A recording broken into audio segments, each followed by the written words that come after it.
Cowboys football. KRLD-FM and HD1, Dallas, Fort Worth. Let's go, Cowboys. An Odyssey sports station.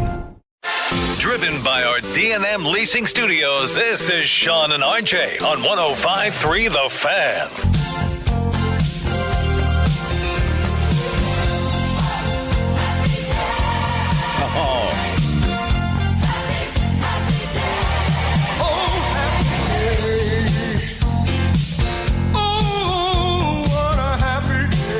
It's a happy day, RJ Choppy.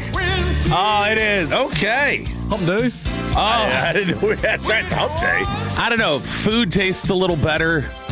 The sun looks a little brighter when it comes up, I assume. Yeah.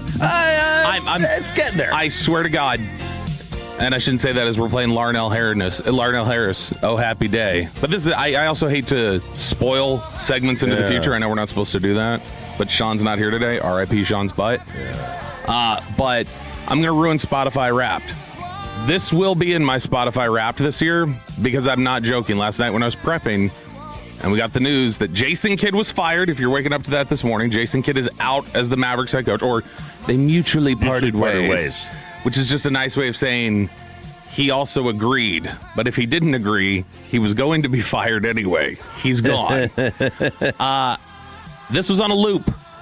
Push it up a little bit, Peyton. Listen, I felt in a gospel mood, Chop. Man, this is bringing back some Sister Act vibes. Look at that. It is a great day. The sun literally broke out when I heard this news. The rain had stopped in Louisville, Texas, when the announcement came through that Jason Kidd was out. It was raining? It was raining. It was legitimately raining. Sun broke out, and we're all just celebrating now that Jason Kidd is gone. And, of course, if you had 105.3 The Fan on, if you were Toloing, like you should be, tune into G-Bag, you heard that news come out just like that. Well, actually. Live on the air. You did. I know. I was doing on G-Bag. Sandler. Oh, you're doing the well. Actually. I thought you were going to be like, were you not listening? Did you listen at a different time? But no, it is. So you're thrilled about this? This is a great day. This is, you don't always believe in the justice system, but I believe in Masai Ujiri's justice system now. This needed to happen. I'm not surprised it happened. No. I'm not surprised. Are you anything then? No, it's like it does. I saw it and I was like, whoa, okay, whoa, that's a whoa. Like I wasn't expecting it to happen. But I'm also not totally shocked that it happened. I don't know. When we heard Masai Ujiri talk, he had, because you were out when he had his press conference, and Sean Sharif is out today. He's attending kindergarten graduation.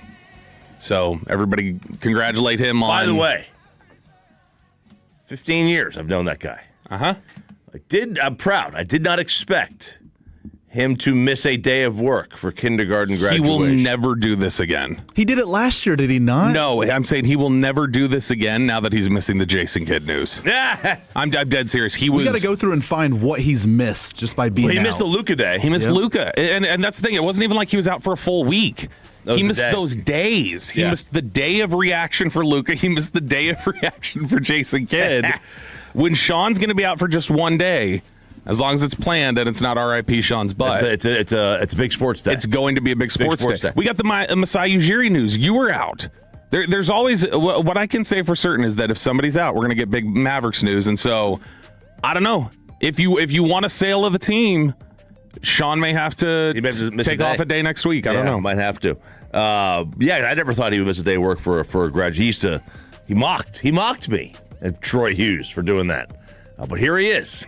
Life is time is a flat circle. It changes. Life obviously changes. And this is, I think specifically, he had the little girl. Even though this is for the boy, this is the little girl softening him, as we've talked about a lot. Even though it is for the boy. I was not surprised that this happened. I was also, again, like I said, not surprised. I had a whoa moment.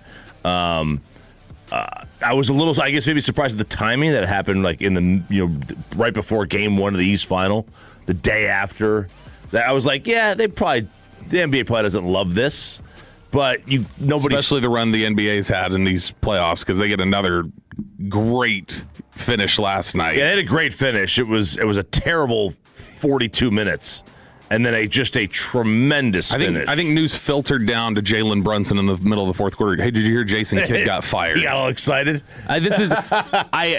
I'll take this completely seriously. First off, before I jump into some By of the these, way, if the Knicks had lost that game and then lost the series, Brunson's would have had Jason as his coach next year. before I jump into just some broader thoughts, and then we get into the fan text reaction, 877-881-1053. 877-881-1053. We'll get your reaction all morning. Peyton Russell, your thoughts on the exit of Jason Kidd, and did this need to happen? It needed to happen. Look, the goal is to get rid of everyone that was involved in the Luka trade, and you're one step closer. There's one more guy at the very top. I don't think it happens anytime soon with Patrick Dumont, but you got rid of Nico. You got rid of Jason Kidd. You got to keep going. Anyone involved in that Luka trade has to be gone. And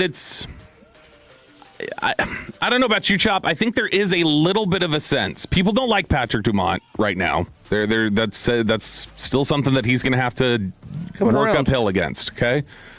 They're coming around. I think most people give him not a pass, but give him a little bit of a lighter sentence. He didn't know. Because they just go, he wasn't a basketball. He signed off on something he thought basketball people were telling him he didn't know needed to happen. I don't blame him. Now, like, you could sit here and say, don't you have the common sense to know you can't do that? And the answer is no, he didn't. No, if you don't know, it's a little sport. I still, look, you cannot give him, that was such a seismic shift that happened when Luka was traded. And it was something I remember. It was John Oliver a couple days later was talking about, if you were to go on, he was doing some segment. He goes, if you were to go on Google right now, all you're going to see is, why did this blah blah blah, and then he goes, and why is everybody so sad about Luka? And then like the people who don't know basketball knew this was big, and so he does not get a pass. He should have known. He should have blocked it. There's negligence involved in allowing your pipeline of information to only come from Nico Harrison. But we crushed Nico Harrison, and he was rightfully pushed out. And Jason Kidd, in a way, I almost have less respect for it than what Nico Harrison did. No one's dying. They're both bad, and Nico Harrison ultimately was the driving force behind it. But Nico stood behind it, at least, you could say. Nico put his name on it from day one. Said, I wanted him out. This is what I want. I want to do this.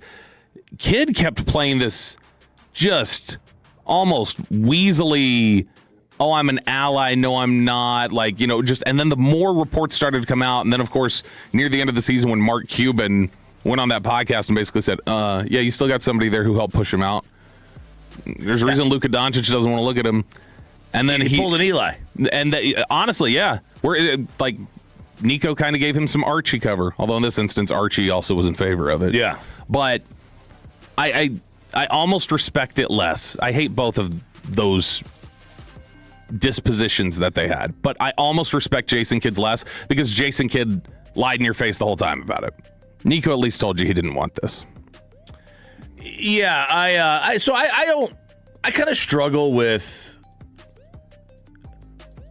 I can let just about anything go if you're good at what you do. Mm-hmm. You could be like the worst person in the world to me and do the most unthinkable things. But if I can take advantage of you and use money and use you to make money, I'm cool with you. Or in Zach's case, if you make Thriller or Man in the Mirror, then he's cool. Right, absolutely. Michael Jackson callback. Yeah. So, I could look past the Luka trade from Kidd's perspective. If he's this elite head coach, he's going to win some games. I could do it. I could look past it because, to me, they're not connected. Why? Probably the tism that you taught that I have yesterday. I could separate these things. That said, Jason Kidd's complete inability to ever even, for a second, just own it. I think people would have had more respect for him if he said, yeah, I was cool with it. I signed off on it. Just tell it from the beginning. Or again, people were at first viewed Kidd in the immediate aftermath of the trade. people viewed Kidd as a sympathetic figure. You remember people talking about, man, you could see him sitting up there at that press conference. He didn't want to do this. Deer in the headlights, man. Yeah, he didn't want to be part of this. He's like Sean McVay.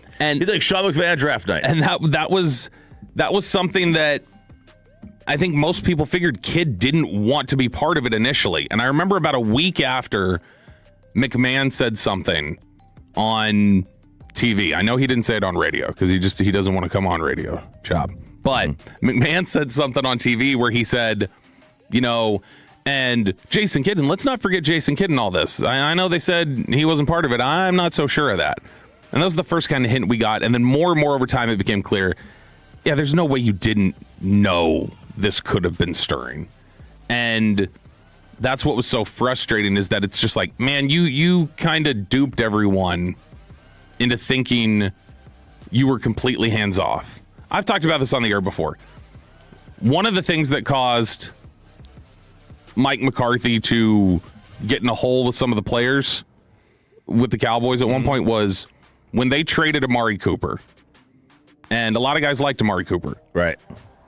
Mike McCarthy was a big part of pushing Amari Cooper out. And then when the deal happened, he went, I'm just as surprised as you guys are. What? I didn't want him gone. And a lot of guys were like, if you're going to do it, stand behind it at least. Because this is, I don't even respect that. Same sort of thing with Kidd. You don't respect what ultimately turned out to be, I think, cowardice in the way that he reacted. Yeah, it was not handled right. It was handled very, very poorly. Now the fan text is bringing in, some decent points when it comes to defending Kidd or defending Dumont. Really, it's that Kidd may have had an okay with trading Luka. It was the return, and the return is on Nico. The return's not on Kidd. Yeah, I don't know. I think he really did want Anthony Davis. I don't know that he may have. But he may have wanted Anthony Davis. He may have thought I should have had two extra picks, or I should have gotten Dalton Connect in a pick, or whatever. Right. But I think he definitely knew AD for Luka was the core he of absolutely trade. Knew what the core of the trade was. The ancillary stuff that is that remains to be seen. Also, people are saying, how can you give Dumont a pass? He should have known to ask Mark. And my answer to that is, I think Nico poisoned him so much to not trust Mark that he couldn't go to Mark, because then Mark would have blown up the deal. Mark would have gone on a podcast or posted on social media, hey, Mav fans, this is what's going to happen. Stop this. And then the trade never happens. Oh, he would have torpedoed the trade, and Nico had to poison him to believe that was the only way you could do it. Everything we have heard about how that relationship developed, Nico Harrison had a plan in mind of how he was going to corner Patrick Dumont and become his only advisor, and it worked. He was very effective in doing that. Tim McMahon's article that we went through a couple months ago that kind of laid that out after Nico Harrison was pushed out, it made it clear, like, Nico was walling people off and I got your ear and I'm the only advisor. And Patrick Dumont blindly trusted that. And that's still on Patrick Dumont. But the credit that's deserved is, number one, it's to the Dallas Mavericks fan base. The Dallas Mavericks fan base has made so much of the changes post Luka that have happened, the resets that have happened. That's in large part from the Mavericks fan base forcing them to do it. And it shows the power of what a collected fan base can still do, even in the modern era when it comes to sports. You can put the pressure on an organization to do something. You could. And Mavericks fans did that. So Mavericks fans deserve the majority of the credit in my mind. But Patrick Dumont has seemingly done research to find out who are basketball people I can put in place and done his best to get away from touching anything. Almost just like, all right, cool. All right, Masai Ujiri, all right, you go here, you do this. All right, we're going to put this guy over here. We're going to make these changes. But regardless, it's a happy day, and we're going to be talking about it a lot today. You're going to be hearing a lot of discussion about the Jason Kidd firing, just like you've heard for the last several hours because, like I said, if you were popped on a G-Bag, you heard it instantly. So you had a couple hours to react right there before the Rangers game last night. Rangers won 10-0. I don't think that's a coincidence. I don't think Kamar Rocker goes 7 2/3 innings of scoreless baseball if Jason Kidd is still employed by the time he takes the hill last night in the second inning. I think that was absolutely. His slider was working at a rate we hadn't seen a lot of. Not we have, but that was really, really effective. We don't normally see that in Colorado. You know, the ball's not moving like that in Colorado. Hangs a little bit more. Except on a day when God smiles down on you. It says, well done, my good and faithful servant, for getting rid of Jason Kidd. All right, we're going to talk about Jason Kidd and the Dallas Mavericks again throughout the morning. But coming up next, there is some chatter out there, again, about George Pickens and the Dallas Cowboys. Hold your breath, Cowboys fans. That's next on 105.3 The Fan. After we get you over to Underdog Fantasy, promo code TOLO when you download the app, the Underdog app. Sean and I both use the Underdog app. Promo code TOLO. Get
and maps at nctcog.org/gameplan. And it's back to Sean and RJ right here on 105.3 The Fan segment here, brought to you by the personal injury lawyers Frankel and Frankel. If you have been injured in a car or truck wreck, call Frankel first, 214-0817-333-3333. With Frankel and Frankel, there's never an out-of-pocket cost. They only get paid when you win. Frankel and Frankel, the go-to car and truck wreck attorneys in Dallas. From news and notes to the coaches and players for America's team, let us go inside the Star on 105.3 The Fan. Oh, George Pickens. The chatter will never stop. And I know it's frustrating to Cowboys fans, but you want to hear the reality of where things stand, I would assume. I do. And we got a couple of different comments yesterday from a couple of pretty reliable insiders in relation to the George Pickens situation. This is Inside the Star here on Sean and RJ on 105 through the Fan. I'm Bobby Belt. RJ Choppy over there. Peyton Russell behind the glass. There is no Sean Sharif this morning. Again, make sure to tweet at him. Hashtag RIP Sean's butt. He is out again with a foodborne illness, I would assume. That's all I can assume whenever he's out. But we will get back to the Jason Kidd news a little bit later. Continue to talk about that throughout the morning as Jason Kidd is out as the Dallas Mavericks head coach. But we're going to lead off here with Tom Pelissero. Tommy P. He was on Rich Eisen's show yesterday. He was filling in for Eisen. And Eisen's producer, cannot remember his name, but Eisen's producer is a massive Cowboys fan. Mm-hmm. And so he was sitting there and he got a chance to ask Pelissero. He's like, man, I need to know, give me your best outlook on this George Pickens situation. Is he going to be here for the long term? And forget the long term. Is he going to be here just this year? Could there still be a trade that could happen? This is Tom Pelissero talking about the status of George Pickens, cut 11, and specifically where his trade market might be. When George Pickens was traded a year ago from Pittsburgh to Dallas, there wasn't like a huge market for him, as evidenced by the fact that he went for a third-round pick. Yeah. A lot of the stuff that had caused him to go in the second round of the draft in college showed up in Pittsburgh. Teams were aware of it. That's why there wasn't more of a market for a guy who is as talented as any receiver in the NFL. Absolutely. So is there a scenario where a team steps up and offers something significant enough to make Dallas move? There is. That hasn't happened to this point.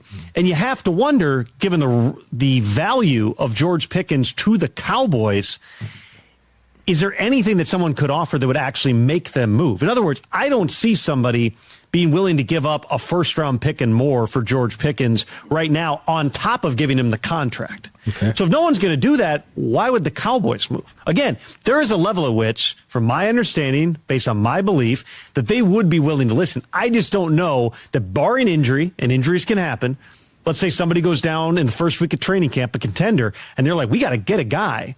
Maybe you are willing at that point to give up a first-round pick and more to go get a George Pickens. And that's where we talked about this, that there was that time after the draft. We mentioned this on Friday, I think, that in the immediate aftermath of the draft, when he first agreed to sign the tag, that he was kind of exploring his trade market, is what the report was from Jeremy Fowler, and trying to figure out what his value might be. And if you're the Cowboys, it's 2 first-round picks to sign him to a deal if he's not under contract. But if he's under contract, you can obviously work something out. So now he's signed. They could trade him for less. Okay. And Pelissero right there makes it sound like the Cowboys, if they were to move off of him, would want a first-round pick and then something more. So let's just say maybe it's a first and a third or something like that would be the Cowboys' price. That's what basically what Waddle got? Yeah, it was like a first, a third, and a swap of positions or something like that. But this is, I know Sean is the king of compensation. The cock.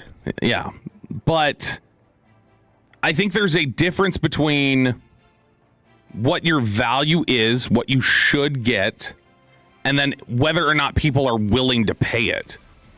Like, whatever people are willing to pay is technically your market. But the reality is, like, George Pickens is probably worth a first and a third or something like that if he were to go on the open market. But that can very well be the value, and people just go, yeah, I'm just not comfortable paying it right now because I got to see a little bit more. So George Pickens, why did he ultimately decide to sign the franchise tag and then still kind of explore his trade market? Tom Pelissero on the decision in Pickens' camp to ultimately sign that tender.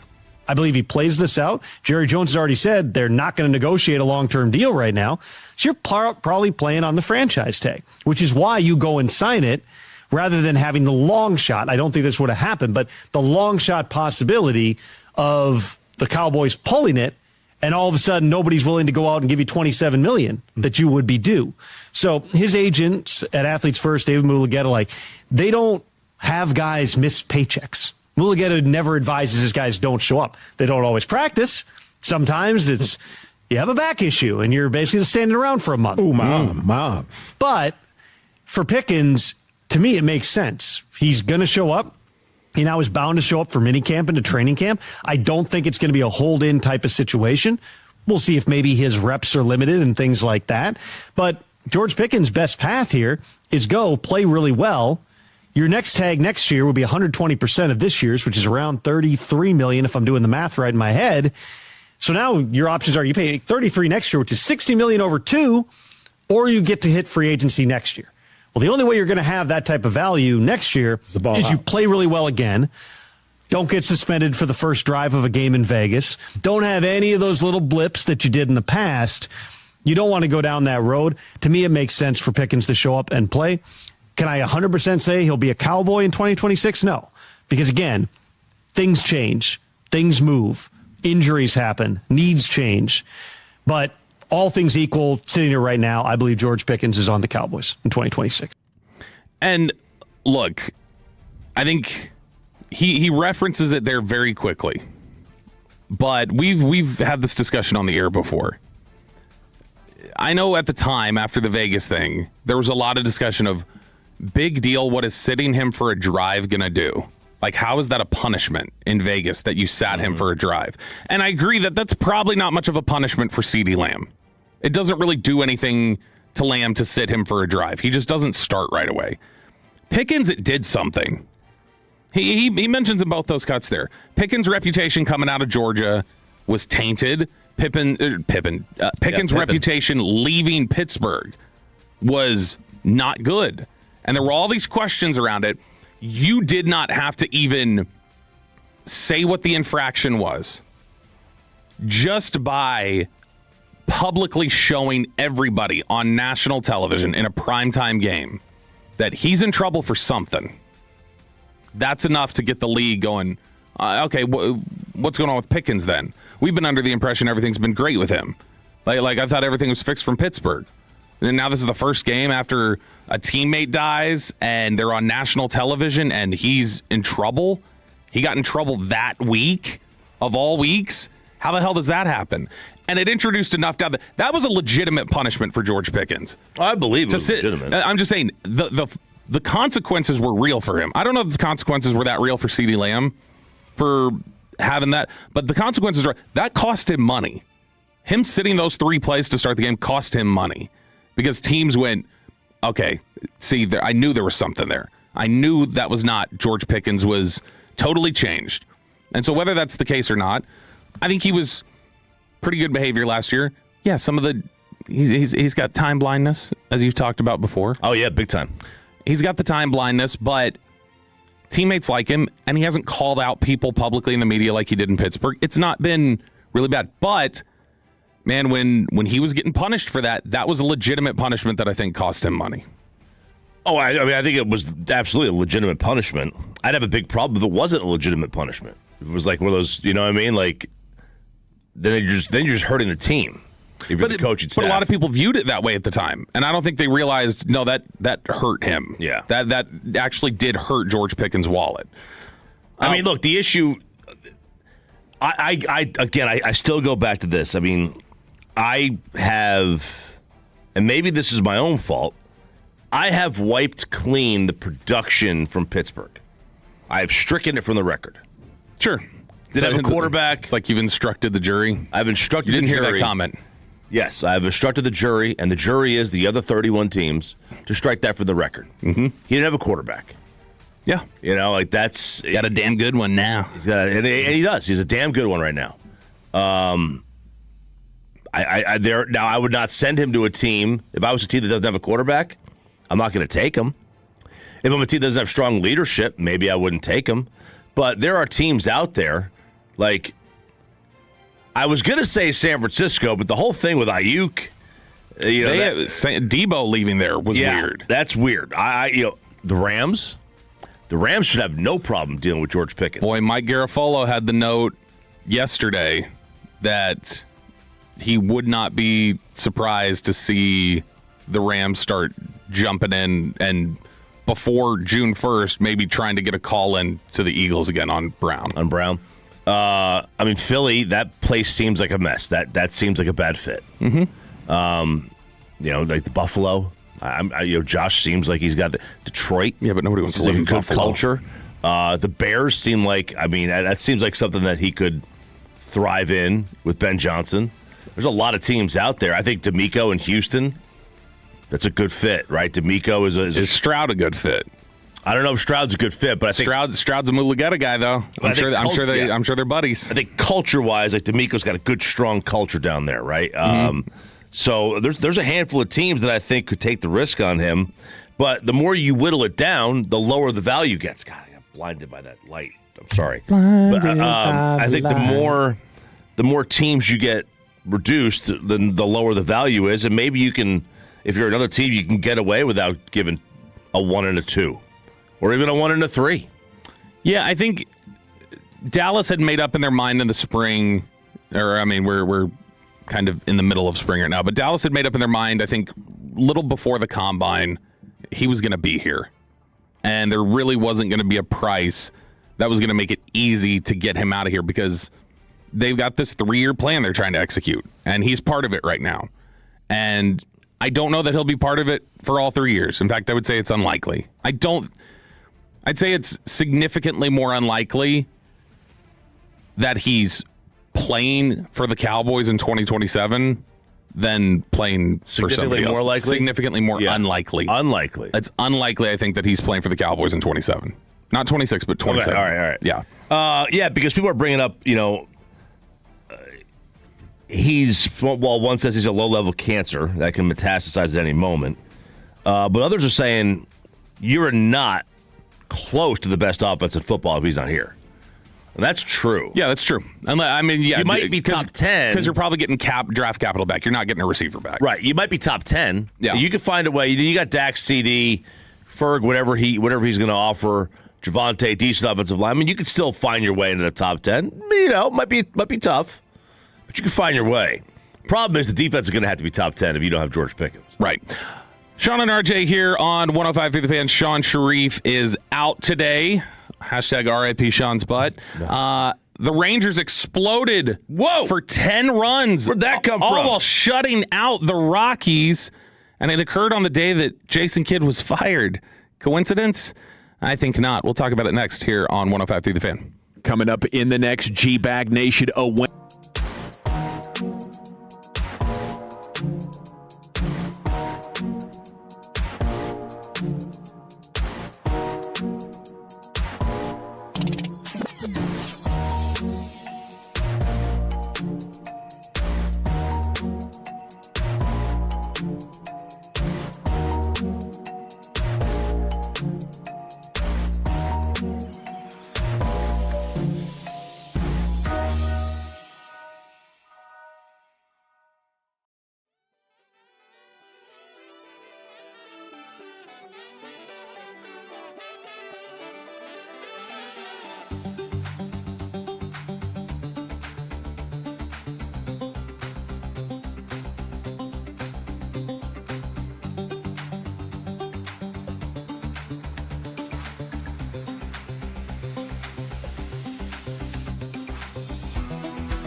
Coverage of today's game begins at 1:30 on 105.3 The Fan and the Odyssey app.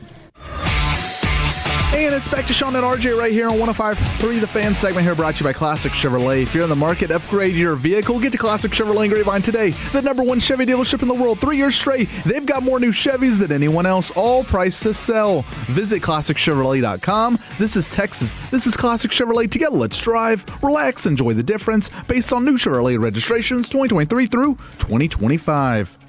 Jim Wolf's at first, Alex McKay at second, and Adam Hammery at third as this ball is driven deep out into right center field. Diving for it is Doyle, and he doesn't come up with it. It's out of his glove and onto the track. McCutcheon has scored, so too is Nimmo. Young makes it over to third. It's a 2-run double for Ezekiel Duran and a 2-0 Ranger lead. Back to the Jason Kidd news here in just under 20 minutes and what's next for the Dallas Mavericks as he is out as the Mavericks head coach. But there was other things going on in the world of sports last night, Chop. In the NBA playoffs. Oh, yeah. In Colorado with the Texas Rangers. And, boy, this was about as great of a game as you could have asked for. You put up 10 runs, which is obviously going to be a rarity for them all the time. 16 hits. My gosh, Jock Peterson had 4 hits last night. 4 hits for Jock Peterson. Yeah. That's a borderline miracle. You get the... With him using an opener. What's that? With him using an opener, yeah, too. he did, because he had McCutcheon. He had a couple of openers last night. When you've got the Ezekiel Duran last night, career high, 4 RBIs. He just had the double there that you heard in the call from Matt Hicks. But Kumar Rocker shutting him down, man. He had the patented 3 walks in there, but, man, 3 hits, 7 strikeouts over 7 2/3 innings. Beeks comes in and gets the final out, but that's a very encouraging sign in all respects. Getting Rocker to pitch like that and getting the offense to show up like that. But, again, remembering it is Coors Field. It is Coors Field. It is the anti-Globe Life. I mean, there's no doubt about what we got, 16 runs in 2 games. Rocker's slider was working so well last night, and the fact that he was able to keep his pitch count pretty in check, it was really a good start by him, and that's pretty. Like if you look towards the future, you look towards the future with him and the possibilities, because this is a guy who was coming out of Vandy, and there was some, obviously you had like the gap year for him. Yep. A very surprising 3rd overall pick. You think so? Yeah, oh, yeah. Not initially, when he was initially going to come out. Initially coming out. Because he got picked by the Mets and he didn't sign. Didn't sign. What was he? They picked like 10, 11? Yeah, like that? But when there were thoughts that Rocker, because you remember they picked Rocker early because they thought they'd be able to save money and use the slot money to sign the 4th rounder that I can't remember who they took, the pitcher. They took a pitcher that they're going to be able to throw more money at. But he was definitely a surprise at 3 at the time. He had the stuff. That's the thing. He has the stuff. He has the body. Mm-hmm. Big guy, good stuff, pitched in big games at Vandy. So there was a lot of things to like. And right now you're seeing that. You're seeing the risk pay off. At least last night you were, because that was a great start. Now, granted, it is the Rockies. They're not a great team. But anytime, you go down the list of shutouts in that ballpark, they just don't happen. Now again, Rockies. You don't have very many games at Coors where, forget shutout, there's 0 extra base hits from the Rockies. Right. Not a single extra base hit allowed yesterday. And it's and they talked about this last night. Maybe it was last time I've been there before, I can't remember. But when you play there, it's not necessarily the home run that gets you. It's the defense has to play back so far towards the warning track because the ball carries that you let all kinds of singles go in front of you that you might catch somewhere else. Right? You might be playing shallow enough to be able to get these line drives, these bloopers that you don't get at Coors Field because you're just playing too far back. Now, is that is the elements also responsible for his slider having 3 inches extra of drop to it last night than he's had all year? I don't know, because if you go look historically, he got 57% whiffs last night against the slider. I have to go check on this because I'm pretty sure. Now maybe things have changed as the humidor. Brock Porter fan text. Thank you for the name. That was the name that I was forgetting that they were giving extra money to. Maybe things have changed as the humidor is being used more and more, but I used to hear that pitchers would say that their curveball didn't move as well there because of the thin air. Now, maybe they say it moved too much. So maybe it would have dropped 10 inches last night. Yeah, maybe moved too much, and that's what they were saying. It just didn't move as well. It's meaning as controllable as they would have liked. That's a basic question. But maybe it is something to do because his slider was working. I would assume though that if his slider was working like that, then every pitcher's is, and that would be a much more pitcher-friendly park. So I think that he was just that much better. That is now 12 2/3 consecutive innings scoreless for Kumar Rocker after he went five the previous start. Yeah. Now he was upside down. He had more walks than strikeouts in that start, but I mean he battled. And he got out of jams. And that's honestly what you want to see from him a lot of times, is just seeing him battle and not get swallowed up by the moment. But I don't know, where do you stand on Rocker at this point? Like how do you... Because when he first came up, there was a lot... Or when he was first pitching in the minors, people were like, oh, man, look, he looks so good. And then he obviously had the UCL. And then when he first came up, there were a lot of really encouraging signs with, I mean, it wasn't always perfect, but it was like, man, this is really projectable stuff. And then it's taken a little bit of a step back, and it feels like he's hit a limbo point where a lot of people have kind of just gone, yeah, he's not going to be that good. Like it feels like a lot of Rangers fans are just like, yeah, he'll be serviceable, but you never know what you're going to get. There will be some days he'll go out there and he'll walk 6 and 3 innings. I mean, there's an element of lighter with him, where it's like, yeah, he can go out there like he did last time out against Houston and really shut him down, or against the Cubs and pitch well enough to win. And he did win, although he didn't get the win, but he pitched well enough to be in line for the win. He just didn't have enough innings. But you can also see 5 innings, 3 runs out of him. So I think I'm pretty much in the same spot as I am with Leiter, which is to say that you could see what they like. They haven't put it together. Now, I don't see number one. No, I don't see either one of them being a true number one. I 100% see why people talked about Rocker eventually going to the bullpen. I totally see why people talk about, like, he very well, his future may be dominant closer. Because when you have that dominant 2-pitch repertoire, when you can throw a fastball like that, you got the slider like that, that's usually a good combo to be able to shut guys down in the 9th inning. And just get him in these little spurts. Like, just have him come in there. And we've seen that historically. Like, a lot of guys are much better closers than they ever were starters. That was, Eric Gagne.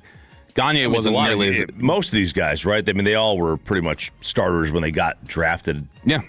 You know, it doesn't really matter who, like Rivera, Hoffman, they were all starters at one point, and they got moved to the bullpen either in the minors. It's a very specific trait. It's a very specific skill set that you absolutely can make a career off of. I'd be disappointed if that's where his career went. I would too. I want him to be a starter, but I can absolutely understand why a lot of people projected him there. I see why it happens. We did have another great NBA playoff game last night. Finds Sham at far corner. 3-pointer for the tie. He got it off the back rim and in. Shaman with the soft touch, and we're tied at 99 with 41 seconds to go. The amount of people I saw, and that's Nick's radio on the call, the amount of people I saw last night that had turned this game off. Des Bryant, I think, said last night he saw a tweet at like midnight, and he's like, what the hell? I turned this off. They won? Because this looked... It was done. It was done. They were cooked. It was last 22 night. points. There was 8 minutes to go. Teams, I think I saw the stat in that time frame since the late 90s are 1-5-94, down 22 with like 7 to play in the playoffs.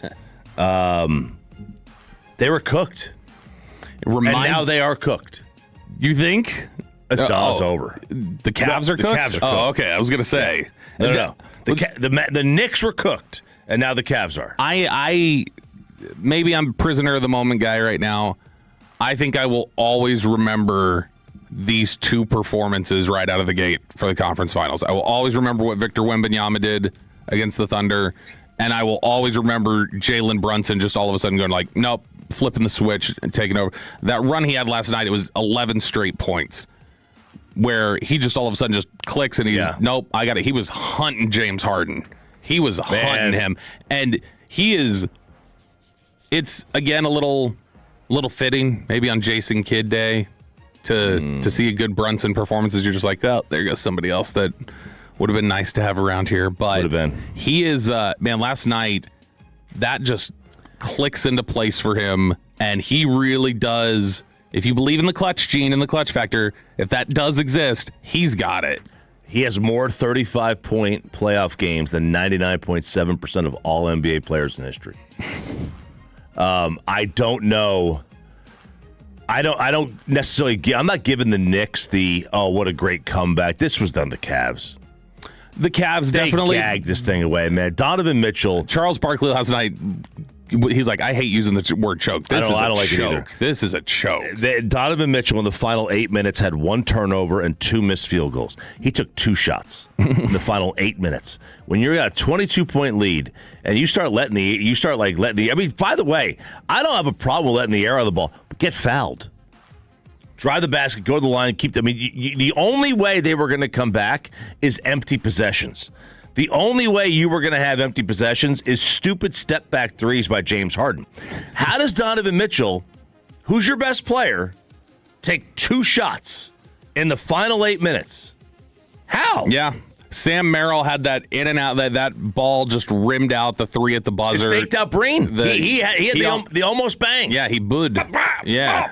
Ripped the basketball. By the way, he is increasingly sounding like Marv Albert to me.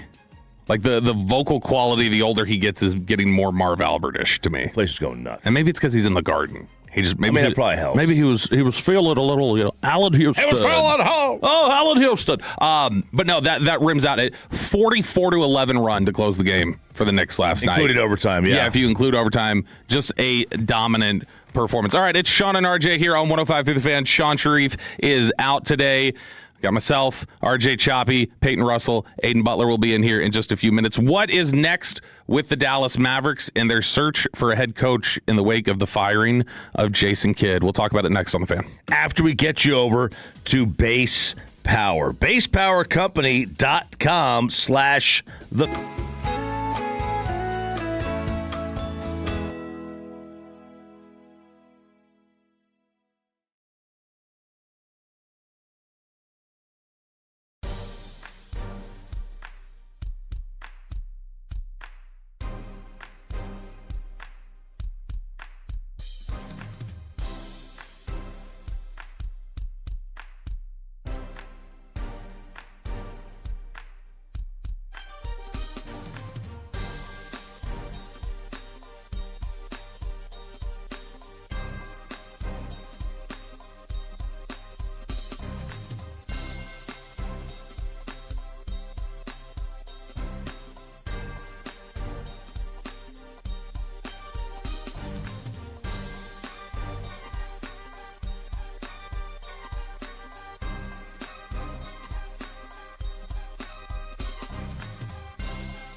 and HD1, Dallas-Fort Worth. An Odyssey sports station. Driven by our D&M Leasing Studio, this is Sean and RJ on 105.3 The Fan. I know what the I'm doing. I don't give a what you guys write, because you guys have never played the game. So I know what the I'm doing.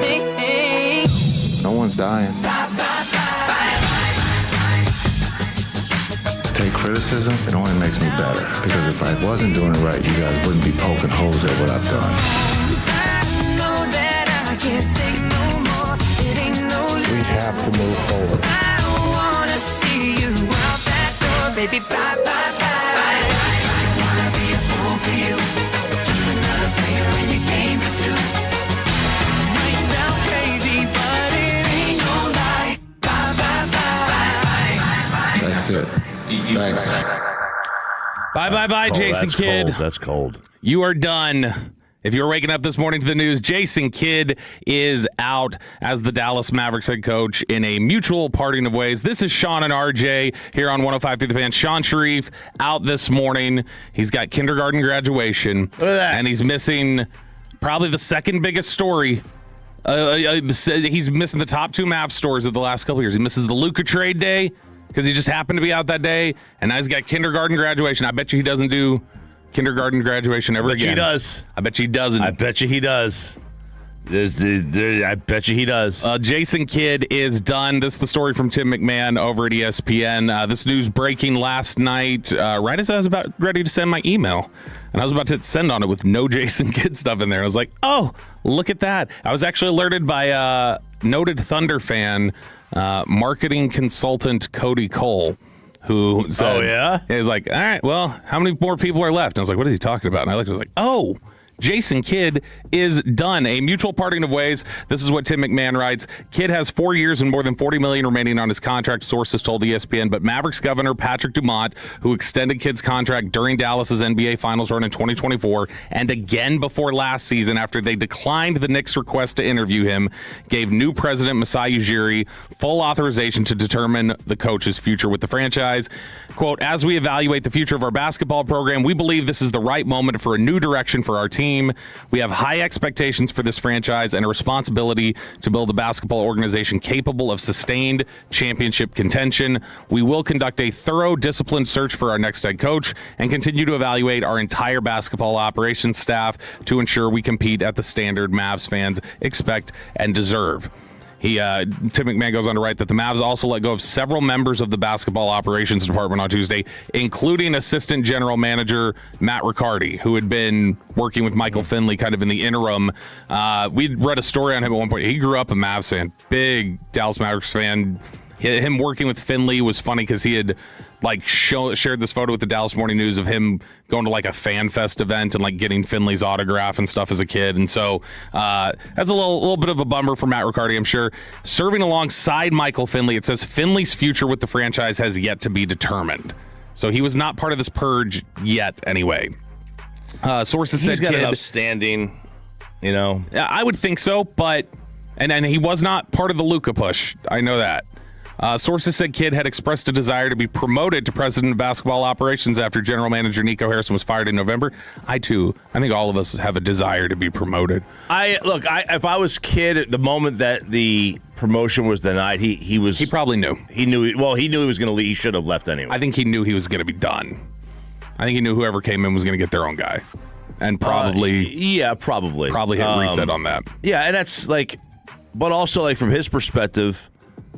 You know, if you get passed over for promotion that you want, that you think you might deserve, and most people think they deserve it anyway, you're probably not going to stay at whatever company it is if you have options. Now, if you don't have any, now he has options because he has FU money and he could deal with just not working, right? He could deal with doing whatever he wants.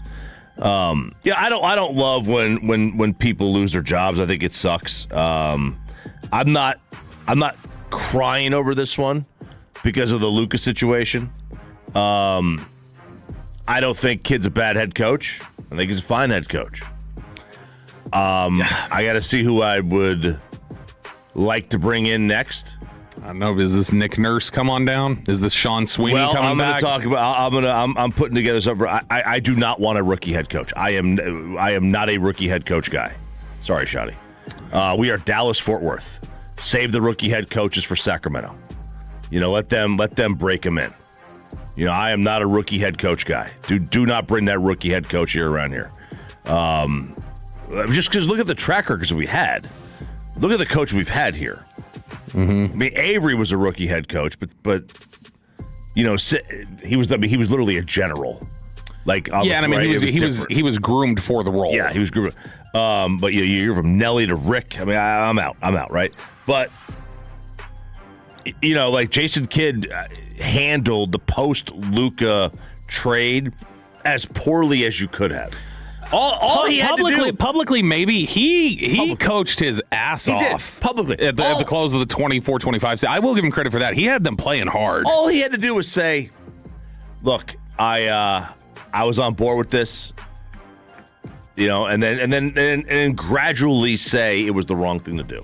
I think at the time nobody knew, and I'm not giving Kidd a pass at all. Kidd needed to go. This is justice today. Anybody involved with the trade really did need to go, and they've pretty much cleaned house at this point. Yeah. But man, I think that Nico Harrison had such a strong grip on Patrick Dumont at the time that when it first happened, there were probably a lot of people who just felt like, well, I can't say anything right now because this dude is completely in control. And then after it kind of started transitioning a little bit, then you started seeing a little bit more confidence to push back against some of the stuff. Immediate reaction occurred on the set of Inside the NBA, and then post-game, they were able to expand their thoughts a little bit. This is the Inside the NBA crew last night reacting to the Jason Kidd news. Well, I'm kind of surprised, but I see $40 million. I want to go that direction. Jason is a heck of a coach. I think Masai, you know how much respect we have for him, Ernie. I think he's just amazing. But I think he probably got somebody in mind. You don't fire Jason Kidd unless you have somebody you want in mind. And I have great respect for Jason and Masai. But you know what? When you get a new job, you get to hire the people you want to hire. But Jason, I don't think there's any jobs open. He's probably out until next year. He did a heck of a job down in Dallas, but I understand Masai. He wants to get his own people around him, and good luck to them because they got that young boy Flag who's the real deal. Kyrie comes back next year, and that's a good job. Yeah, I was going to say whoever they pick, hopefully the new coach could take them to that next level. Like Jason Kidd had a hell of a run in Dallas, but Masai's in charge now, so like Chuck said, he's probably going to bring in his own people. But I wouldn't mind seeing Jason Kidd for that Orlando job. You talk about Dallas, Jason Kidd, he created an element of culture of winning, an expectation of winning. So he did his job. But obviously when they fired Nico Harrison, and then all of a sudden now you bring in Masai, this is the last leg of that era. When that era of this is the new Mavs coming in now. What is a lot of different thoughts there? Jason Kidd in Orlando, I maybe don't hate that fit. It's really the only job that's left. But Kenny Smith talking about the culture of winning that Jason Kidd came in here and they were to the finals. Okay, but right? But saying Jason Kidd came in here and established a culture of winning. Yeah, they had a culture of winning with Rick. Jason Kidd has as many under 500 seasons. He coached 5 years here. Felt like much longer. He coached 5 years here. He has as many under 500 seasons as Rick Carlisle had in 13 years and as Don Nelson had in 8. Don Nelson had as many seasons below 500 as Jason Kidd did, and they were bad when Don Nelson got here. That seems like undue credit. He ultimately finished with 2 winning seasons, 3 losing seasons. I wouldn't give Kidd credit for establishing culture. I would say to that, the last 2 I don't really count. I mean, I do because he's part of it. They traded Luka, but he was part of it, and he and was not the catalyst for trading Luka. That was the whole culture. I look at this. He is, and let us know on the fan text how you feel about this. Sean put out a tweet last night, put out a poll saying, "Are you happy or mad about Jason Kidd's departure? Happy, time for change, mad, dumb move, or undecided?" What do you think the poll results are? And let us know on the fan text. Are you happy about this? Are you mad? Are you not sure how to feel? My answer to his poll question, I am a little undecided. I'm happy that because I think that everybody within that had a hand in the trade needed to go. Yeah, I do think it's the wrong basketball move. So that's right. That's the complicating factor. Yeah, and I think that I could come in here this morning, and I feel conflicted about this because we wanted our pound of flesh. We got it. Now what? You know what I mean? This is you went to the boss's office, you cussed him out, and he told you to go take a walk. No, and now what? Now what are you going to do? I don't think it's that, though. I don't think it's necessarily now what. Look, he got. Are you in a better position coaching-wise today? Or let's just not say today because you have a coach. Whatever. Depending on who Masai Ujiri has in mind, very well could be. Well, okay. I mean, have there not been times when you've watched Jason Kidd coach that you have thought probably an equal number of times he is one of the best coaches in the NBA, and dear God, how does he have a job? He does some. There's some times where I am so impressed with Jason Kidd. He is one of the most fascinating studies to me as an NBA coach because I think there are times that he has been a massive advantage for them. I agree. And I think there are times that he doesn't. There's times we're not paying attention. I think he's cost them at other various times. And I think there's times where he's not even watching the game and then he comes up with a play. It's the sensitivity to the last couple months. It was in those clips at the opening with the bye drops or whatever. He got so defensive at the end. That one where he bit the reporter's head off and goes, "I know what the F I'm doing." Yeah, and he does not like. That was somebody trying to pay him a compliment, and he broke. He cut them off. He is like a lot of athletes don't want to hear it from people who are fans or media who never played the game at a high level. I get it. Fact, and people who play professionally know more about how to play the sport than we do. Fact. You can't even make the argument. Ooh, fan text here. 214, he's the Mavs version of Jason Garrett. And what? I don't understand that. I would assume because it's just there are things that you like about him and some other things that you're like, what the hell are you doing? Okay, that's fair. And I mean, Jason Garrett had similar successes. He didn't get to a Super Bowl. But I mean, they were fine. He had similar runs of the team's really good. Oh, they're bad. Oh, the culture's really beneficial. Oh, this is just, they're not. I think at the end, I think a lot of us were like, all right, it's run its course with Jason. And, I think we all thought we'll get a good coach. With Jason Kidd, it's like, all right, we got rid of him. He's gone. We're happy about that for a different reason. My issue with this, my issue with this move, and again, I know it's not a firing. It is. But it also is. If they really wanted him there. If he didn't want to mutually agree, he was getting fired. Yeah. I do have a problem when you're making a move that is not for a basketball reason. I think, if he was part of the idea of pushing Luka out, that's a basketball reason. And if you want to talk about some of But you're not firing him for his coaching. Well, you've had some mismanagement, and new guys want their guys. I get it. I get that. That makes more sense. Henry Abbott from True Hoop wrote this last night. I covered Jason Kidd when he played for the Nets. I know one of his childhood friends. I've been to his house, met his kids, then wife, and Pilates instructor.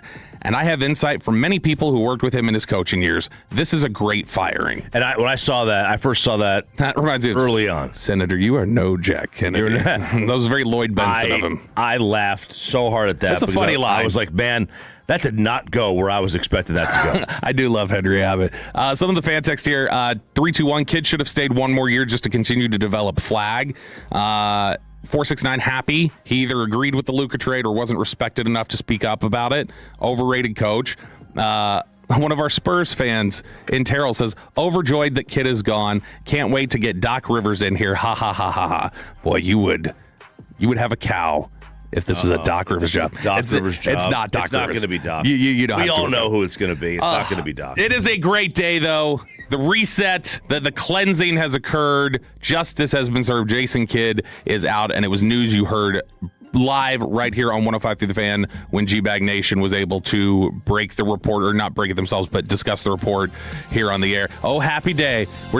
We're doing gospel all morning. Oh, happy day. Sister Act, baby. Everything. Hey, have you seen Sister Act? No, I have not. He doesn't even know what that is. Remember this? They sang this and that. Did they sing Oh, Happy Day? Oh, yeah. This is Larnell Harris from the 80s. I just know that from growing up in Baptist It may have been churches. Sister Act 2. I didn't watch either of them. It's whatever. You watch Remember the Titans, I'll watch Sister Act. Man, my kid couldn't believe I've never seen that either. They watched it in school this week. It's offensive. Sean and RJ here on 105 through the Fan. Sean Sharif is out this morning. When we come back, we got Chopping It Up coming up during the Expressway, 35 minutes of uninterrupted content. But first, what are the analytics nerds saying about your Dallas Cowboys and how they project this season? That's next here on 105 through the Fan. Let me get you on over to Wild Fork Foods and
thanks for making The Fan DFW's #1 rated sports station so far in 2026. To those of you that TOLO, which means turn it on and leave it on The Fan, you're appreciated.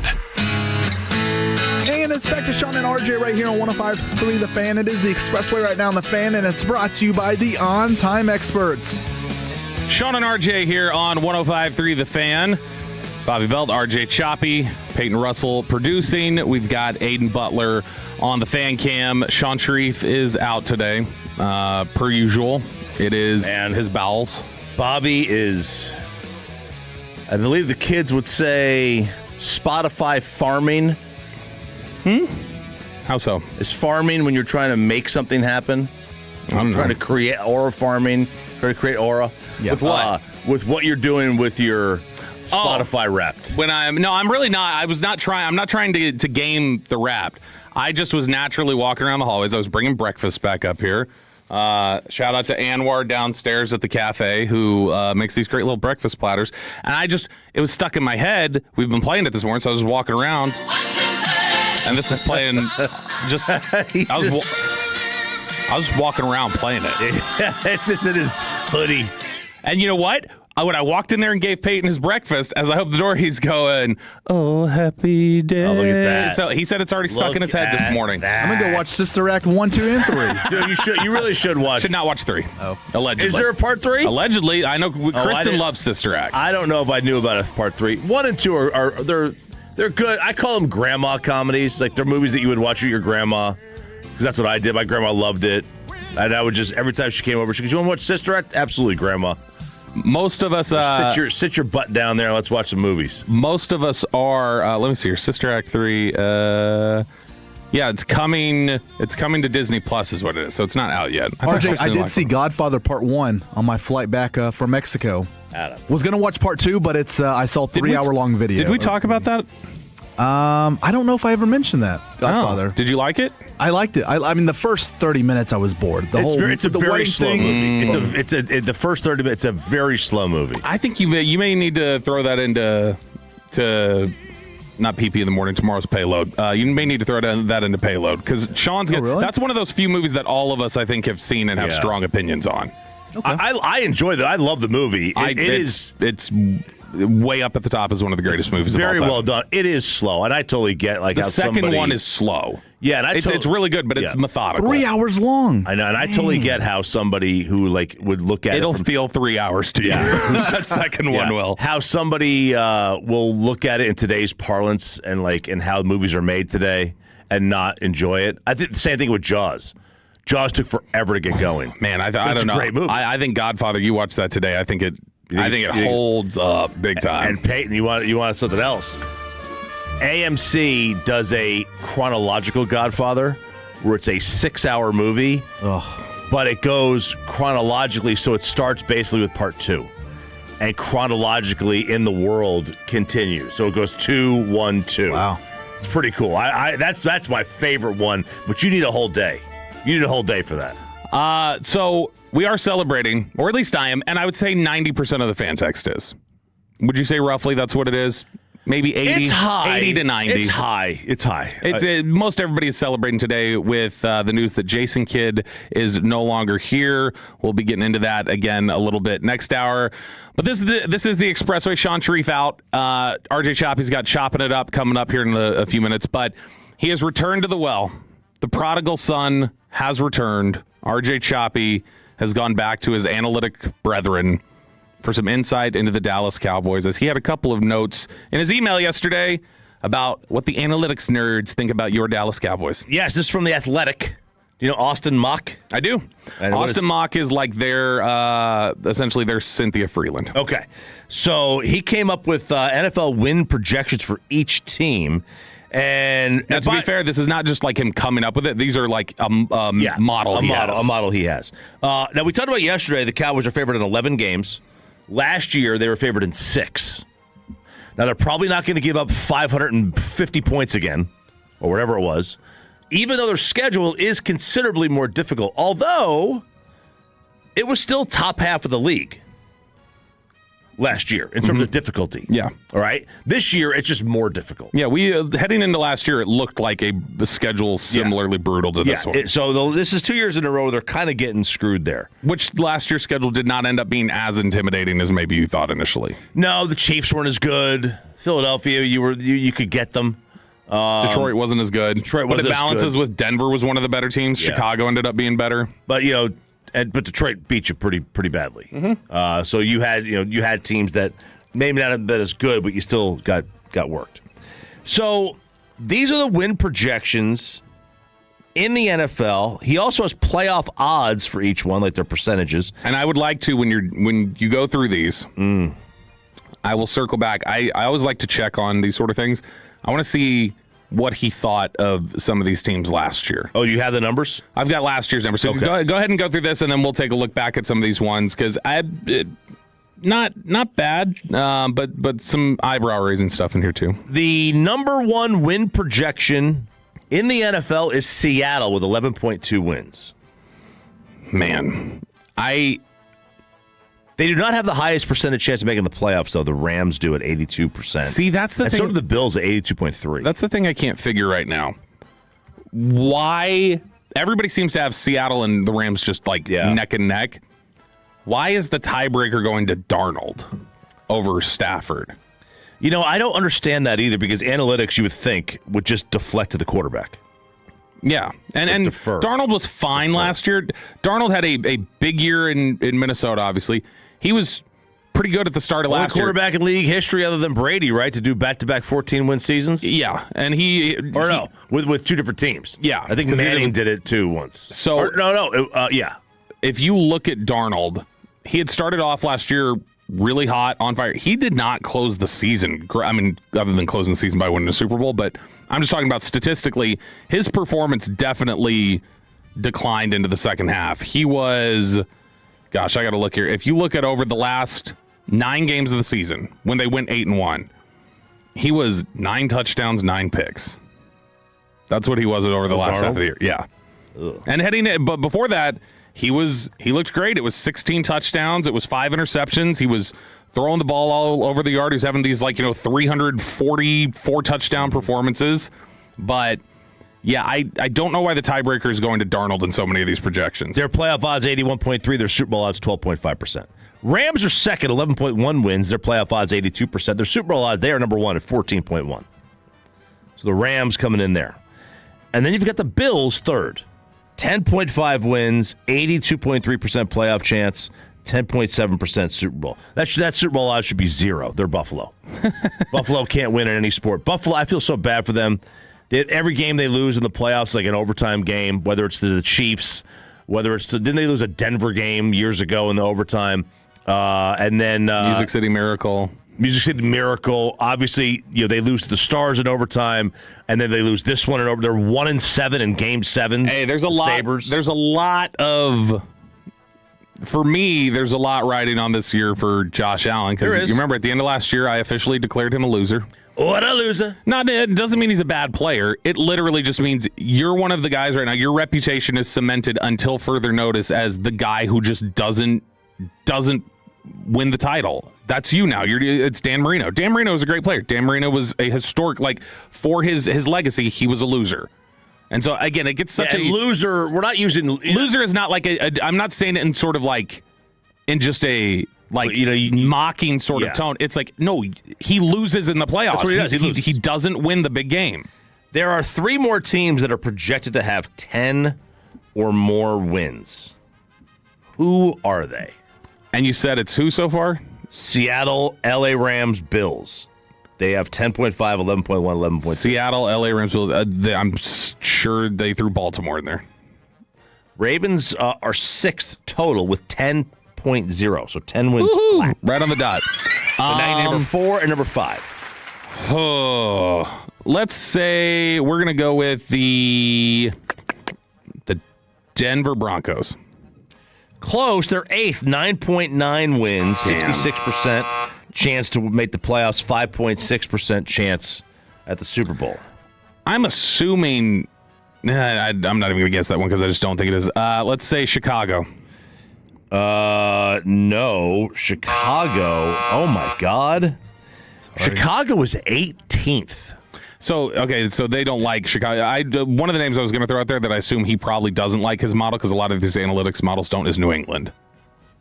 Patriots are 14th, 9.6. Yeah, those models are not liking New England right now. Okay, the next one I'll say he believes in a Detroit bounce back. They're 5th, 10.3. Okay, so their chance to make the playoffs is 69%. Nice. One team, 5.5%. It's got to be the Dallas Cowboys, right? No, the Cowboys are 16th at 9.5 wins. Very in the middle.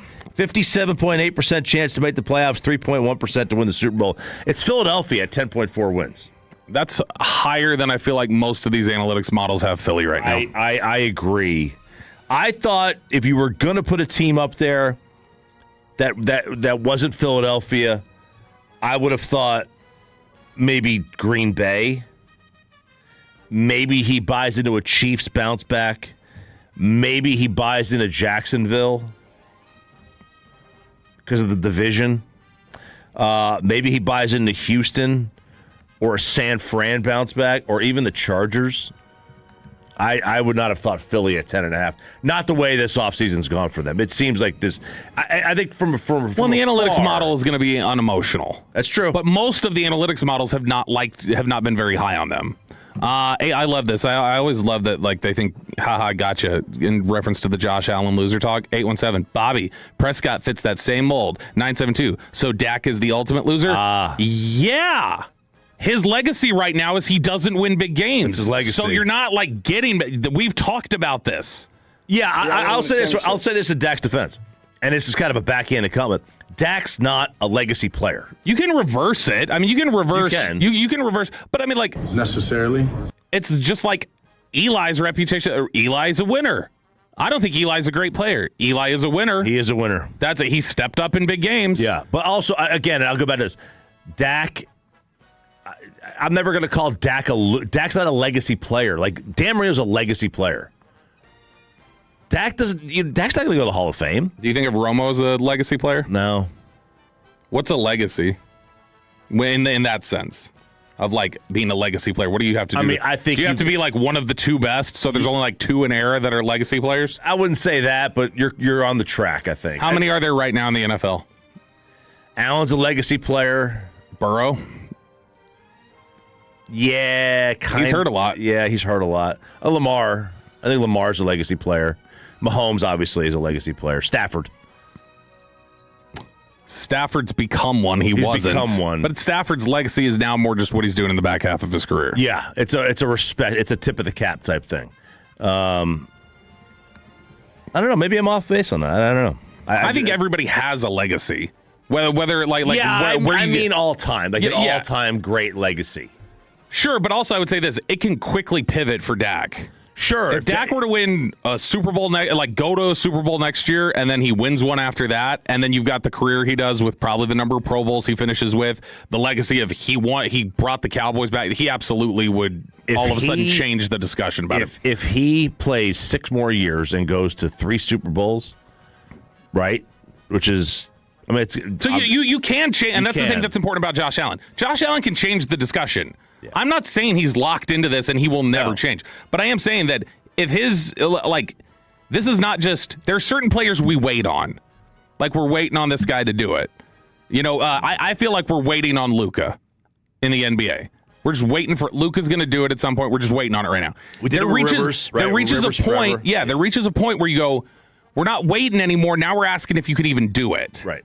Like, there's inevitable, and then there's can you do it? Josh Allen is no longer inevitable to me. I thought there was a time where I think a lot of people viewed him as he's inevitable, he'll win. And now it's a question because I think right now his reputation is no, he loses those games. That's fair. And same thing with Dak. And same thing with a lot of quarterbacks.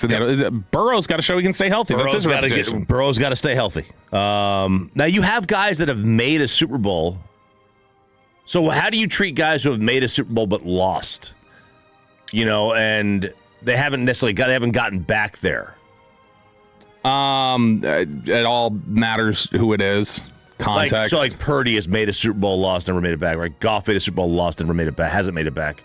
Well, obviously Drake May, we don't know yet. You keep going down the list. Yeah, I mean, it kind of depends on which guy we're talking about. So, like, if you're talking about Goff's is probably, I would say it's less excusable to me than that he hasn't gone back. Like, I think you can excuse like a guy like who historically would have been. You talked about this name just a second ago, Phillip Rivers. Rivers, I generally would give a greater pass to because I mean he didn't always play great in the postseason. He had some postseason runs where he was not great, but where he took the Chargers in a couple of different instances where I'm like, they had no business going as far as they did. I view that differently than... I get it. Goff should have beat the Commanders a couple of years ago, and they lost by 2 touchdowns at home. The year before. Exactly. So, like, Goff, the context matters there. And then, like, Purdy, Burrow, obviously you mentioned with the injuries. There's plenty of guys out there that fit that mold. So the Cowboys are what? And we're doing these win 16. projections from The Athletic. So tell me if these teams belong ahead of them. Mm-hmm. So the Cowboys are at 9.5. 57.8% to make the playoffs, 3.1% to see the Super Bowl. Jacksonville is 7th at 9.9. Again, I don't have all these schedules, so I don't know where their schedule ranks. I think they have an easier schedule. How sustainable is the defense? That's the question. Denver at 9.9. I mean, again, if Denver can replicate the defense, sure, we're talking about it again, but I don't trust that Denver's definitely going to be better. And that's more about Denver than it is Dallas. I agree. Chiefs at 9.9. The Chiefs should not be ahead of all these different teams. I don't think so. I don't understand. These models and these projections and everything else out there for the Chiefs are so bullish on them, and it's that same Alabama factor that we were running into in the later Saban years and in the Kalen DeBoer run. But you know, this, like you said, this should take out all the emotion of that. It should, yeah, It but should. I don't know how it's weighting certain things or what it's assuming in terms of Mahomes. And then Green Bay rounds at the top 10 at 9.9. Then you get Cincinnati at 11 at 9.8. 68% chance to make the playoffs, 2.7 for the Super Bowl. Houston at 9.7. And San Fran at 9.7. All alone at 9.6 is the Patriots. Chargers at 9.5 with 58% to make the playoffs, and the Cowboys at 9.5 at 57.8%. Minnesota and the Bears are at 8.7 and 8.5. And then you get your string of teams between 7-9 and 8-3, Colts, Saints, Bucks, Steelers at 7.9, and then the Falcons. You wanted to know where we talked about yesterday, Commanders maybe getting disrespected, only favored in 5 games, same with the Giants. Commanders at 7.1 wins along with Carolina. Giants at 6.7. And then your bottom, Browns and Titans at 6. Jets at 5.8. Raiders at 5.4. Cardinals at 5. And the Dolphins at 4.4. I looked back at the 2025 numbers because I was curious about Austin Mock's model. And these models are valuable. I do crack up every time, like I see a Cynthia Freeland score projection. My model projects that the Bills will win this game 26-25. No, they won't. No one's ever wins games 26-25. No, never. Just call it 27-24, and then make your model make your model look a little more on point. But I went back and looked at this. These were his projections last year. Number 1, 11 wins, the Baltimore Ravens. Did not work out. No. The Buffalo Bills, 10.9 wins. They were second. That was good. Chiefs, 10.8 wins. That obviously did not work out. That kind of melted down. The Eagles were 10.7 wins. They ended up being about that level of team. It was very bullish on the Bengals last year. Had them 5th in all of the NFL with 10.3 wins. But they were high on the 49ers, who a lot of people didn't see the bounce back coming that they got. They were higher, I would say, on the Patriots than a lot of people. The Patriots were higher on this list now, or last year, than they are now.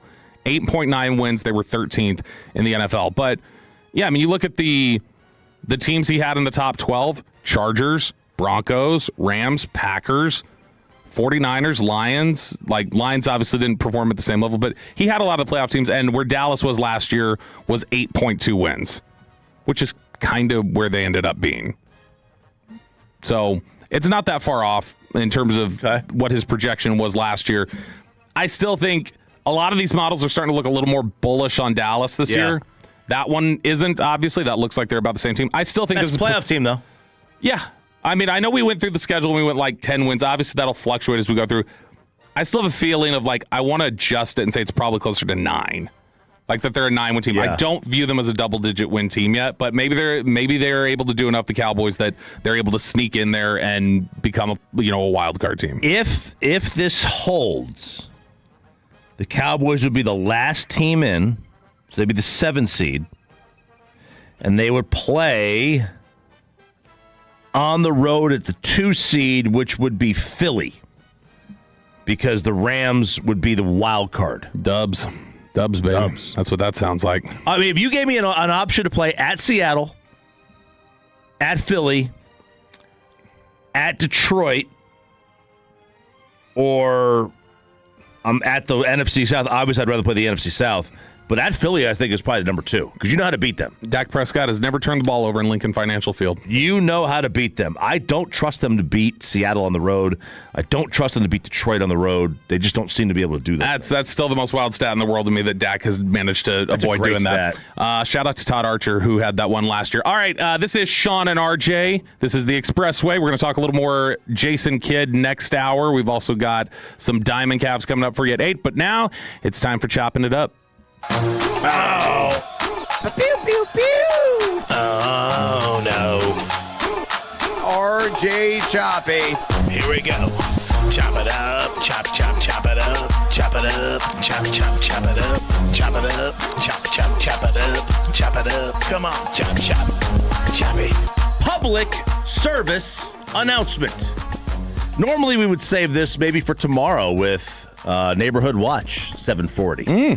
But I feel since today is the opening day of the new HEB in Euless, a public service announcement so is... great, HEB opening in HEB. Please avoid 121 in Cheeksburger. This is the dumbest decision to build an HEB in that like location. that area. I love the area. I love they got the Dave and Buster's over great. there. It's a fantastic area. Is there a Lazy Dog over there? There's a Lazy Dog there. I almost bought a house behind that when I bought my house, and I should have done it because that is appreciated in value a ton, whereas mine is not, and it's a much easier location for me to get to everything. But I didn't. Maybe it's all the cat bodies in the neighbor's freezer. Yeah, maybe it's the cat bodies. Lowered your value. But Cheeksburger Road is a 1-lane road. And there is no way that you're going to get in and out of this. So please, if you are traveling today, stay away. It is the opening day of this. If you have to go down that road, find another route. In fact, I would do this for the next 2 months.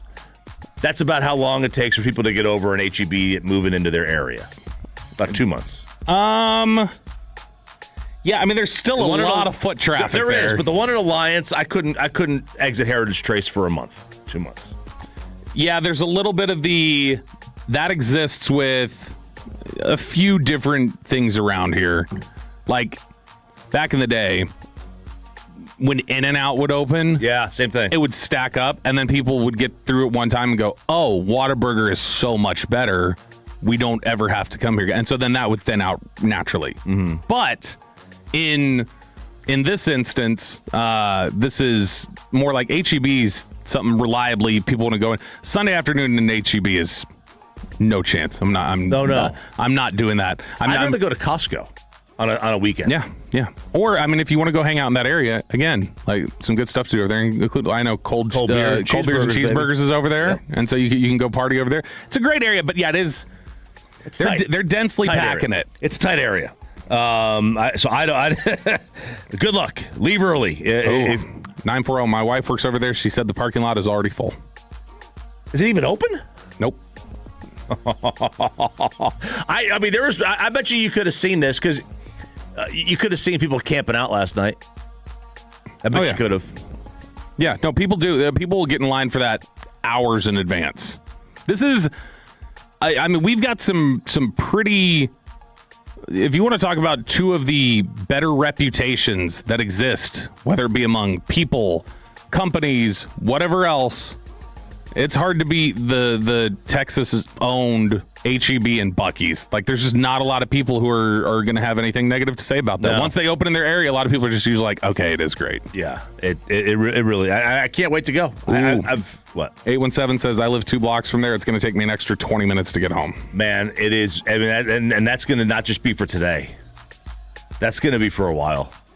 It's such a congested area because, again, it's not a 2-lane road on each side. 121 is just really poorly constructed in some areas. Mm-hmm. That little, when you come up to 121 and it's that 114 and 635 split, when you're coming from by Grapevine Mills, yeah. Because they all of a sudden a couple months ago shut down, like they made one of those lanes. Right. It used to be you could take it either way, and then they made it like just for 635, I think. And now that is hell trying to get through that area during rush hour. And in the past it was bad, but you could at least manage. This is it.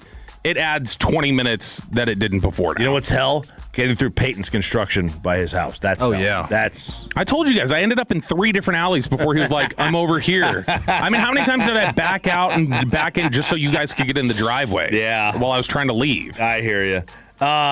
It is chopping it up here on Sean and RJ on 105 to the Fan.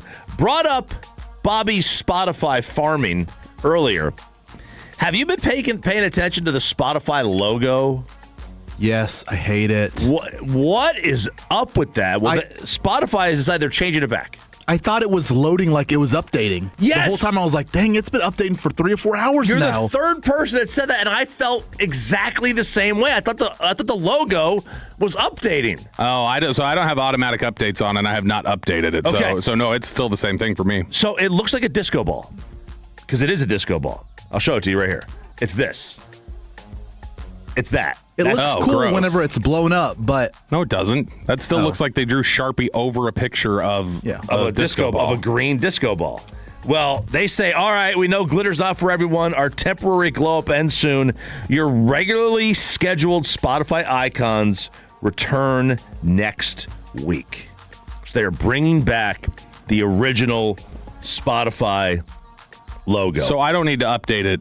I shouldn't update Spotify. No, don't update. I mean, unless you want this logo for 3 more days. Although, with an Android, because they're awesome, you can customize almost any of your app logos that you want. And so even if they had the bad one, I could set it to be the old one.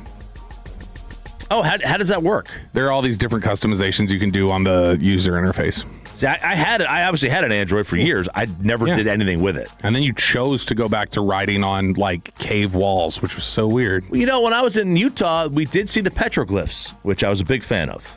The petroglyphs?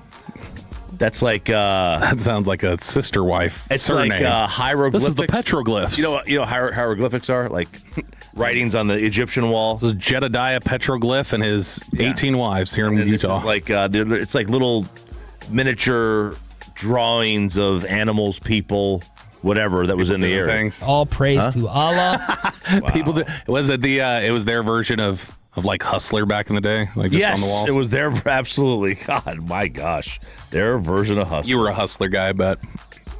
No. You were a Hugh guy. Too raunchy, man. I didn't need all that. Chopping it up here. I prefer a razor. Sean and RJ on 105 through the Fan. I love nostalgia. Okay, and that's what this is. Tim Sparks has confirmed that he has purchased 80 Pizza Huts.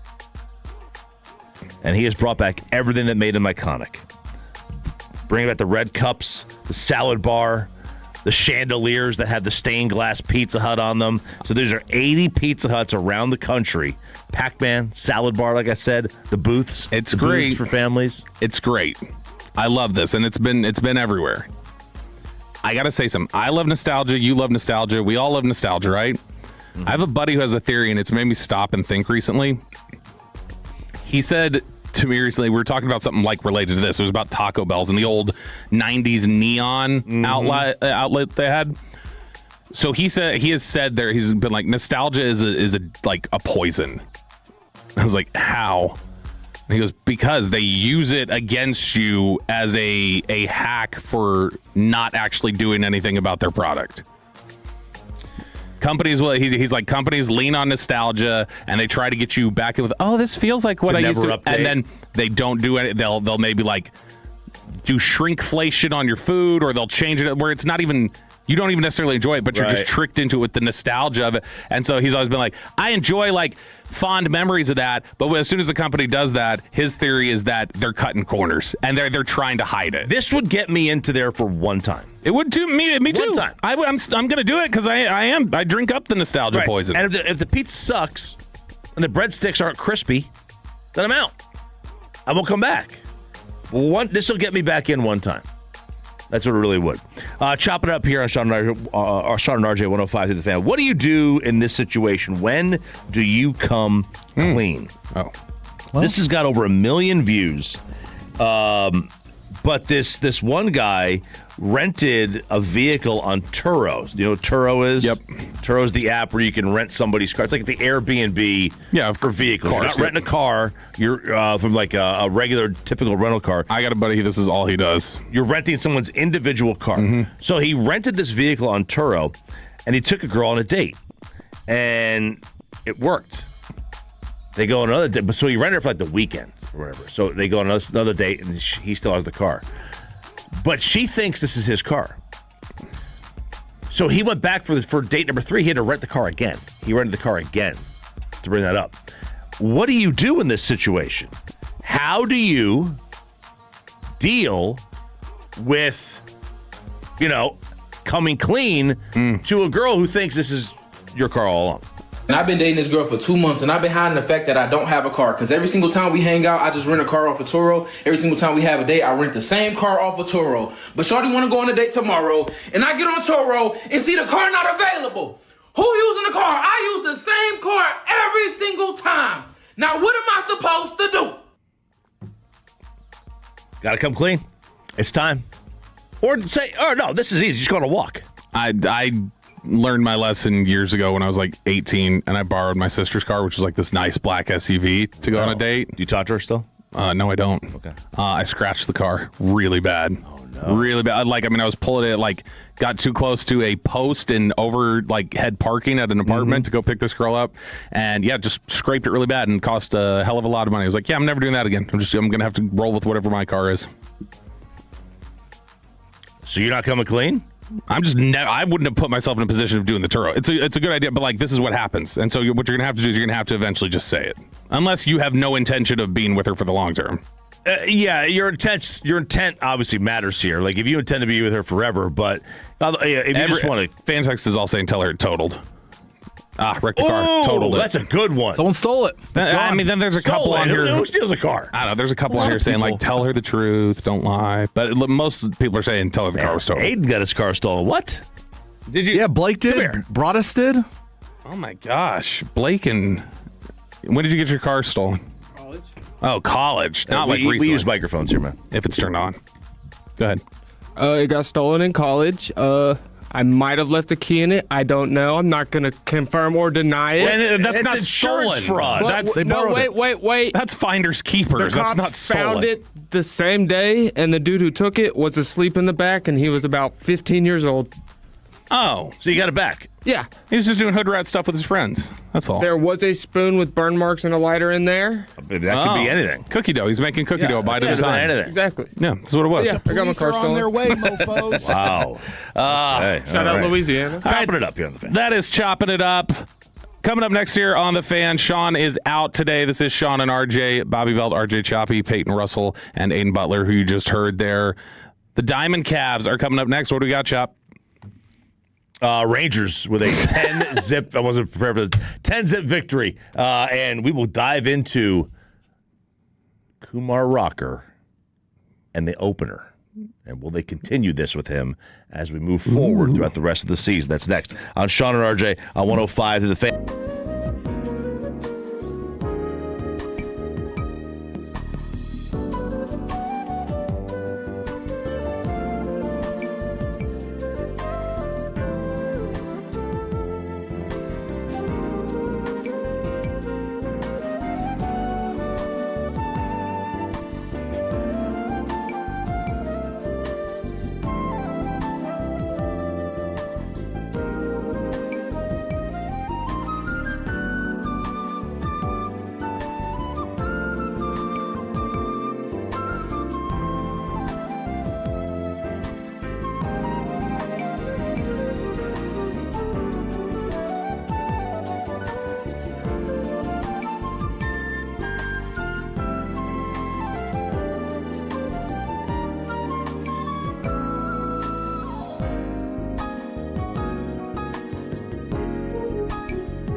driven by our D&M Leasing Studios. This is Sean and RJ on 105.3 The Fan. And that brings up Brandon Nimmo. And Nimmo swings and drives one deep to center. That turns McCarthy around. He's still going back. He leaps at the wall, and it's gone. Brandon Nimmo cranks one out of here. His 5th home run of the year, and it's now 7-0 in favor of Texas. You're an idiot and you don't know baseball.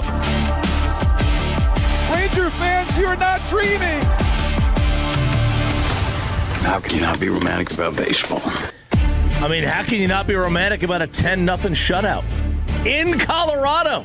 There's only romantic things to say about that. There's only romantic things. It is Diamond Cavs on Sean and RJ on 105.3 The Fan. Rangers get the 10-zip victory over Colorado at Coors Field. You don't say that often.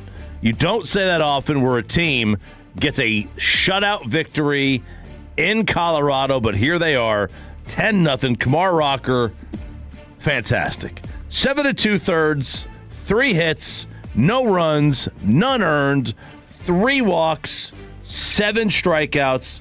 I mean, he was efficient. 103 pitches to get through dang near 8 innings. This was fantastic. Yeah, he was great, and he'll still have the occasional time where, all right, the control's not there. The stuff is, but the control's not there.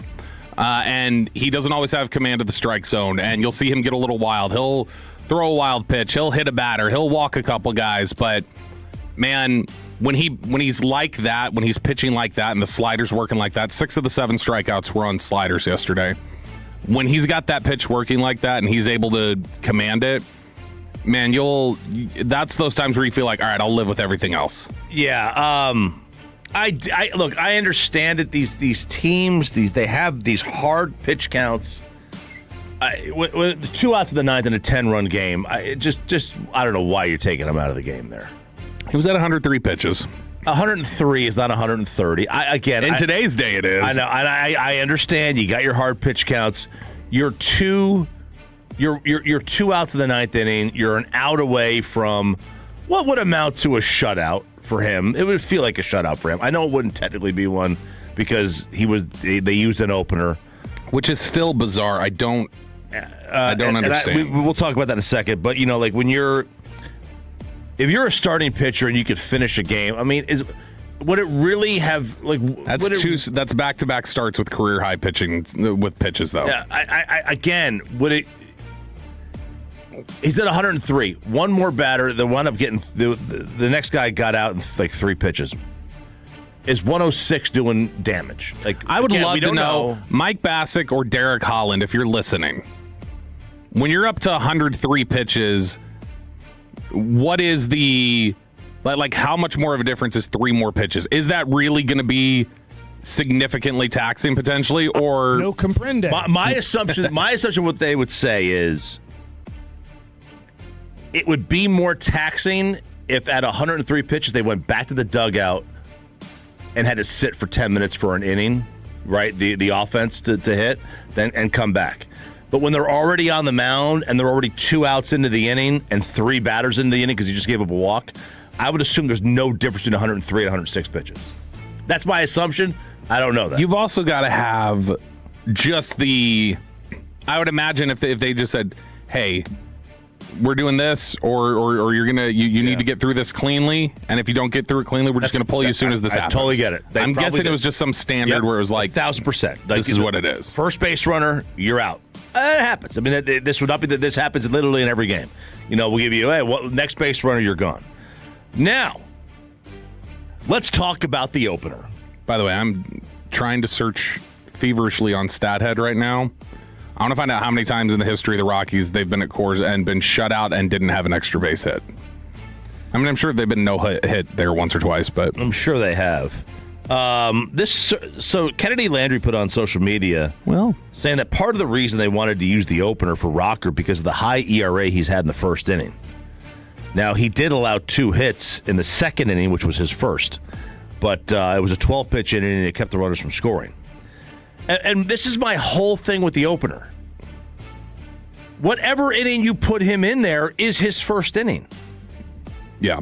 So the same concept applies. Unless you're worried about top of the order. You just if you're worried about top of the order and you're worried about confidence. If you're just like, hey, he might have an issue with the 1-2-3 hitters. We don't want to get him off to a bad foot. Let's get him rolling, and then he rolls into when he's almost done through the first time in the order. Now he can take on 1-2-3 when he's kind of built up his confidence a little bit. Yeah. Maybe if that's the thought process. That's it. Look, I love analytics. I've said for years I'm a big fan of it. This is one of this part of analytics is where it's like, okay, y'all have too much power. You need to go sit down for a minute. Okay, we're not going to sit here. You guys didn't invent baseball. The analytic nerds, and I love them, they're like the Gen Z. Like they think they invented. Oh, they invented these, so they have to come up with new names for things. Yeah, what year was Bill James born? Well, like the 1950s, right? Yeah, you're no Gen Z. You know, they have to rename things, and it's like, no, we did that before. We just called it something different. You know, the opener is like you're not inventing baseball again. Put a starting pitcher out there. That's the second time this year, by the way, that Colorado has no extra base hits and not scored at home. So it's actually happened to them twice this year now. No, I look at it as when you watch Moneyball, for instance, there are certain things that definitely needed to be killed in the baseball community, like certain old thinking that you needed to rid yourself of. But it, as oftentimes is the case with things like this, it went a little too far. And the area where I think it's gone too far, most in particular, is the whole hard and fast rules about pitcher can only go 2 times through the lineup. Pitcher can only do this. Like all those, like having absolutely no feel for just how they're operating, how they're working, and where they're at that point. I mean, how many times have we seen it? It happened with Zach Wheeler getting pulled out of the World Series early because he was 2 times through the lineup, and that burned the Phillies. Mm-hmm. And then Kevin Cash got burned by it with the Rays. Was it Snell? Yeah, Snell in Game 6, I think. And I think I was there. Roberts almost got burned by it. I think Roberts is. They won, but ultimately, I think they were. It had gotten dicey there for a sec. His decision to pull it. So this was last year, right? Yeah, I think it was last year. This is just, to me, we've only seen that blow up in people's faces. Just let them get through it. If they're confident they can do it, just trust the pitcher over the calculator once in a while. I agree, but that's where we are. We got lighter on the hill today. Rangers and Rockies. It'll be a 2:10 first pitch right here on the Fan. I'll have coverage starting at 1:30. So no G-bag today. Oh. Or G-bag late. It'll be a late G-bag or maybe an early Fan After Dark. Yeah. Now look, I mean, you could have. If G-bag goes till, let's see, it'd be 2:00 start. Be over by 5. Probably. Yeah, so they probably got an hour and a half. Yeah. I did hear Dawson yesterday talking about G-bag of the day, and he made some reference to, he said maybe if we can get to the 5:00 hour, if the game's over early enough, we can do G-bag of the day. So it sounded like Dawson was anticipating a 1.5 hour show at least. So it's semantical then. Diamond Cavs here on Sean and RJ 105. Is semantical a real world? That was when he and Sandler were fighting. Okay. When Dawson was like, "You want to use semantics, and I'm anti-semantic." Ladies, take your tops off. For the gram, tarps off, baby. This is sweeping the nation at these ballparks, and I want to see it. I've seen a couple people do it at the Globe. I want more. I want sections of this. But have you seen this? Mm-mm. It's called tarps off. It's the latest trend through the ballparks where guys are ripping their shirts off after home runs. And Petey Pablo right here. Chio in the studio. Yeah. Spinning that rally towel. The studio here. Terrible towels. So I need to see this after home runs. I know they're few and far between at the Globe. But when they happen, tarps off. Take your tops off, men and women. I want to see the women get in on this too. Yeah. Right? Some of them.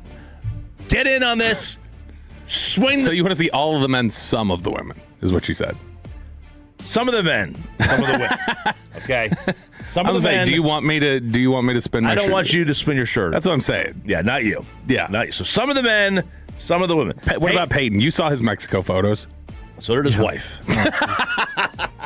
See, that was Sarah's first question when you said that Miss Mackenzie was worried about you with when you took your shirt off, it was like, does she not see you naked every day? But that was, I had said this. It was after I had like 4 pina coladas, a couple of margaritas. Like, it was the aftermath. Yeah, it was an inhale. The worry is just about your suit, right? Yeah, like she's worried like this is like tailored a certain way and you're not going to fit in it potentially. Like that's what she's worried about. She right? doesn't worry you have sludge. So it's more just like she doesn't want to see you getting bigger. Like is the thing, not like where you're at. She wants to make sure you're fitting in your suit. I'm gonna have to do a juice cleanse or something to make sure I think I still fit in that suit that Cody got, but I don't know. I have to do a house cleanse to figure out if I have my suit. I can't find it. Yeah, Tolo, please help Chop out with a suit. Just someone I've got 2 of them. I got a blue and a black, and I don't know where they are. They're in a plastic bag somewhere. So they have to get cleaned because they stink. 16 days, boys. 16 days? I think so. All right. So, we talked about yesterday, Sean had brought the question in terms of how do we know how many runs you're gaining or losing based on the challenge system? Yeah, we talked about the idea of like when you challenge something, how often does that end in like, all right, if it was or wasn't challenged, how often is that then ending in a run scored or something like that? So StatCast did this. It's called run values applied. So the Twins and ironically the Rockies are 4.4 runs better than expectation. Okay? Which right now is about a half a win. As the year goes on, it'll be more. But those clubs are 6 runs better than the last place team, which is the Texas Rangers. The Rangers are minus 1.6 runs against expectation. Even though they are number 1 in percentage, right? You saw that yesterday? And they were number 2 going into 2 nights ago. And then after these 2 games, they're number 1. Which means they're not challenging it enough. Or their efficiency is correct. Or their efficiency is correct, and they're recognizing when they should, and that's why their efficiency is high, and that's maybe why they don't do it as much. They do it as much. But they're still losing runs. That 6-run spread they have over a full season is about 3 wins overall. Now, let's just do it to league average and make it 1.5 wins. Okay, because what are the odds that the team that you're fighting with right now is going to be tied with you for the lead at 3-1, right? So if they lose that 1.5, last year, they seemed small. The Tigers were the last team in the playoffs. They ended the season at a tie with Houston. 1.5 win difference puts them in the playoffs and Houston out. Yeah. The Yankees tied the Blue Jays tops in the AL East. A 1.5 win difference puts one team as the division winner and one team in the wild card round. The NL, the Reds and Mets tied for the last wild card spot. That 1.5 win difference changes that. Like, we may think it's minuscule, but a 1.5 win difference when you factor in you're playing 160, it's a massive, massive gap. Yeah. And they've got to correct this. Obviously, you want to be at the top, right? But there's also a lot of volatility when you're at the top. It means you're doing a lot of these challenges. You could get them wrong. Just got to get the league average by the end of the year. There's wins to be had with this new system, and that's not taking advantage of it. Yeah, that's what's important. Diamond Cavs. That was Diamond Cavs. Thank you, RJ Choppy. Yes, sir. This is Sean and RJ. Sean Sharif is out. He's about to walk into kindergarten graduation here in about 15 minutes. But coming up next, Jason Kidd is out. And what is the worst possible name you can call somebody? RJ Choppy's going to tell us. That's next on 105.3 The Fan.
minutes. Back to Sean and RJ right here on 105.3 The Fan segment here brought to you by the personal injury lawyers Frankel and Frankel. If you've been injured in a car or truck wreck, call Frankel first, 214 or 817-333-3333. With Frankel and Frankel, there's never an out-of-pocket cost. They only get paid when you win. Frankel and Frankel, the go-to car and truck wreck attorneys in Dallas.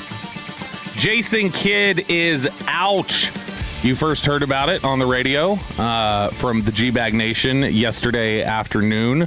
Around, I want to say it was like 5:30, something like that.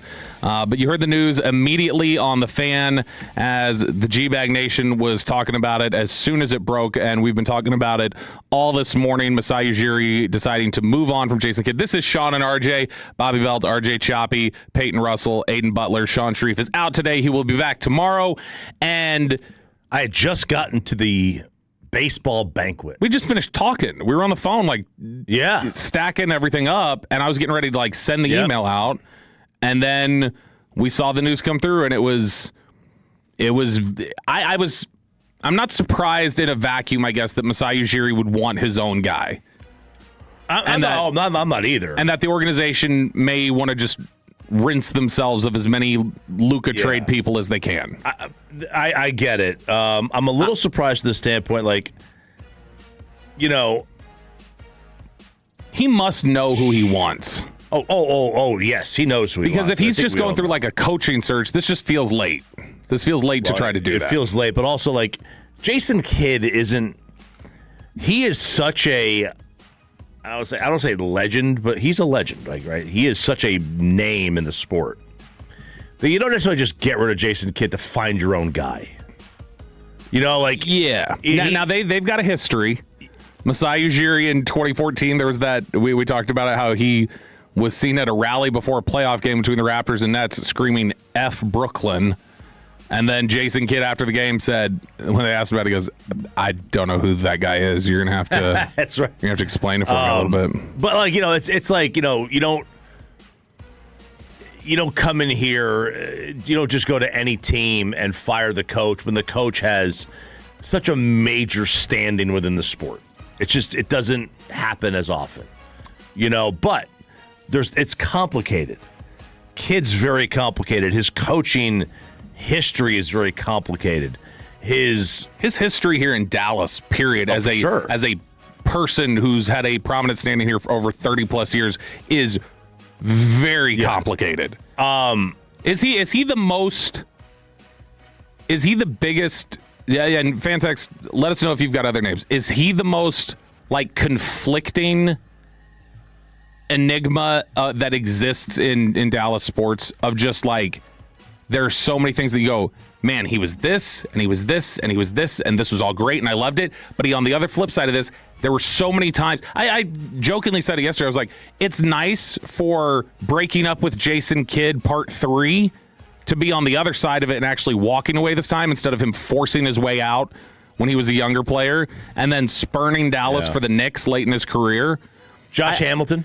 Hamilton's one that I had thought about, but even Hamilton, as unique as it is, because that's definitely intense feelings of so much disdain and so much positive emotion on different spectrums. Kinsler was that way in some ways, but we don't normally see it in 3 rounds. Kidd has been shunned and welcomed back multiple times now, and it's just I don't know if there's it's like Billy Martin with the Yankees almost. Of just all right, you're going to make 3 trips around here. We're going to love you and hate you at the same time. I love Jason Kidd. He's my second favorite basketball player ever. You're going to have a hard time getting me to say a whole lot of bad things about him. Just a massive fan of his game.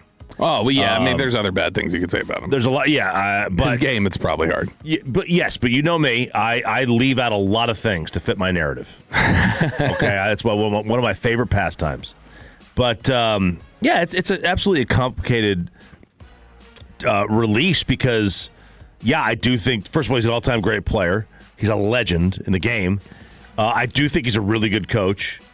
I do think he has problems at times coaching where he just draws up plays that make absolutely no sense. And then obviously the elephant in the room is Luka and that entire situation. And not just the trade. The trade is what it is, right? and we've talked about this. You want to trade Luka? Fine. I believe everybody's tradable in the whole sports world. Everyone.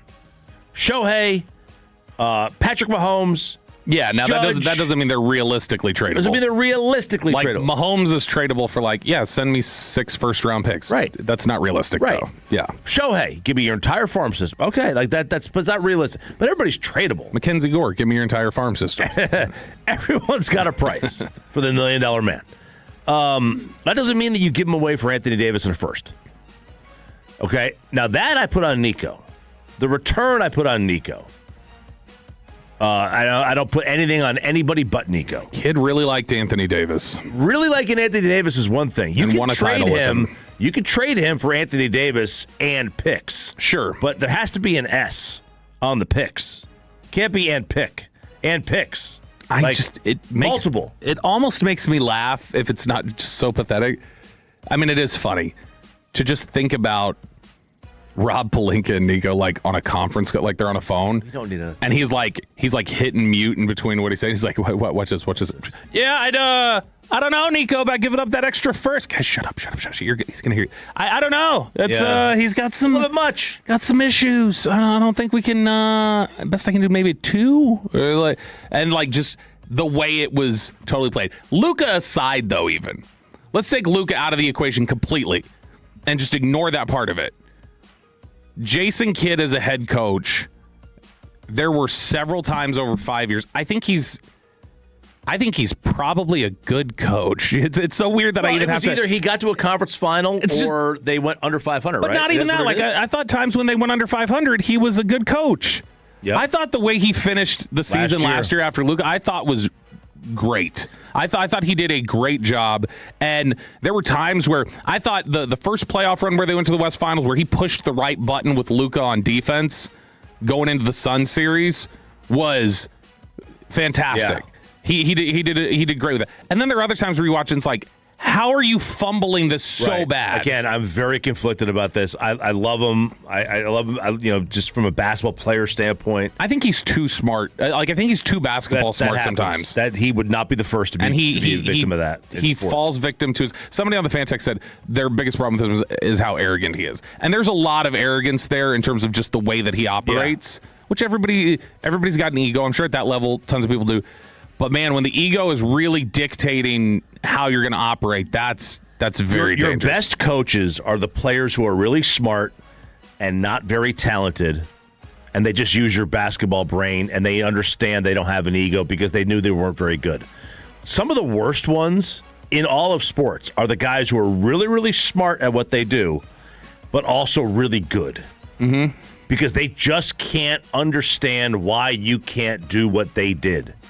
Okay, well, I mean, a lot of people can't. Tom Grieve used to talk about that, said that when Ted Williams, he would just say, you guys need to take the first pitch every time. He's like, Ted, if we were you and we could all afford to go down a strike every single time up, we would. But, I don't think Tom Brady would be an elite head coach. It frustrated Ted Williams that they couldn't do what he did. Right.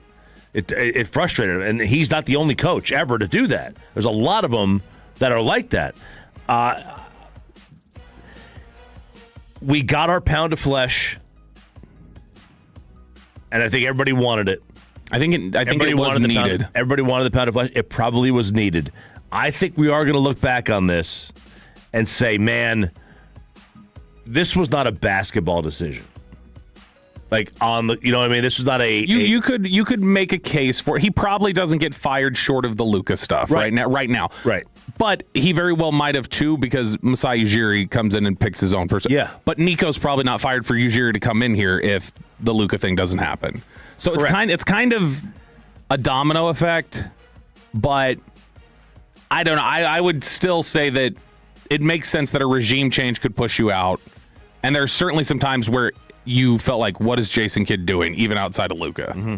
But I would say, it doesn't sound like you would. I would say it's appropriate to call him a nerd, though, Jason Kidd. Oh, really? Okay, very nice. So this happened, and we talked about Shams breaking the SGA MVP news the other day on Amazon Prime, or before Amazon Prime. Amazon Prime had the game that night. Mm-hmm.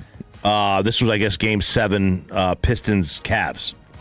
Well, Blake Griffin was not happy about Shams breaking the news, which Shams should not have done.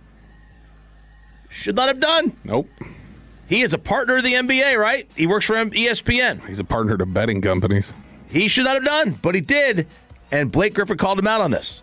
All right, now, just to be clear, the official announcement is happening here. Dirk and Steve, you all both won MVPs, but I don't remember Shams spoiling it way back then. I don't think he was around.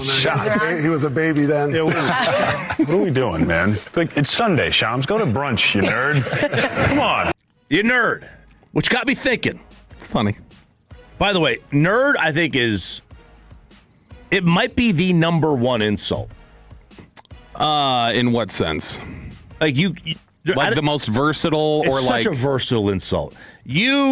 I think dork is the same thing a lot of times, but I think it just sounds harsher. I think nerd sounds way harsher. Nerd just has kind of like whereas it's like dork. Nobody wants to be a nerd. No, you don't want to be either. But dork, I feel like dork a lot of times has more playful connotation. But nerd also has some positives because people think of like, oh, brainy. Yeah, but nobody wants to be brain. Nobody wants to be thought of like that's all you have is a brain. I take more offense to like sport. Hey, sport. Really? Yeah, buddy. I got buddied at HEB the other day. Oh my god. Somebody on the fan text like 30 minutes ago said they hate being called boss. Oh really? Yeah, they don't like it. Boss? I'll do it occasionally. There was a TikTok I sent you a couple weeks ago. This guy who said he's like, one of my buddies just called me big dog. He's like, I still feel good. He's like, call your friends big dog. It feels good. Big dog. Guy. What's up, big guy? It's a big guy. Big guy feels big guy. condescending. Big dog feels good. Like a nerd, you call someone less than a man, but that only gets you if you're insecure with your manhood. Right? If you're insecure about it, then it'll get you. But if you're not, you can let that go. Nerd, nobody wants to be called a nerd. Like it's become a little bit more fashionable, like for a bit but for the most part, like nobody grew up thinking, I can't wait to be a nerd one day. So I was thinking of the other ones that might be worse. I think creep is pretty bad. You call somebody a creep like that. I would never do that. I got him in a hole with Fred Davis. We're good now. We're good. You call somebody a creep, they're like, am I really? Like, yeah, especially or not even like just whenever anybody says you're creepy. Creepy is just that one cuts. Like con man. Oh, like when I called Fish that. You know what I think? I'm just kidding. You know what I think when I hear con man though?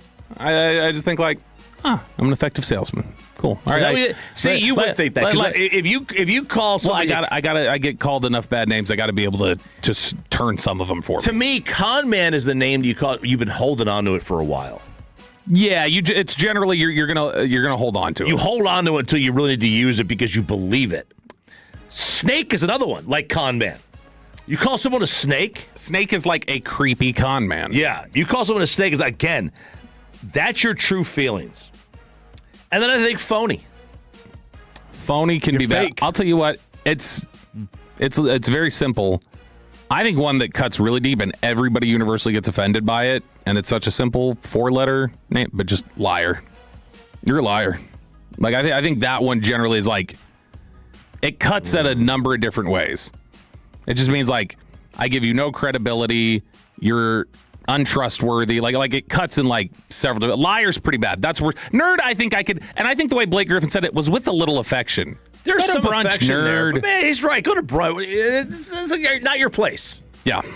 Not your place to break the news. Exactly. So, all right, Sean and RJ here on 105 through the Fan. Sean Sharif is out today. You got me, RJ Choppy, Peyton Russell, and Aiden Butler. Coming up next, we got Below the Belt, and the Dallas Cowboys may have angered one of the all-time nice guys in the NFL. Oh, wow. That's next in Below the Belt on the Fan.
The 5-3 The Fan segment here brought to you by Classic Chevrolet. If you're in the market, upgrade your vehicle. Get to Classic Chevrolet Grapevine today. The #1 Chevy dealership in the world, 3 years straight. They've got more new Chevys than anyone else, all priced to sell. Visit ClassicChevrolet.com. This is Texas. This is Classic Chevrolet. Together, let's drive, relax, and enjoy the difference based on new Chevrolet registrations 2023 through 2025. The great Bobby Belt. Bobby knows ball. Hey, let's talk ball. We're the ball knowers and we just talk ball.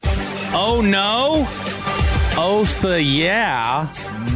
Let's talk about it I see in what you below did the there. belt on a 1 to 10 scale. You can use decimal grades. Choppy's grading my pun here. Oh, no. Oh, so yeah. It's a 6.4. 6.4. Okay. 6.9 in my book. It's a 6 is that's a passing grade. I'm gonna take it. Osa Odigizua is one of the greatest people you will ever come across in the NFL. I've heard. Super charitable heart, really decent guy, has a amazing backstory in terms of everything that he's overcome and what he's done to get to the point where he's at today. Super hard worker. He checks so many boxes that you would typically want in somebody on your football team. That's why it was a little bit of a bummer for me. I understood where they were at in terms of the scheme and the type of personnel they had. I understood why they felt like they ultimately had to move Osa Odigizua. But it was still a bummer for me that he wasn't going to be in the locker room anymore. One of the best guys in that locker room, just as a person and a human being. And you have managed to anger that man. You have managed to have that man literally talking about throwing knives at you. As he was on with Richard Sherman. It was the Richard Sherman podcast. And he was chatting with Osa. He would be kicking down doors. Yeah, or not effectively allowing me kicking the door, not actually having enough strength to kick it down. You know, he doesn't have that Brandon Browner strength. He can't actually take the door down. That's a good reference. But Richard Sherman and Osa Odigizua were talking this week about that upcoming game this season between the 49ers and the Cowboys. Did you see the schedule? Yes. You got any games that you got circled, any games that you're excited for? And I know, don't give me the cliche answer of, man, they're all important, because they're all important. They all matter. But sometimes some are mean a little more. I mean, speaking to the rivalry, bro, this is a game that for a long time the game is it's a game that you got a picture on a dartboard and you throwing the knife at the picture. Now I just take down the picture and I put up the other picture and I'm on the other side of it, but the energy is exactly the same. I like that. People don't understand how many, the San Francisco 49ers and the Dallas Cowboys, that it used to be an old rivalry that was very intense, and it's become that again on both sides. I think there was some legit frustration, some legit anger, and now you're on the other side of that, and it's gonna be fireworks for sure.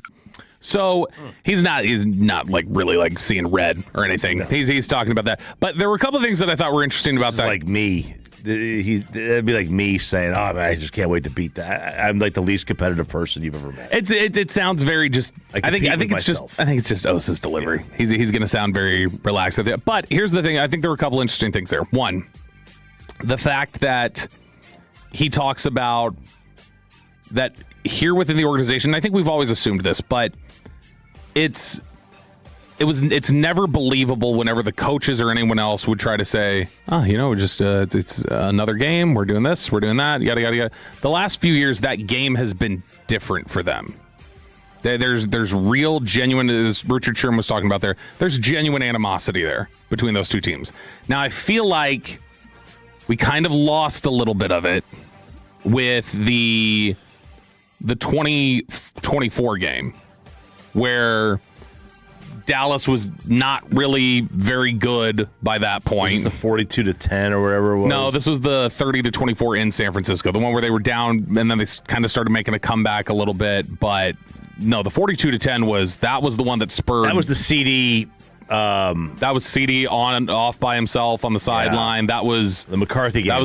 That was the come to Jesus with everybody after that, and that's when the offense clicked into place. It's hammer nail, man. This is not a rivalry. Stop saying it's a rivalry. We're not on their level. At least we haven't been for. Not on their level, but I don't think you necessarily have to be on their level, quote unquote, for there to be. Like, the rivalry is just the hatred. Yeah, but like from a competitive standpoint. Like, what's a competitive series in sports you can think of where it's like they play each other a lot and they're competitive, but I don't think of them as hating each other. They play each other a lot. They're competitive. Yeah, like it's a competitive series and they play, like, whether it be in the NBA or, like, for instance, I think of the Rangers would play, for instance, various series against you may play like a bunch of games against the Angels and they're competitive and they're in the division and you don't like them. And there was a time where when John Lackey was there and Jared Weaver and stuff, I think there was real intensity there. But even when they were playing competitive series with each other, or there were other teams like that they did, there was a difference with, as infrequently as they played, Toronto. Toronto was hatred. Oh yeah, they hated each other. And Texas didn't win either series, and it didn't matter. It was a rivalry. They hated each other. Texas lost both playoff series, and I think with Dallas and San Francisco, there's enough history built there that the tight competitive nature of those two playoff games they played, because they didn't get run off the field in those two playoff games. They were both one-score games. The score of the first one that was here felt. It was bigger than that. Yeah. The second one, it had was some chances. The second one felt like a game where if some things change differently here or there in the first Pollard three quarters, hurt. If Pollard doesn't hurt, if Dak doesn't throw the interception on the sideline early in the game, it's like the one right, and I think they go down and score a touchdown right after Gallup. that. I think he was throwing a Gallup. Yeah, and if that goes differently, Dallas played better than San Francisco for a large majority of that game. They did. And then they got just the bludgeoning in 23, which led to so much change here for the Cowboys that I think it really is. We talked about this. They built a team, basically. They were building their team at one point to match what San Francisco was doing. And so it is a little odd that now they've been involved in trades the last few years, like just openly, like kind of swapping players with each other. The fact that, how many, they've gotten 3 deals done for players in the last 3 years. D. Winters, Osa, and then Trey Lance. Oh God, I forgot about Lance. And so they've been willing to make deals with each other. So in that sense, it doesn't feel like maybe at the executive level there's not the same sort of intensity or animosity, but at a player level there is. There's such an intense focus on that football team. Do you think it's the same the other way? Yeah, I think Kittle wearing the F Dallas shirt, and I know it was a callback to something, but they did not like Dallas. Those players on that team. Do you think the rivalry is on the same level in terms of if you were to list San Fran's top rivals, I think it's Seattle, right? Seattle's number one, or the Rams, either one. Yeah, division rivals are always going to be, they're just more relevant. In fact, that's why I'm going to suggest something right now. And I've thought this before and something along these lines. I think the NFL would do a great service for themselves if that floating 17th game every year was just the same rivalry team every year. So every year San Francisco and Dallas are playing each other. Huh. Or if you wanted to really feed into the history of Dallas-Pittsburgh. Dallas and Pittsburgh are scheduled to play each other every year because you've got the extra 17th game anyway. So Dallas and Pittsburgh are accounted for each other. Would that not get inconsistent with an imbalance in the schedule? So you would have a team like Indianapolis playing Tennessee. Mm-hmm. Whereas, I guess that wouldn't work. They're in the division. So it wouldn't matter. Indy, New England. Yeah. And then you get a team that is like Cincinnati gets, or Buffalo gets Kansas City. Mm-hmm. Okay, that's not necessarily. It can create an imbalance. Creates an imbalance. But league is cyclical. Rosters change. Who's good and who's not is going to change a lot over time. But is Indy and New England a rivalry anymore, or was it Brady and Manning? That was the reason for it. So that was generally Brady and Manning. But that's the thing, is that even if that's not the one you want, right, feed into it. Like Dallas, San Francisco that's really good for the NFL when they're going at it. Really good. If you schedule, because for instance, I feel like 2024 with Dallas not being very good, and San Francisco wasn't great that year either, but both teams not being very good, and then having that game just kind of be a meh game, and then 25 they didn't even play each other.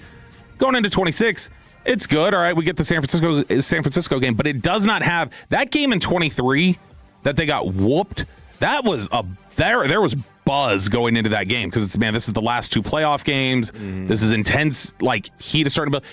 The NFL, I would think, with all the different ways that they like to elevate the brand and do different things, I would be, again, it doesn't have to be San Francisco. Maybe but you just find historic rivals that you go, all right, we really want to pair these teams up. And you know what? You could even be more creative with it.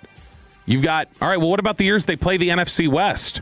Or what about the years that they finished in the same spot as the 49ers? So they're 3rd and 3rd, and they end up playing each other. Fine, you end up playing San Francisco twice like it's a divisional game.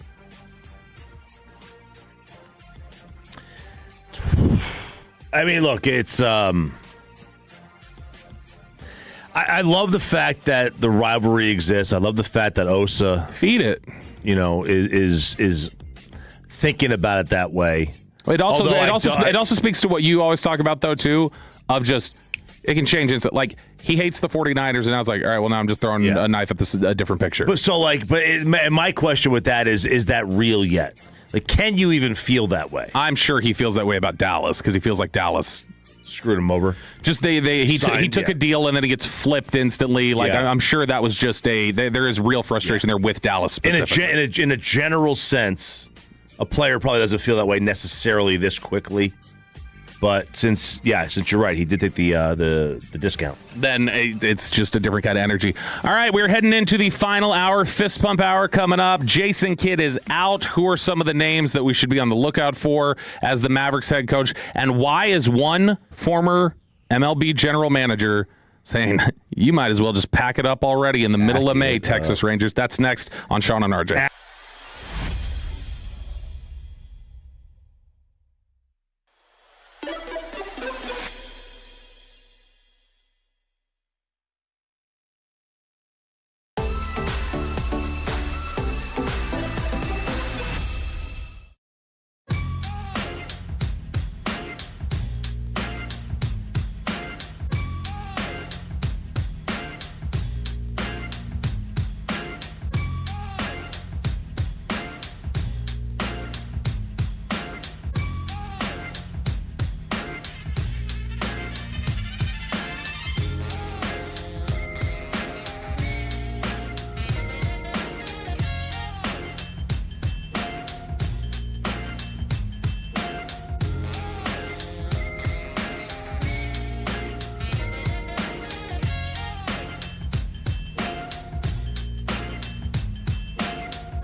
and HD1 Dallas-Fort Worth. Let's go, Cowboys. An Odyssey sports station. Driven by our D&M Leasing Studios, this is Sean and RJ on 105.3 The Fan.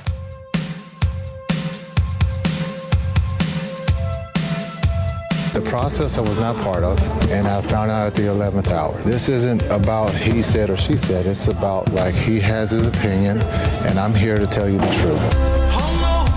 No one's dying. You don't always have to be negative.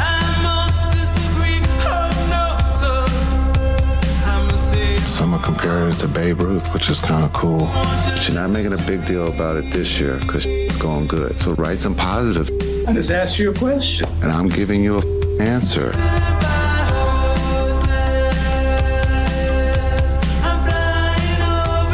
This is a business. It happens, right? Fist bump hour here on Sean and RJ. Important questions. Don't ask the stupid questions. Goodbye, Jason. Jason Kidd is out as the head coach of the Dallas Mavericks. Bobby Belt, RJ Choppy. We got Peyton Russell. PP. We got Aiden Butler and Alec Medford getting it outside, as Sean would normally say. Sean's not here to say that. He is off doing family duties today. He will be back tomorrow. But he misses another big story in the world of basketball, and we've been talking about it all this morning. Jason Kidd is out as the Dallas Mavericks head coach after the Mavericks released a statement yesterday saying that they are having a mutual parting of ways. Mutual parting of ways. I have one question for Sean tomorrow when he gets in. Mm-hmm. Is there tears? From him? Today. There's tears that he's not here to talk about Kidd. He doesn't have tears for his kid. He has tears for Kidd. No, when he's not thinking about that, at least he better not be. In the graduation. No. I had tears. In kindergarten? Dude, they sang Little Wonders. It's cute. They look adorable. What a song. That's what I wake up to every day. That's right. I can't hear that song to this day. I cannot hear it. I start to break down. Because my kid they sang it. Play it, Peyton. Do not play it. Do not play it. Peyton, just pull it and up. I like it. He's already getting me. glassy eyes. They haven't even played it yet. Every time. You know what else gets me is The Greatest Showman.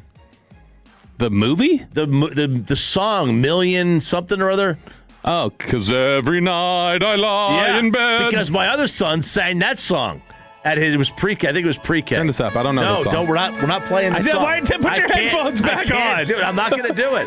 You're not going to get me here. I'm on camera. I've already cried on camera once here. I don't know the song. They canceled the Masters. I don't know the song. You don't know this song? No. What is it? How does it go? Sing it for me. I can't. You don't know this song? No. My kids didn't sing this at kindergarten. Let it go. Oh, this is the Frozen song. This is not Frozen, is it? No, I was just joking. It said "Let It Go." This was in Meet the Robinsons. Matchbox. It sounds very emotional. Yeah, and I can see by the glassy look in your eye. I can't. No, he will not be crying today. He strikes me as the type that just probably thinks like, what are we doing? It's kindergarten. Which is, why are we here? I kind of felt that way. I was like, oh, what are we doing? But it was cute when the girls walked out there in their little cap and gown and their 5. It was sweet, but. Yeah, I don't think he's going to be. No, I would guess no. I'm going to set the odds at -500 no. Oh, my God, I really am. You are. Look at you. All right, let's talk about something less sad then, which is Jason Kidd's out. And for the most part, people seem to think that's a positive on the fan text this morning. We've been hearing from you guys for the last... really, we've been hearing from you guys for the last 16 hours because G-Bag got us going, talking about this live on the air yesterday as it was happening, and I know a lot of people got a chance to weigh in there, and we've been talking about it all this morning. We have not yet gotten a chance to talk about some of the names that could be out there. I've got a list first. Do you have a list over there? I have my own list. Oh, you got your own list? Go through your list, and then I'm going to give you two lists that I've got. We got one from Mike Curtis from Dallas Morning News, and then there's another from SI. Okay. Well, I guess we're going to burn this topic for tomorrow. No. So Nick Nurse is a name. I don't want any rookies. Okay. But Nick Nurse is a name. It's the most logical, 1 + 1 = 2 name. An absolute connection there. I'm going to throw 2 names there that I'm going to say no to right off the bat, but I think they're names that one of them is Tibbs. Okay, Tom Thibodeau. And I'm out on him. He can be a hard ass. He can be, but the main, and I think he's a good coach. I really do. I do think you need someone who would be a little bit more modern offensively. Nick fans will tell you like they could. Yeah, he's a defensive guy. I think with Cooper Flagg, you need somebody modern offensively. Okay. Billy Donovan is a name. He is former Florida and who else? Oklahoma City and Chicago. Budenholzer's a name. Mike Budenholzer. I'm out on him. What's Lenny Wilkins doing? I'll tell you one name that I would love, but again, he just got hired, and I wish he didn't do it, and that's Michael Malone. Michael Malone just came up on the fan text. We've also got bring back Rick Carlisle, says the 972. I don't know. I don't know. Could you? You could. Did Rick have any dealings with this ownership? I don't think so. They were way after. Yeah, that occurred after Jason was here. I would love to see Rick back here. But again, like he just went to the NBA Finals, man. Well, you've named a lot of the names that are already on some of these lists. So Mike Curtis at the Dallas Morning News threw out a couple different names. First one he had up here, Billy Donovan, who you just mentioned. Donovan stepped down as the coach of the Bulls last month after 6 seasons and appears to be drawing interest from the Orlando Magic. Donovan has an, quote, excellent shot of landing the job with the Orlando, according to NBA insider Jake Fisher. Donovan has Florida ties, serving as a coach of the University of Florida for 19 years. Could the Mavericks opening and the possibility of coaching Flagg entice the veteran coach to look to Texas? What's a better job? Orlando or Dallas? Today. I mean, granted, like, Flagg is the piece. If you want to just talk about resources and what you already have, it's Orlando. Because they've got they have picks. They've got good players. Banchero's got they've got their core, their young players, and then they still have assets into the future. And he already agreed to be their coach once before. And he was remember that? Yeah, and he's from Florida. Like right, he spent so much time in Florida. He agreed to coach them, and then he rescinded it. Like I remember, he pulled Dana Altman. I always think of Billy Donovan fondly because I remember listening to ESPN radio about 22 years ago. And Billy Donovan, on the air? You were probably running the board that day. Billy Donovan was on with Dan Patrick, and Dan Patrick asked him if you were starting an organization, or like you were starting a roster right now, what one player would you start with? And he did not hesitate, and he said Dirk. And we're thinking, hell yeah. And that was at the time Dirk was getting a lot of help from people for just being the soft Euro who doesn't defend. Irk.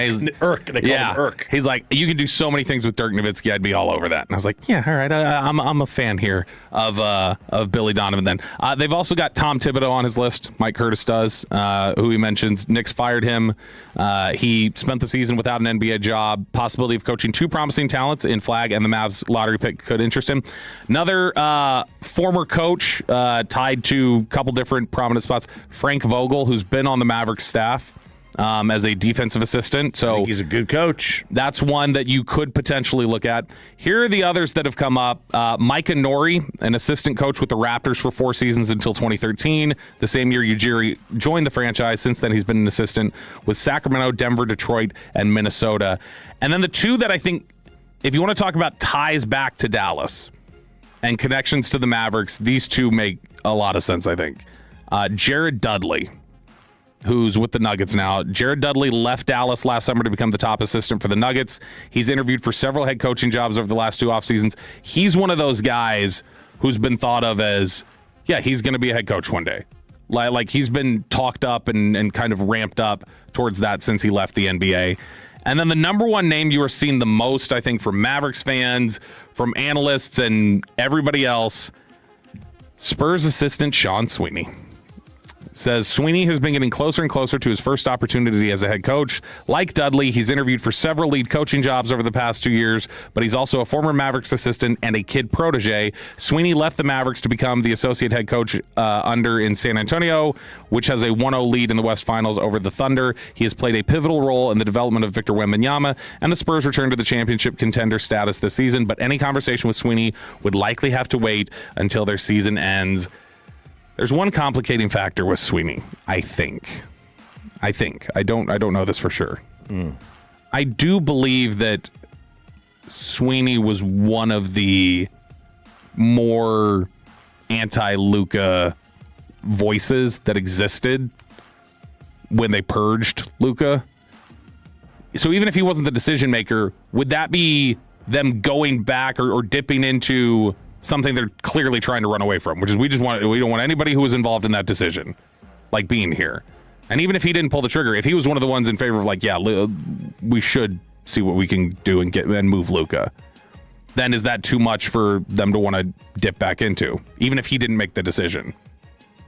And it's been publicly not talked about a lot, but I'm just saying I think that he was one of the ones who was probably a little more anti-Luka. I'm not upset. I would not be upset with the somebody who was okay trading Luka. I don't think there's a problem with that. I think it was more that I think it was one of the voices that was like, this dude's never going to give us what we need. We need to get him out of here. Like that. And you know what?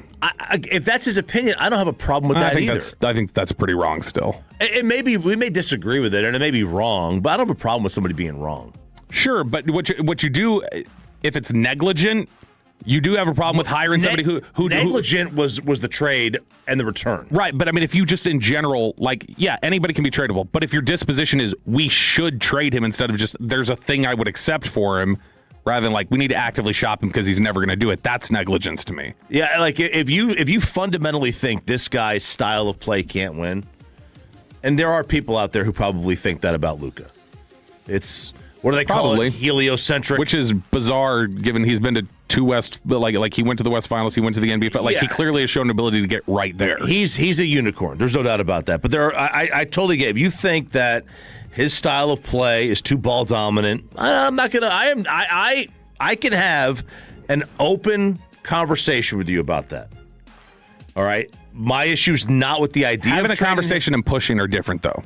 If you want to push for, I don't have a problem with that. My problem is always with the deal. No, I know, but always with the return, never with trading. Right, but pushing for it is clearly a problem to the current regime in terms of they don't want anyone here anymore who was there and pushing. Yeah, for they may think that. But is it different with him because if it wasn't publicly known as much, it may be. I mean, we'll know. Yeah, we'll find out about that. We'll find out, and that would be a problem. Jim Bowden. Pivoting over to baseball really quickly, Rangers win last night 10-0, beat down on the Rockies. Kumar Rocker with an excellent 7 2/3 where he didn't start. He came in the second inning because they didn't want him to face the top of the order or something. But he ends up almost going the full way after that, throws 103 pitches. But the Rangers now sit at 23-25, not too far back in the AL West. It's almost first place. They're right there. Jim Bowden, former Major League GM, who Mike Bassick will always say, oh, he hates me. He was like, he couldn't wait to get rid of me, is what Bassick has said before when he's on the air. He took a look at where all 30 MLB teams stand heading into the trade deadline and their outlook. And you go all the way down to his rankings, and he has the Texas Rangers at 17. And this is a pretty tough write-up. He says the Rangers are among the league leaders in team ERA, led by the resurgence of DeGrom. The rest of the rotation has been more average, with Gore, Evaldi, Leiter, and Rocker all showing inconsistency. The offense has been a disaster. Seager and Carter are struggling to get to 200, and Seager is now on the injured list. Langford has only played 20 games because of an injury, was hitting just 238 before that. Josh Young has been the one real bright spot, while Jake Berger has provided power but has done little else. And then under trade deadline position, he says sellers. This is not a playoff team. They need to continue to build their lineup depth from top to bottom with players who can contribute on both sides of the ball. So Jim Bowden in mid-May, even talking about how they have one of the best pitching staffs in baseball, and they are right there in the West, is already just like, nope, lost cause. Wow. Seems a little aggressive. It did. Look, they are. I mean, every team. If you're, for the most part, is still like, If you're in the same spot in July, sure, sell. Like, let's move some veteran pieces. Let's try to stack some things up. But if they're close and they've shown competitiveness, no, I would want them to buy. I'd want them to go add offense because the pitching's been good enough. But just add offense. They have 1, 2, 3, 4. There's only 5 teams in the American League with fewer losses. 2 of them don't even have 20 losses yet, and that's the Yankees and the Rays. Guardians and the White Sox have 22 and 23, and then the A's have 24. Like everybody else in the American League has got more losses than the Rangers do. Like that is, again, that doesn't mean that they're sitting here pretty. No. All right, but it does mean that they're 1 or 2 bats away if they wanted to go pick them up. To being resigned to they need to sell, they're not a playoff team in mid-May when the pitching's been good, that seems a little aggressive. But I also think I doubt the hitting's going to get any better. But if the pitching can keep you competitive enough to where you get there and you can find deals to be made on offense, go make them. Go make the yeah. But the problem is there's no deals right now to be made. That's the biggest issue. The only teams that are maybe even open to trading right now, maybe the Rockies because they're already 11 games back. The Angels aren't going to trade with you. He says anybody you want. He lists Marlins, Twins. Twins Mets, is what? As these are sellers. Mets, Giants, Marlins, Twins. Those are teams that he anticipates selling. But something to keep an eye on. Just seemed a little aggressive towards the Texas Rangers. All right, you're listening to Sean and RJ here on 105.3 The Fan. Sean Sharif out today. He will be back tomorrow. We got the Red Zone coming up. And why is one NFC East coach riling the fans up and saying, we're going to kick Dallas's ass? Let's talk about it next in the Red Zone on 105.3 The Fan. After we get...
fan segment here brought to you by the personal injury lawyers, Frankel and Frankel.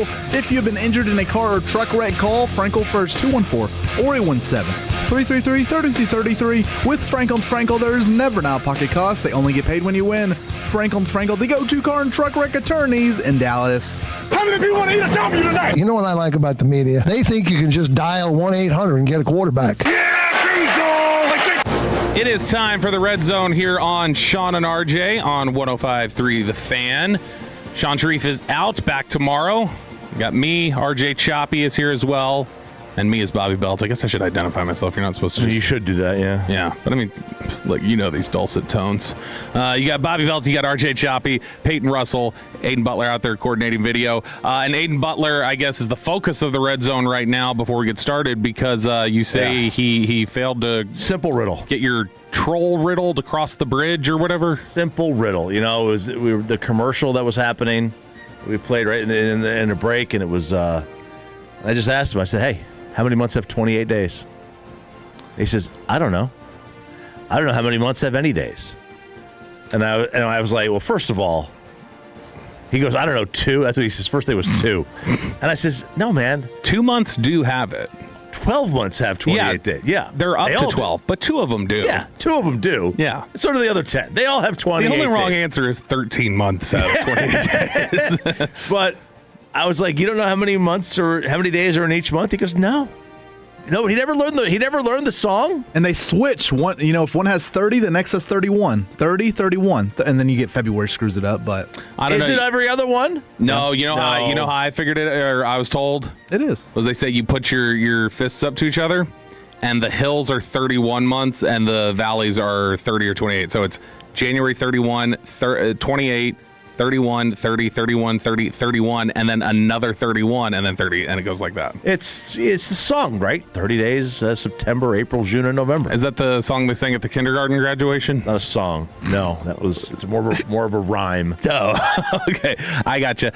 This is the Red Zone, brought to you by Just Love Coffee. We will be in Arlington at Just Love Coffee this Friday. We will be. Well, you won't. Oh, what? No, this is Arlington. We don't honor you in Arlington. I live there now. I just moved. City this week. I just moved to Arlington. I live there now. Yeah. We will be at Just Love Coffee. That is 1230 South Bowen. Make sure you come by, say hi to all of us. We'll be out there except for Peyton, which should entice you to be out there. This is your chance to come out, buy the Sean and RJ Ethiopian blend, plus every cup supports the Sandlot Children's Charity.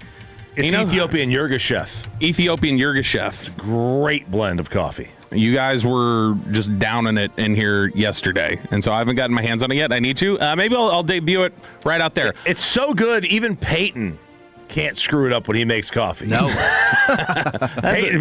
Peyton doesn't have any concept of how much ground you should put in. Put half the bag. No. He put half the bag in the coffee maker. No. I filled it up half the filter. Oh, half the filter. Okay, I thought you said half the bag. I was like, dang, no, Peyton. That's not the analogy. The analogy would be, it's so good, not even Rashee Rice could screw up the coffee. Ah, very nice, very nice. And is that because Rashee Rice is a total screw up at this point? Well, it appears so. The only receiving threat, really, that Mahomes, I guess, worthy.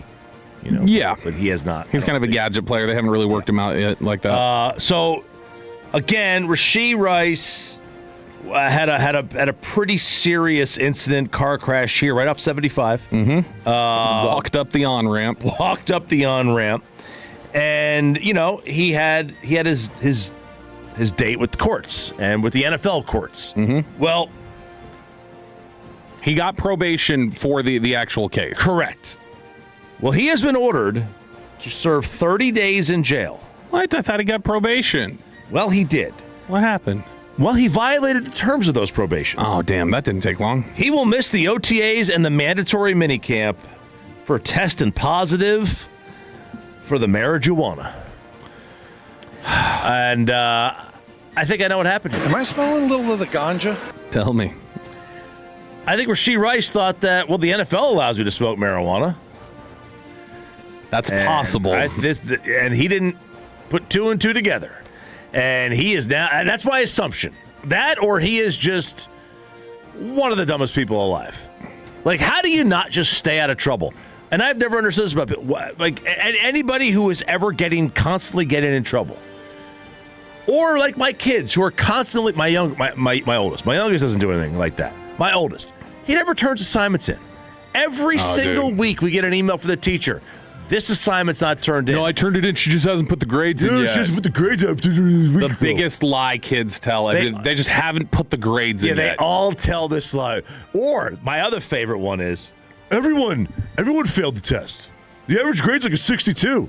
What is it? So that's the most common kid lie. They haven't put the grade. What's the most common adult lie? The most common adult lie. Sorry, I just saw this when you're replying to a text super late.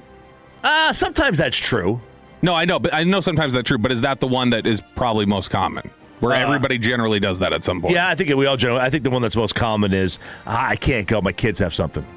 Yeah, kid's sick. Yeah, kids this, kids that. Or I just threw up at 5 a.m. Or let me check with the wife. Let me check with the wife. Mm-hmm. Oh man, I blame Sarah for everything, even though she just to get out of something. I blame her. I can't do it. Boy, he made it 10 months. Over she writes 10 months. 10 months from the probation date until it was a 5-year probation. So he wasn't supposed to smoke weed for 5 years, or at least not around a test, I guess. This is dumb. The dude continuously just makes dopey decisions. He's a good player. It's tough that he's not going to be out there consistently, and I don't know. Are they going to be wearing their free rice shirts again? That is still an all-time dumb thing. Yeah, free rice for getting in a car accident, seriously injuring somebody. Yeah, whatever it was, something like that. It was stupid at the time. There was a savvy move tied to this, though. Did you see what was announced last week? I don't think so. I'm guessing they had to know this was coming. Like I don't think they got the news yesterday. I'm sure he tested positive and it's like, you got to report to jail by this date now. Or something like that. He ended up having like a shoulder surgery last week that was going to cause him to miss OTAs. Or he had some sort of like procedure. Yeah, I could so he's see like, that. I'm going to be in jail anyway. Like, let's get this cleaned up. I'm going to miss the time anyway. I could see that. So it's basically just going to be a rehab stint for him. Not that kind of rehab, but like injury rehab. He's just going to be chilling in his cell with a sling, I guess, and trying to work things out. John Harbaugh. We played some audio from him yesterday, a commencement speech he gave. He's been out in the world, out in the media, doing different hits, different things like that. And he's been very active, seems very rejuvenated by being in complete control of what they're doing there with the Giants. So over the weekend, I guess they had a Giants town hall, like with, I believe it was with just like season ticket holders or something. But Joe Shane was up there, a couple other people, and John Harbaugh was up there.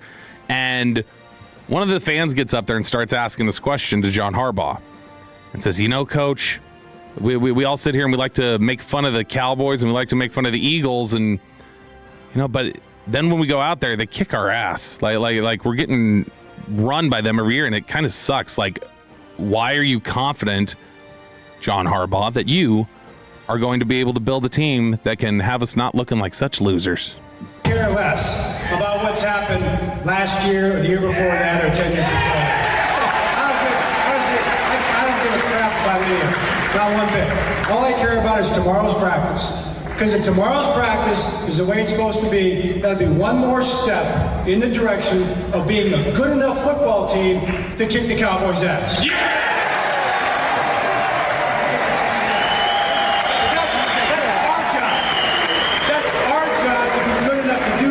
Make ourselves good enough to do that. That's our responsibility.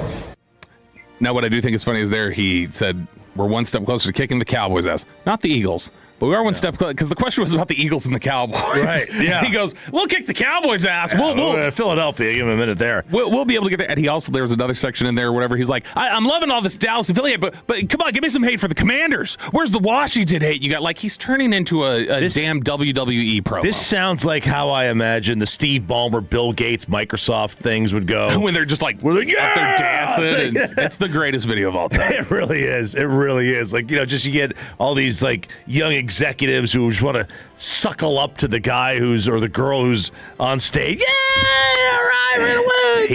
He is full of energy now. I could not get it out of your system. You're going to go 5-12. We're a little familiar with John Harbaugh. Just obviously he's been around for long enough. We've all seen interviews. We've seen him do NFL different things like that, like the NFL Top 100, or you see some of his interviews there. So you get a sense of his personality. But man, I don't recall he did not strike me for 1 second when he was in Baltimore as step up at the mic and we're going to kick Dallas's ass. That's not the guy he struck me as. Jim Harbaugh does. Jim Harbaugh's always kind of been quirky and fired up guy. John, I guess it makes sense. They're brothers. They're probably somewhat similar. Yes, they are brothers. They're probably somewhat similar, but I don't think they're twins though. They're not. I was not anticipating this energy from John Harbaugh this early, but he's pumped. He's getting to run an entire organization now. He does feel rejuvenated. He's older than I thought. Dude, he's the third oldest coach in football. Yeah. He's a good looking. He's older than Mike, right? Yeah, he's older than Mike, I think. You're older than Mike? Yeah, because I think he's 63. He's 63. He'll be 64 in September. So he's one of the older coaches in football right now, and I think McCarthy is I think he's a year younger. He might be more than a year younger because Mike McCarthy is 1963, and we would wish him happy birthday in November, I feel like. So, November 10th, 1963. He is more than 62. A year older than McCarthy, and he looks 5 years younger. Who's older than John? Jim. No, Jim's not. I don't remember who all it is, but no, Andy Reid would be up there. Reid. And then I think Bowles. I think Bowles is older. But there's not very many guys that are older than John Harbaugh, but he's up here. He's reinvigorated. He's pumped. He's ready to go. And look, they're not going to be very good, I don't think. I'm glad. But it is more fun when the Giants are a little interesting. They've been really boring to watch. They've been tough. And, we have to see them twice a year. I would much rather them be bad and interesting than bad and boring. Bad and interesting is more fun. Bad and boring. Because the Cowboys aren't going to lose them anyway. Because the Cowboys don't lose them. Dak Prescott doesn't lose to the Giants. I do like this. 636. He didn't mention the Eagles because the Giants already kicked the Eagles' ass last year in Philly. That's true. They beat them by They beat them by 3 touchdowns. All right, that's the Red Zone, brought to you by Just Love Coffee, where again we will be in Arlington on Friday. Let's find out how rejuvenated the KNC masterpiece is about this Jason Kidd news. That's next on Sean and RJ on 105.3 The Fan. Get you over to Base Power. BasePowerCompany.com.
In the market to upgrade your vehicle, get to Classic Chevrolet in Grapevine today. The #1 Chevy dealership in the world, 3 years straight. They've got more new Chevys than anyone else, all priced to sell. Visit ClassicChevrolet.com. This is Texas. This is Classic Chevrolet. Together, let's drive, relax, enjoy the difference based on new Chevrolet registrations 2023 through 2025.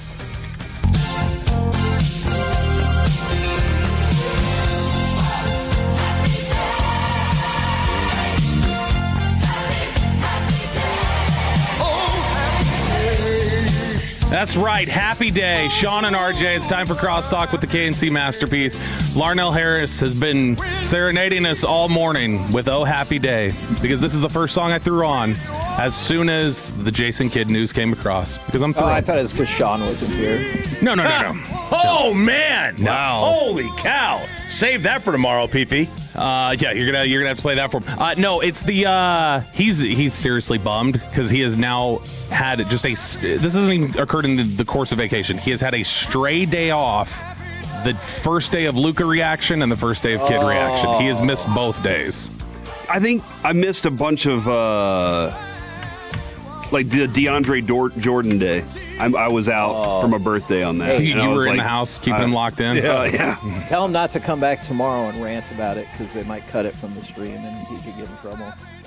Who did that happen to? Okay. I can't know. Initial impressions, gentlemen. You're on camera, Kevin. Yeah, you are. It was me! Mario! Initial impressions of the trade, and now that it's clear they're purging all anti-Luka people, Hagee, are you worried about them getting to you and purging you off the radio? I am not anti-Luka whatsoever. I did have a question. You anti-Luka people these days talk very much like the communists in World War II. Oh my goodness! I'm not a communist. I just have some book clubs. I don't know that you should have said that. Litigation is definitely on the way. I'm not going to get litigation involved. He just has some anti-Luka book clubs. Like, I just listen to what they have to say. Yeah. My book is called Only 4 First Place MVP Votes. See? I did that just for you. You also did that in the conference room, though. That was just a question. The Slovenia Manifesto. Now, that's pretty catchy, actually. No, look, I have said numerous times the trade was stupid. The return you got back was stupid. We've moved 15 months beyond this. Yeah. I think. I'm trolling you both. I know. But no, I'm serious. I know you can't necessarily just fire the owner, but everybody else is out.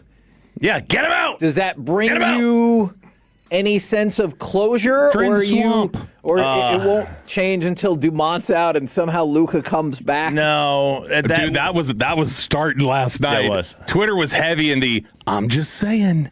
It's setting up good for him to return. Since he got traded last two seasons, he hadn't got out of the first round of the playoffs. So he didn't even get into the first round of the playoffs this year. Wouldn't have made it. Yeah, I think it would have. Would you not love to see that pairing though? Flag and Luka? Or do you think Luka would be detrimental to Flag's growth? Because of the play style? Because of the play style. No, I do not think that Luka would You never know with a play style until you see it. I mean, that's true. I don't think he'd be detrimental to Flag's growth, though, because I don't necessarily think that Cooper Flag stands out just as a pure scorer. Mm-hmm. So I think he could play great off of Luka, and Cooper He's doesn't all around. need the ball. He's all around. And so, no, I would love to see that. Roll to the rim. This just shows how stupid the trade was. Why would the Lakers do that? You know, like that just shows you how dumb the trade was. If you're the Lakers, you're like, why would we trade Luka? Well, no, but in 28, like just when his contract would run out. If he's a free agent and came back it here? would be in a couple of years. That'd be freaking awesome. Yeah, people were definitely. His heart's still in Dallas, according to Jeannie Buss. People were talking about 2028. He was in Playboy. I saw. Wow. Yeah.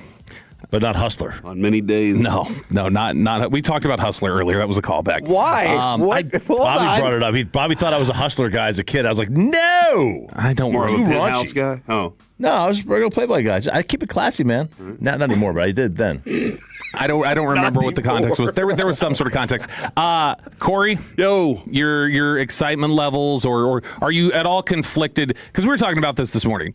There were times where I'd watched Jason Kidd over the last 5 years, and even the times where they were a below 500 basketball team, and I would think to myself, he is legitimately helping this basketball team right now. Like, he is a legitimate asset to them, and like end of last year, he was like genuinely, I think, getting them to play hard and was working some miracles there with were other 7-man times he'd rotations. stand there and be like, what else can I do? There are other times where even when they had a winning basketball team, you'd look at it and go like, why does he have a job? Do you think that, because I know at the time a lot of people didn't like it, did you think running the mini Cooper Flag point guard experience helped him in the long run? Yeah. Flag. Yeah, I absolutely do. I was fine with him. Look, there's a difference between having somebody learn something else for their skill set or whatever else, especially at the age he is, right, as a still developing player, versus like some of the controversy that people complain about now with like Travis Hunter, where it's like Jacksonville's got to figure out what the hell they want to do with him. Right. To me, there's a total difference between those two things where,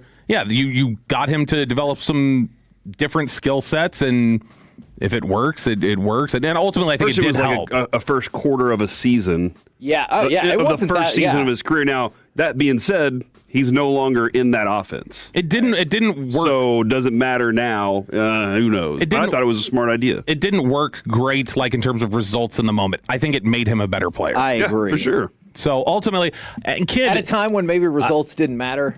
I am conflicted. Yeah. I am conflicted about it. Chop, I think low-key did want him to stay. He wanted him to be that coach. Well, I totally understand everybody's got to go. That had a hand in it. Okay. That is and I'm trying to come up with a good analogy for this, but it's like we got our pound of flesh, but wasn't the right basketball decision. Yeah. Like Jason, I do believe Jason Kidd's a good coach. And he's kind of basketball royalty. Especially around here. In general, like anywhere you go, Jason Kidd's like, he's pretty revered. Like, he's without question one of the handful of best point guards we've seen. You know, he's an all-time great.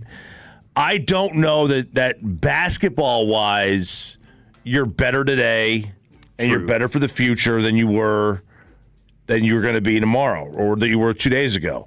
And it's like, okay, we got what we wanted. We blew it up, but like, is it the best thing for us long term? Organizationally, though, I think you're better, but basketball wise, I agree. I think that he's Littlefinger from Game of Thrones, and he's always trying to figure out how to get more. This is the thin guy. Yeah, he's always trying to figure out how to get more power in the organization. Yeah, he wanted to be the GM. He was the same way when he was a player. Yeah. And he's the same way now. I get it. I think that it wasn't going to be a good working relationship with him and the GM if he was around any longer. He might be a little toxic. Okay, he might. A lot. But he's really hot and great in bed. Huh? I understand. Not him specifically. This is like whenever you see a woman that you're like, look, she's got traits. But she's got traits. Man. But jeez. Will McClay said traits get you in trouble when we talked to him in Indy. You said he's basketball royalty in Dallas, and I agree. But also, we were talking about this earlier. I don't know that there's a more naturally complicated legacy of any single DFW sports figure than Jason Kidd. Jason Kidd is simultaneously Charles Haley. Yeah.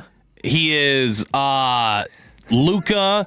He is also at the same time Kurt Thomas. He's given your franchise the finger. DeAndre Jordan, times. Yeah. Buck Showalter. Like he is all. This is a dude who has so many different things going for. This is a guy who was the golden child when he got here. Yep. He forced his way out of here and was hated. Yep. Booed when he came back. He returns on a trade that a lot of people weren't happy with.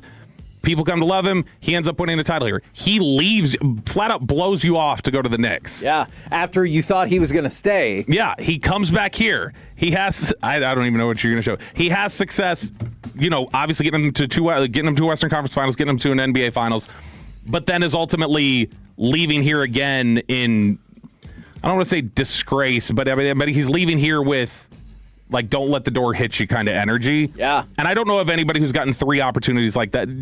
Choppy's closest comparison was probably Josh Hamilton. And Josh Hamilton's trait was addiction that also made him aloof, which was different. Yeah, I mean, there were some other still there. Yeah, there was still some stuff of his that I think separate from addiction was not well received here in Texas. But there's no doubt right now who's in control of this team. Yeah. It's the GM and the president of basketball. Y'all talk to the GM tomorrow, don't you? That's right, 10:20 right here on the Fan. Wow, very Today good. at 10:20, the Texas Rangers manager Skip Schumacher. Oh my gosh! Oh my God! What a Did you show! ask him if he would have traded Luka? Sure. Jared Sandler will join us at 10:40, and then Kevin Gray will join us at 11. Oh, Tolo, baby. That sounds like a pretty great show. Who's your favorite for the? I did see one list so far that threw out there like John Shire. Oh my goodness. I really wouldn't hate Sean Sweeney. Sean Sweeney seems like the most common name people are. I would absolutely be perfectly cool with him being the head coach, knowing what he does defensively. I don't have a clue what his mind is offensively, but knowing what he does defensively, and if he's going to have that kind of mindset, I mean, you see what he's doing with the team right now, so I'd be perfectly fine with him. Do you think Billy Donovan is in play? Billy Donovan was mentioned on a couple different lists. Mike Curtis threw him out. Especially my list. He was on my list. Okay. He was on your list. He was on your list also, as I thought, as somebody you said you wouldn't hire. No, that was the one you would hire because the whole list you gave, you said 3 of them you wouldn't hire. I wouldn't hire Tibbs or Budenholzer. Is it just because they'll go too hard and burn out too fast on those two? Well, with Tibbs, I think, and the Nick fan will tell you that like his offense is just behind. Yeah, I don't know. You think Nick Mata would come back for a third time? I was asking what's Lenny Wilkins doing. Mata. Is he still alive? I'm not. I would hire Lenny Wilkins. Like you've never gotten more. I don't think he's alive. Honestly, the only thing with Sweeney makes QB Brown. Sweeney makes the most sense just if you look at resume and connection. I think that Jared Dudley's been thrown out. Dudley would make sense. Oh yeah, I can see that. The only thing with Sweeney is just if you've already made your whole mission to purge the roster of all the anti-Luka folks who were here when a trade occurred, I don't know if you then hire a head coach who was part of the get him the hell out of here anti-Luka sentiment. That does seem like it would be odd. All right, the KNC Masterpiece coming up next for the next 4 hours.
#1 Odyssey sports station.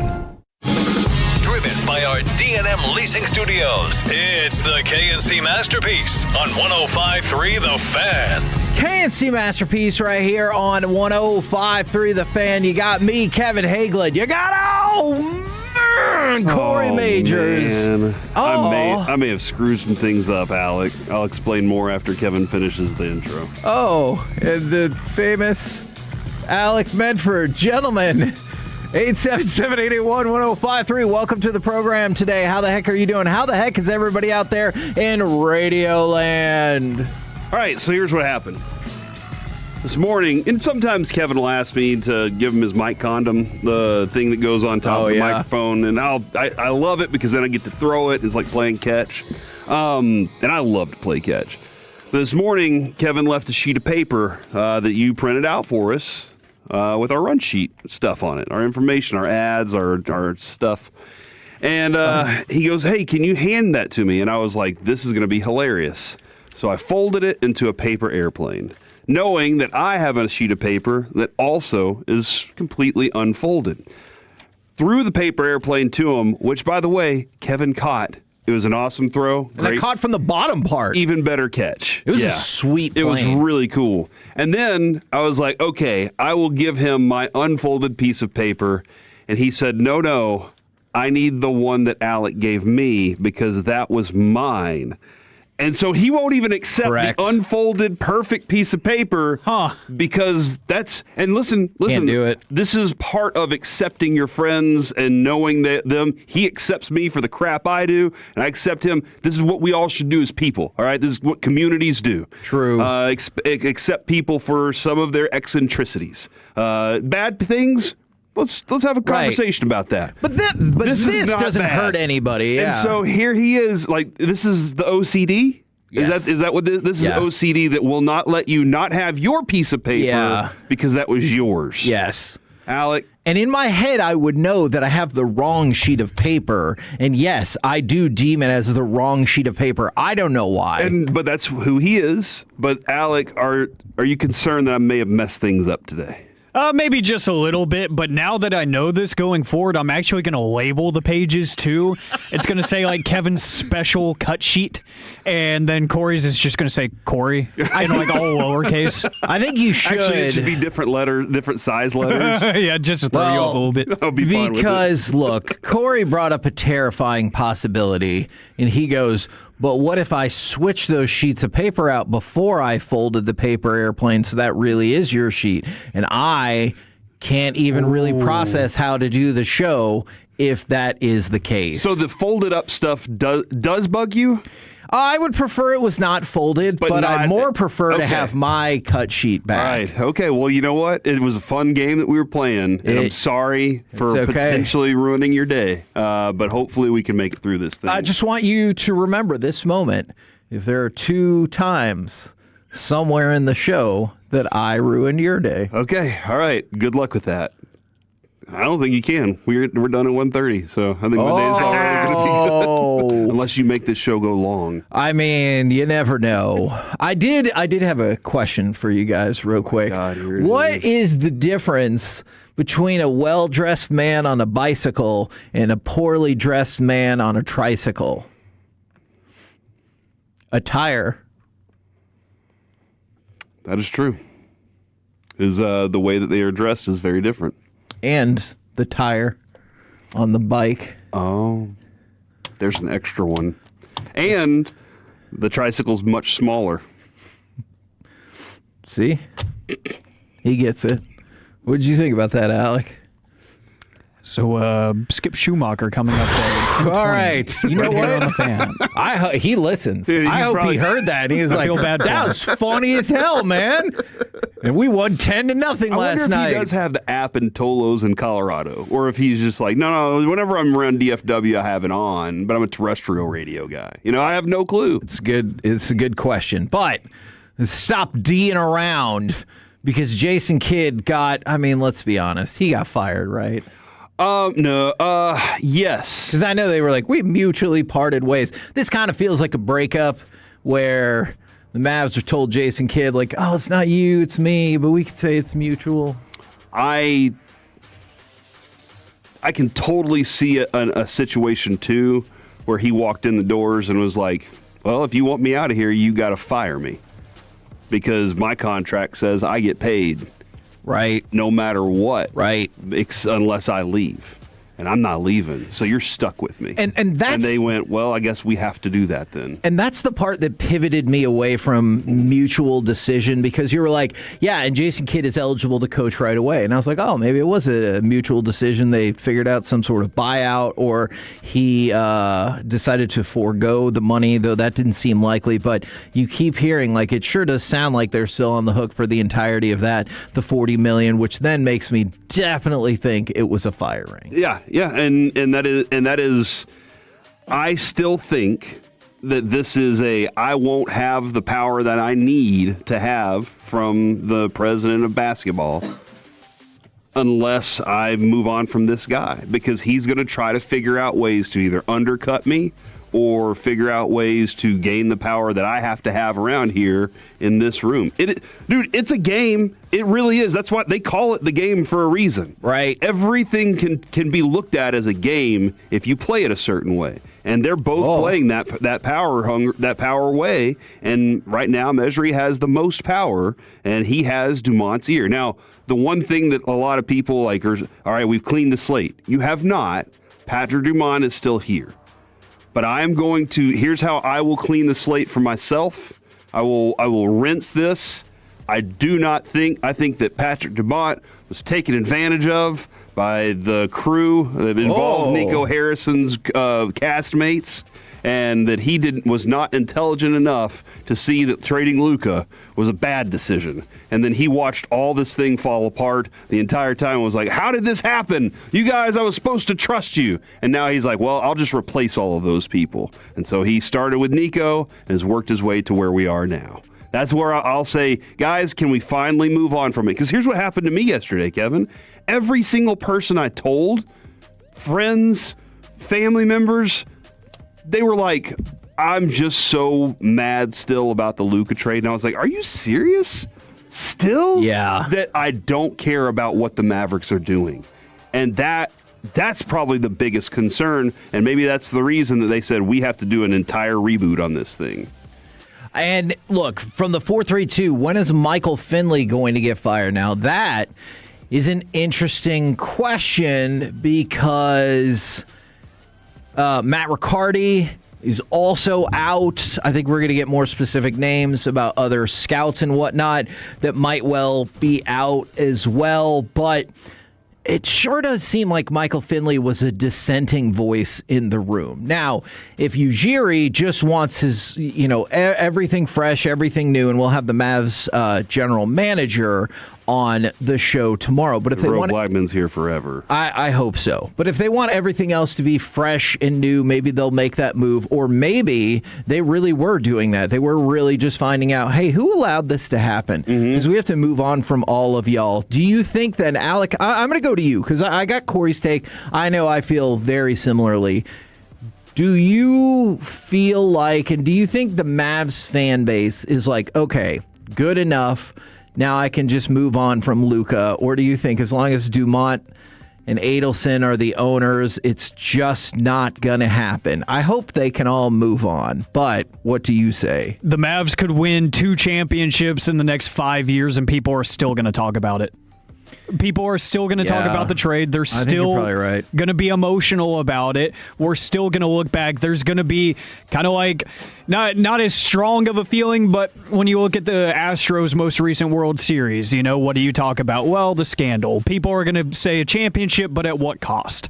It's not going to heal everybody's feelings towards this. I think for the most part, people are kind of like, okay, new look. There's going to be some new pieces on this team. There's a new face of the franchise. There's a new person that we've seen take a team that was not exactly relevant and take them straight to the NBA Finals and win a championship. Yeah. And make those moves. So I think the majority are going to be like, okay, cool, let's give this a chance. But there's still going to be that group that's just like, no, Luka, don't care. Don't care what you do, what changes you make, what kind of success you have.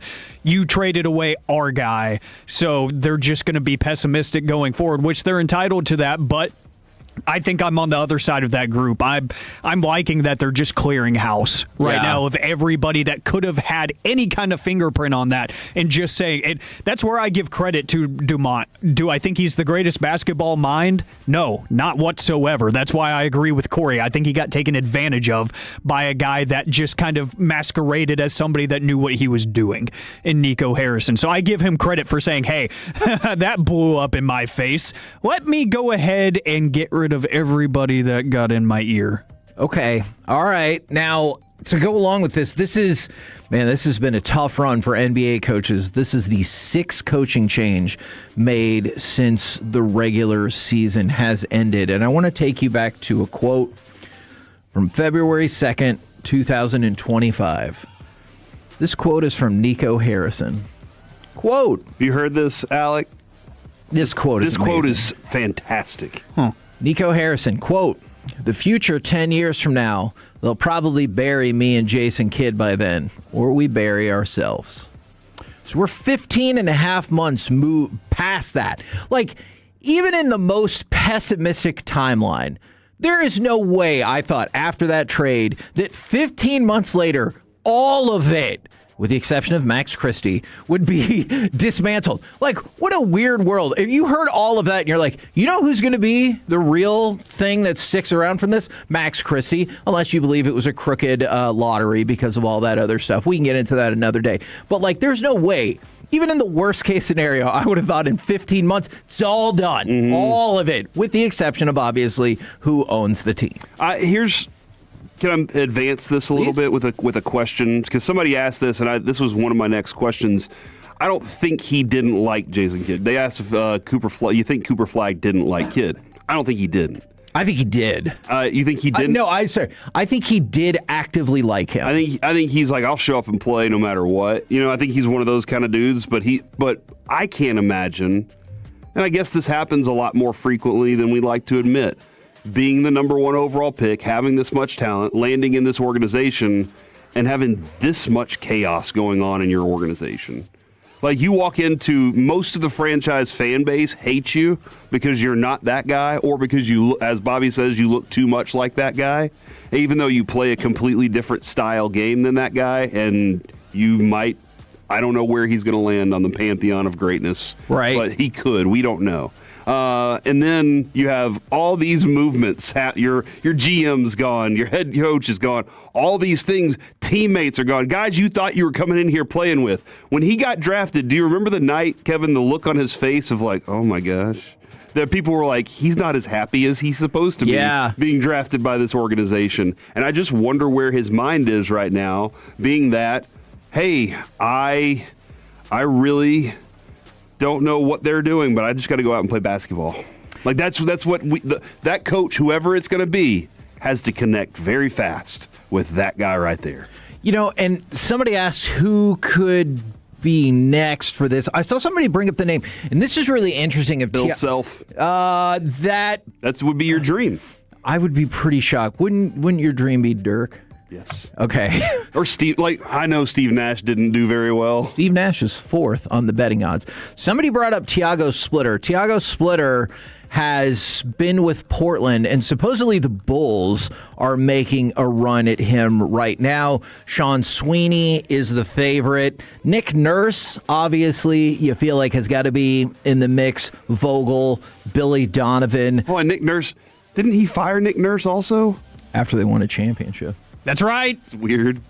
Hey, I'm with you. It's like Mark Cuban going, sorry, guys, we're not getting him run back. Well, it's the same thing where some people were like, hey, could Jason Kidd go back and be an assistant now in Milwaukee to re-team up with Giannis? And I was like, what? Giannis is leaving. With the overall goal of overthrowing Taylor Jenkins? Like, I don't know. So there are a whole bunch, and we will break down the monetary aspect of it for you later.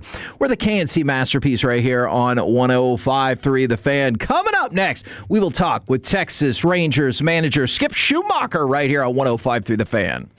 The more time.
Lawyers, Frankel and Frankel. If you've been injured in a car or truck wreck, call Frankel first, 214 or 817-333-3333. With Frankel and Frankel, there's never an out-of-pocket cost. They only get paid when you win. Frankel and Frankel, the go-to car and truck wreck attorneys in Dallas. KNC Masterpiece right here on 105 through the Fan. Right now, brought to you by Tropical Smoothie Cafe and Trajan Wealth. It is the Texas Rangers manager, Skip Schumacher. Good morning, sir.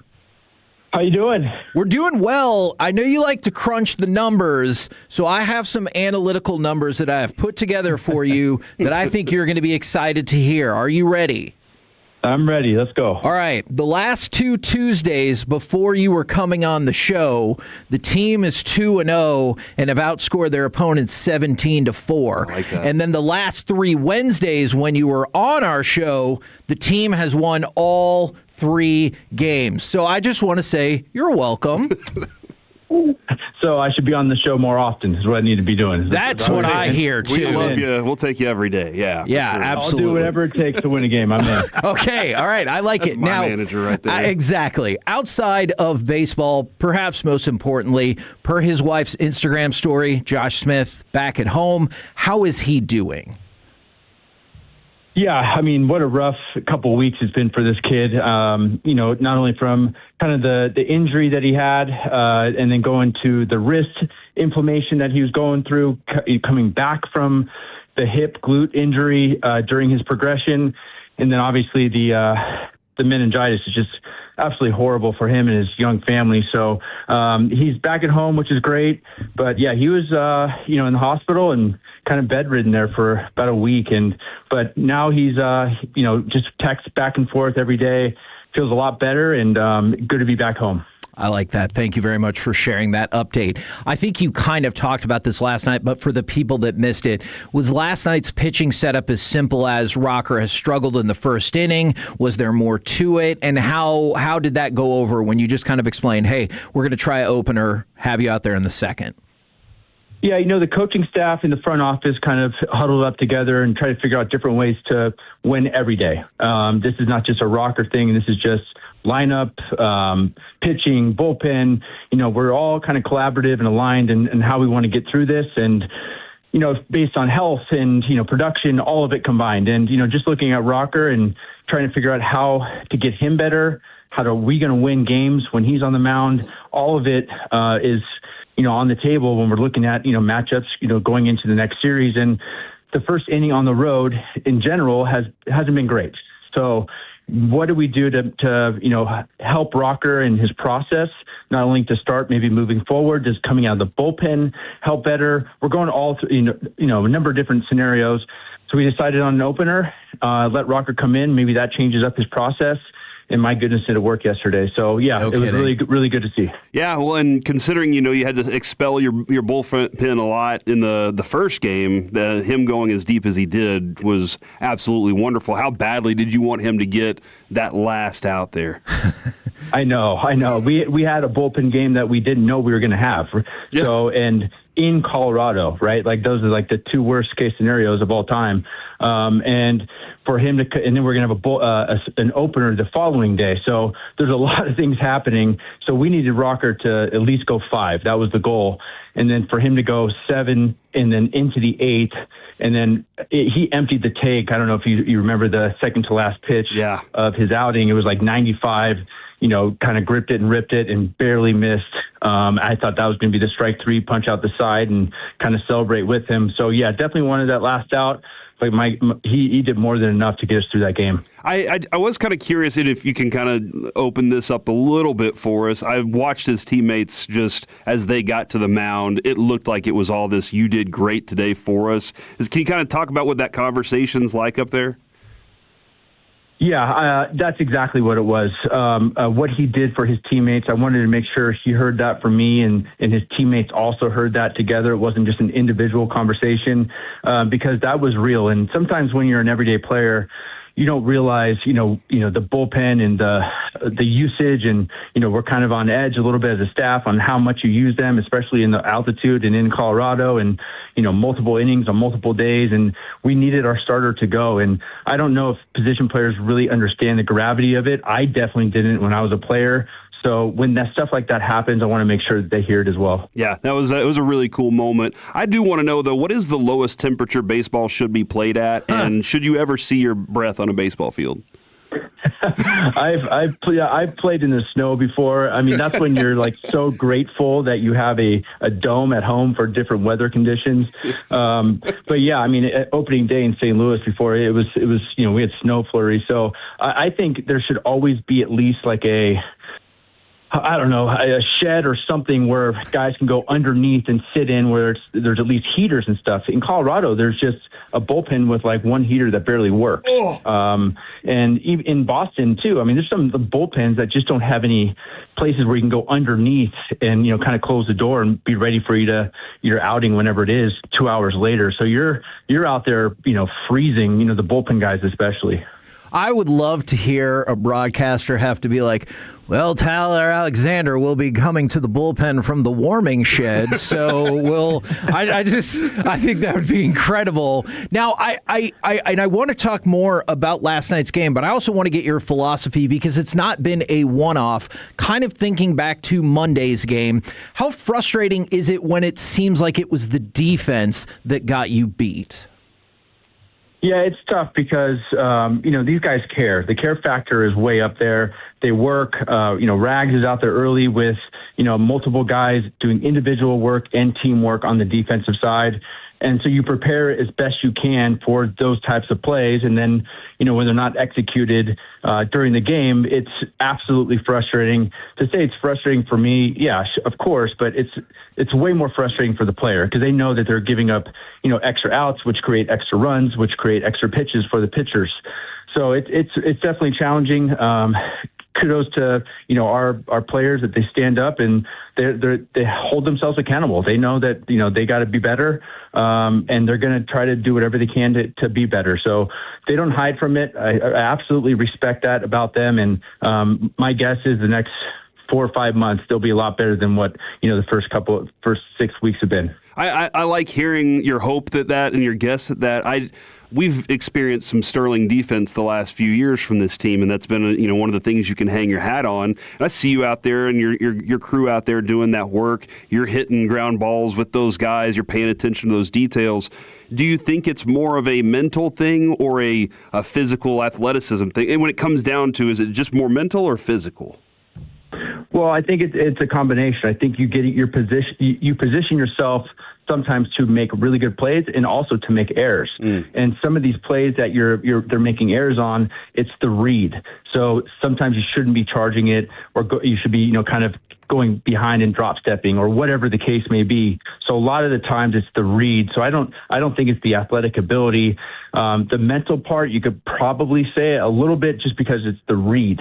But it's not like the lack of work or lack of talent. Yeah. It's just kind of getting the ground balls and getting in the in-between hop will always kill you.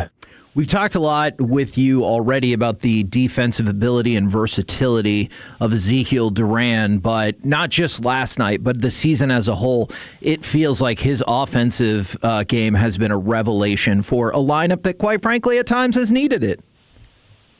We have, and we put him at the top, we put him at the middle, we put him at the bottom. He's, the energy he brings. I mean, you guys have seen it for years. This is my first time being with him every single day, and it is an absolute treat and joy to have him around, especially a day like today. A couple night games and freezing weather, and then a day game, right after, and he's already bouncing off the walls in there. So that's what you need, those types of players. And from an everyday player, you rarely see that type of energy every day. And it's just hard to do, and he does. He brings it. He loves playing baseball, and that's the thing that matters the most to me is like the guys that love playing the games, through success and failure, and he's going to bring the same type of energy every single day. And he produces. And that's also obviously we need that. And he's been doing that for us. How cool has it been to see the production of, not that you don't want all of your players to succeed, of course, but Justin Foscue. I know it's early for him in the season, but he got a couple of opportunities the past couple of years, didn't really work out. I know a lot of folks had maybe kind of given up on him. How satisfying is that to see that he has been able to really contribute to this team? Yeah, he has. And, he had a chance to make the team out of spring training, and then he had, the hamstring injury that, hurt him and missed a few weeks. So he had to go down to AAA and kind of knock the door down to get his chance up here. And because of a few injuries, he's getting his chance. And, a lot of guys, it's a young man's game. Nowadays you're seeing 19 and 20-year-olds, playing, on TV, it seems like every day. However, it's okay to take a little bit longer to develop also. And some guys come up at 25 and 26 and have to take some extra time to learn how to play the game the right way at this level to produce. And he just took a little bit longer, and that's okay. And he has absolutely demolished left-handed pitching in the minor leagues. We still think he's going to do that up at the big league level. He's getting his shot against some right-handers as well, and he's playing good defense. So, yeah, I'm really happy for him. It'd be easy to, kind of woe is me getting sent back down to AAA, but he didn't do that, and he's shown that, I'm ready to be a big leaguer. Not necessarily just y'all or just the Rangers in general, but you mentioned like 25, 26. Do you feel like that's kind of the age where some teams are like, yeah, you're a prospect who will never live up to your potential? I don't know, not for me, because that's when I got called up. There you go. So I needed those extra seasons. I needed those extra at bats. I needed to learn how to hit off a left-handed pitcher. I needed to learn, different positions to be successful to help a team win up here. It's different if you're not trying to win and you're in a rebuild mode or whatever in different organizations. But when you're in an organization that is trying to win and get to the playoffs year after year, the manager wants you if you're going to help him win. That's the thing about, for me, and that's how Tony was down in St. Louis. So that's how I kind of work, and it just takes guys a little more time, and that's okay as long as you help us win. I was just kind of curious on Corey and him being out for this period of time. Is this going to take like this time to adjust his swing and make little things happen, like do a little bit of work? Or is this hey, you need to just detox everything about your muscle memory and let everything you've worked on go and then see if it comes back fresher? What do you feel is the best approach there? Well, I think it's probably both, because you can't swing for the first couple of days, right? Because of the lower back kind of injury. So that part is probably not a bad thing for a lot of players. And then, when he comes back, my guess in the next couple of days is he'll be, doing what he needs to do to get back and ready to play. Like, again, Corey is one. I've said it a million times. I'm going to continue to say it. He is one of the best hitters in the big leagues. And when he gets hot, he's going to carry us for months at a time. And I'm looking forward to when he gets hot. And listen, when you're in a slump, it just means you're going to get really hot. That's the mindset that I believe you have to have. And I definitely know Corey is just, going to have that when he gets back from the injured list. This is his fourth time on the IL since the beginning of last season. Do you have to use any extra caution to make sure he's ready to come back when he says he is? Yeah, what's crazy is we had off days circled for him coming up. So we had these planned off days, and then this came up literally the day before the off day that we had planned for him. So yeah, we have different ways to try to help Corey be in the lineup every day and kind of monitor it. He wants to play every day. I mean, good players, they want to play every day because they help us win games, and we are better when Corey Seager's in the lineup, obviously. So, but yeah, I definitely have to, we talk almost daily of, how is he feeling, and, when's the next off day that I want, because the player is not going to typically come up to you and say, I need an off day. So it's up to the manager and the coaching staff to try to circle some days to help him, still feel fresh. And that's not just him. That's every guy on our team. And Skip, I just want to make sure I know he can't swing right now. I just imagine Corey Seager is the kind of guy that rolls out of bed and his feet are already in his stance, and he just does little things like that throughout the day that are always tweaking his swing. That's just, in my mind, that's just how Corey Seager's brain works. Well, it's how most major leaguers work. I'm still doing it, right? My wife is like, you're cooking a steak on the grill, and I'm in my batting stance with the freaking, so that just never leaves, unfortunately. And I was a terrible hitter, so I think that's just what everybody does, and just it's just kind of mental reps. That's how ballers ball, Kevin. Does the steak ever turn out not perfectly, and you act like the grill is the ump, and you're like, come on, there's no way that was a strike?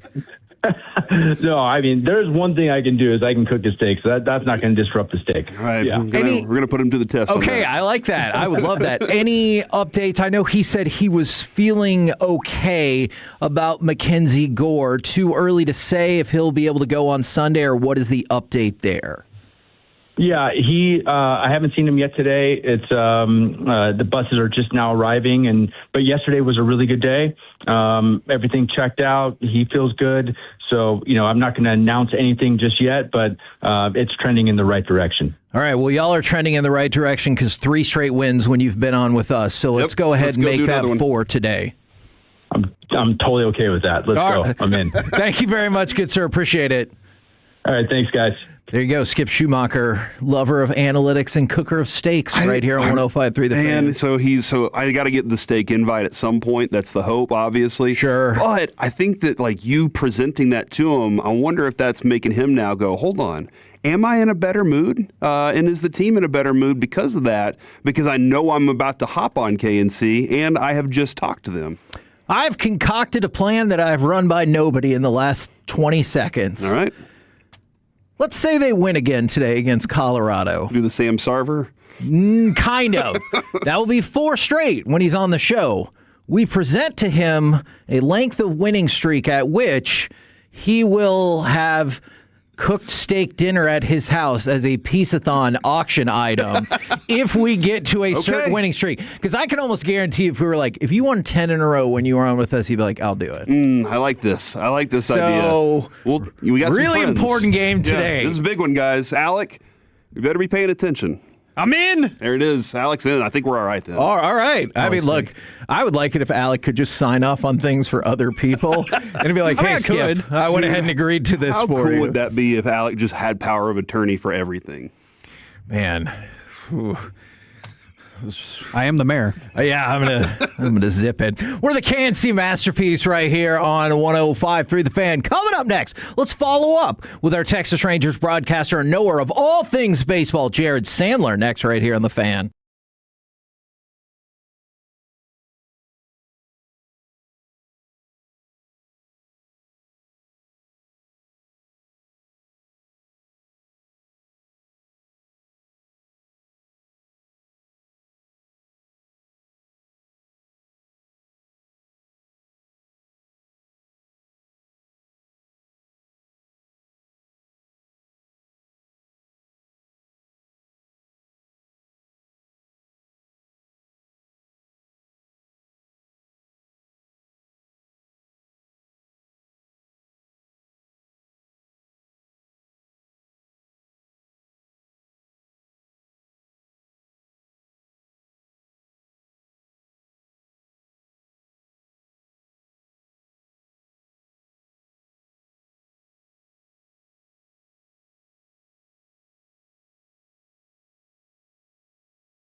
Grapevine, the #1 Chevy dealership in the world 3 years straight. They've got more new Chevys than anyone, all priced to sell. Visit ClassicChevrolet.com. This is Texas. This is Classic Chevrolet. Together, let's drive. Based on new Chevy registrations 2023 through 2025. Swinging a ground ball through the left side of base hit.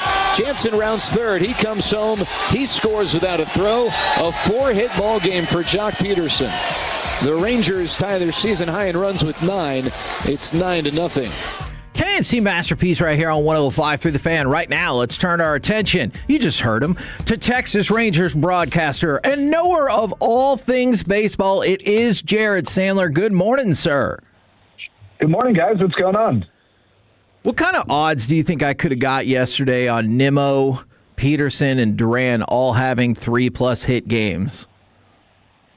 Oh, gosh. Well, especially considering Jock wasn't in the starting lineup, you probably could have got some pretty steep odds that would have had a nice payout. With that, I don't bet on baseball, and I don't condone betting on baseball. Right. Disclaimer. It is wrong. So I'll say this. Were you more surprised by that or Jason Kidd getting fired?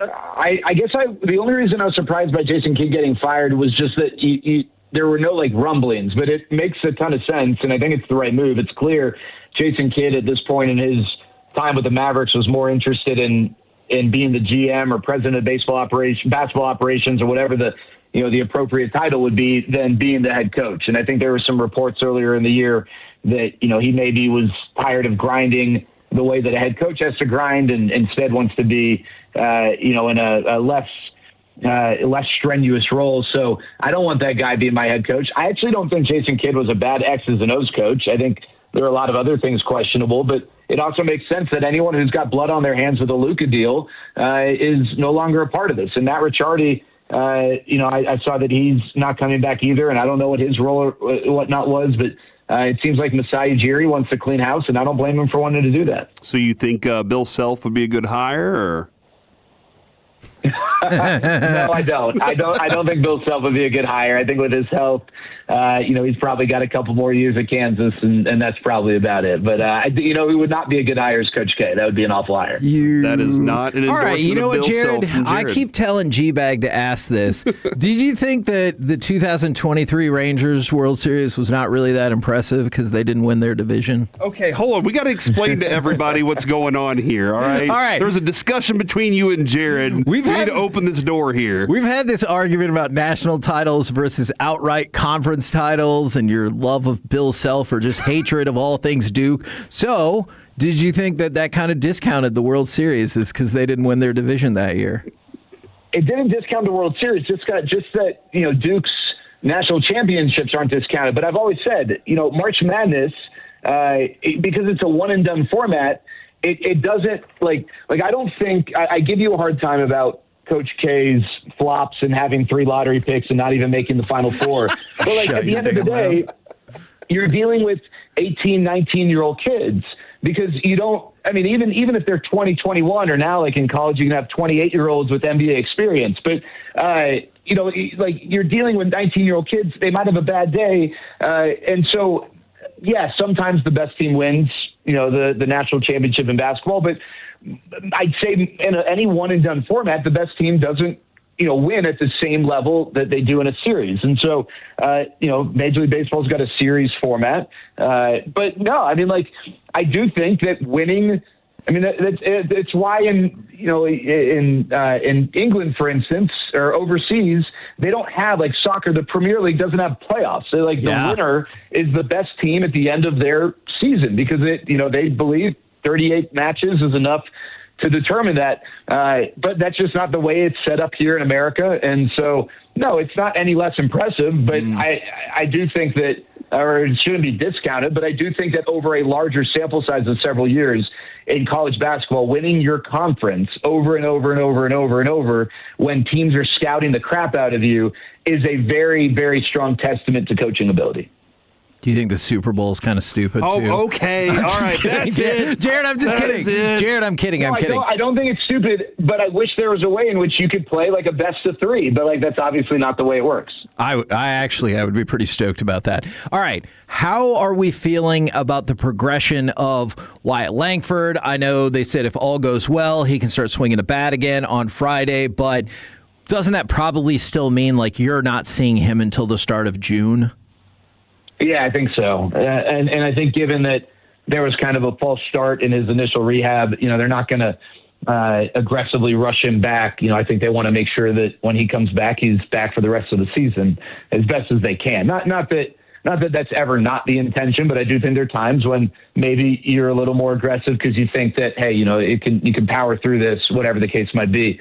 But yeah, I think beginning of June is probably, it seems like right now, probably what makes the most sense. But, thankfully he is progressing, and then hopefully you get him back, get Corey back hopefully on Monday, get those two guys in the lineup together and producing together. And then, maybe it gives this thing a totally different complexion. I promise I am not trolling with this question.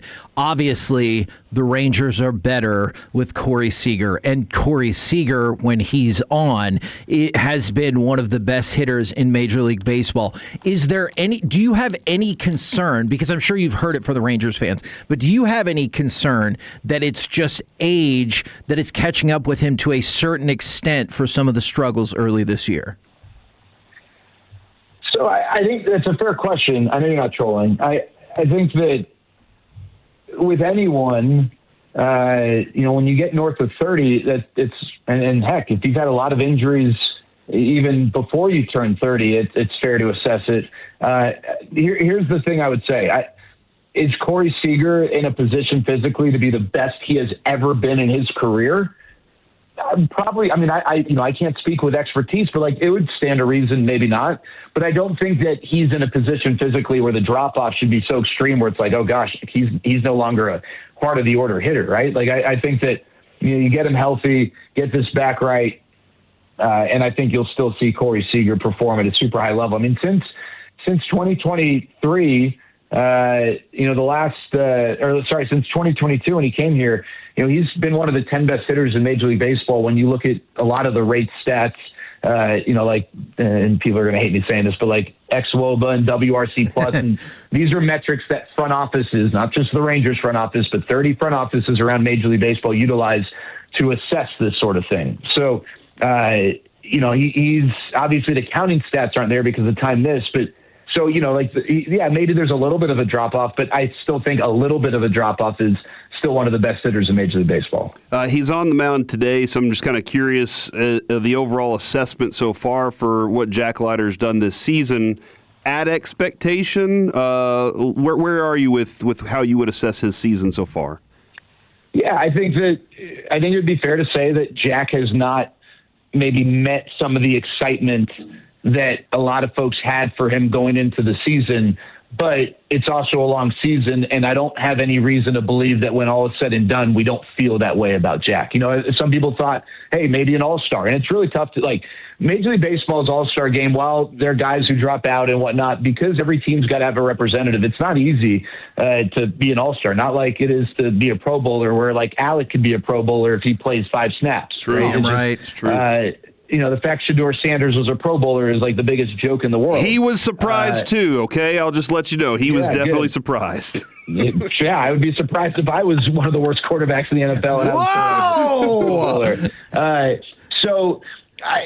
Jack hasn't been that guy. He has, the last 2 starts have been super impressive. But I just think it's because there's high expectations for Jack, right? And I think some of the things that, maybe Jack would even say, hey, I got to be better, are things, from a strategic standpoint, attacking hitters, maybe not going away from something just for the sake of mixing it up if the guy hasn't shown that he can touch it, right? There was the Pittsburgh start where he went away, he got cute with Henry Davis, walked Henry Davis, that set up the big inning for the Pirates that changed the course of that game.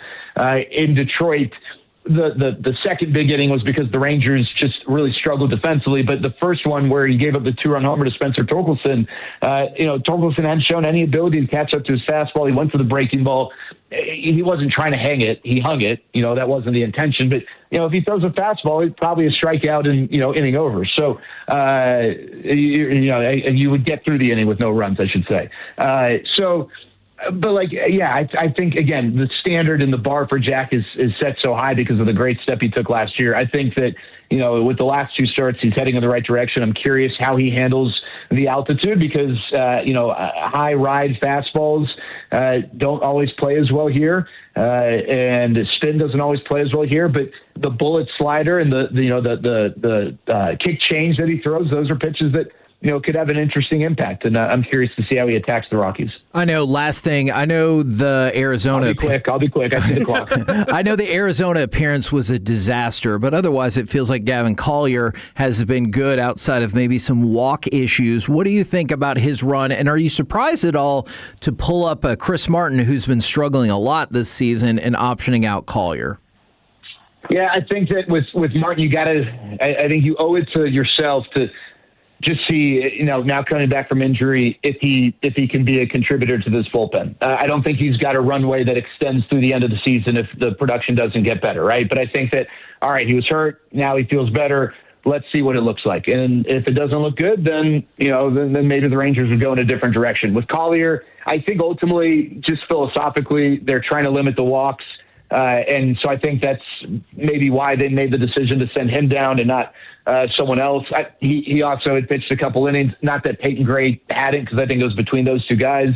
Peyton Gray, had pitched as well. But I think that they feel like Collier can go down, get some more leverage innings in AAA. But I expect to see Gavin Collier up so long as he stays healthy at some point here in the near future. And again, with Chris Martin, see how he looks. And if it doesn't look good, then, I think the Rangers wouldn't be hesitant to move on and move into, a better direction if they don't believe Martin's the guy who can help answer some of those questions. Thank you very much for the info. I hope Shiloh doesn't tell you to go make a sandwich. We appreciate you as always.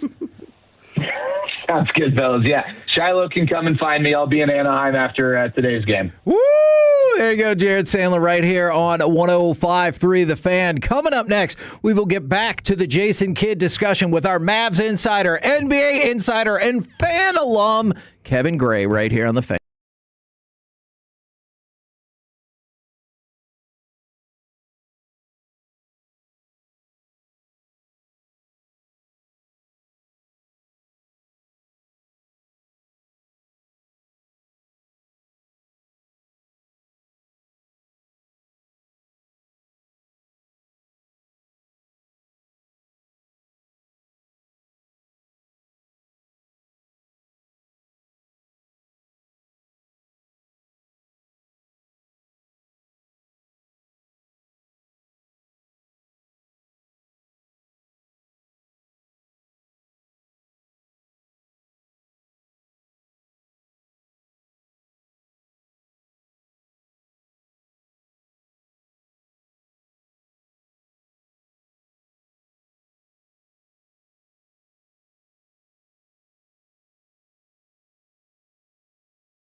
105.3 The Fan. Hello, baby. KRLD-FM and HD1, Dallas-Fort Worth. An Odyssey sports station.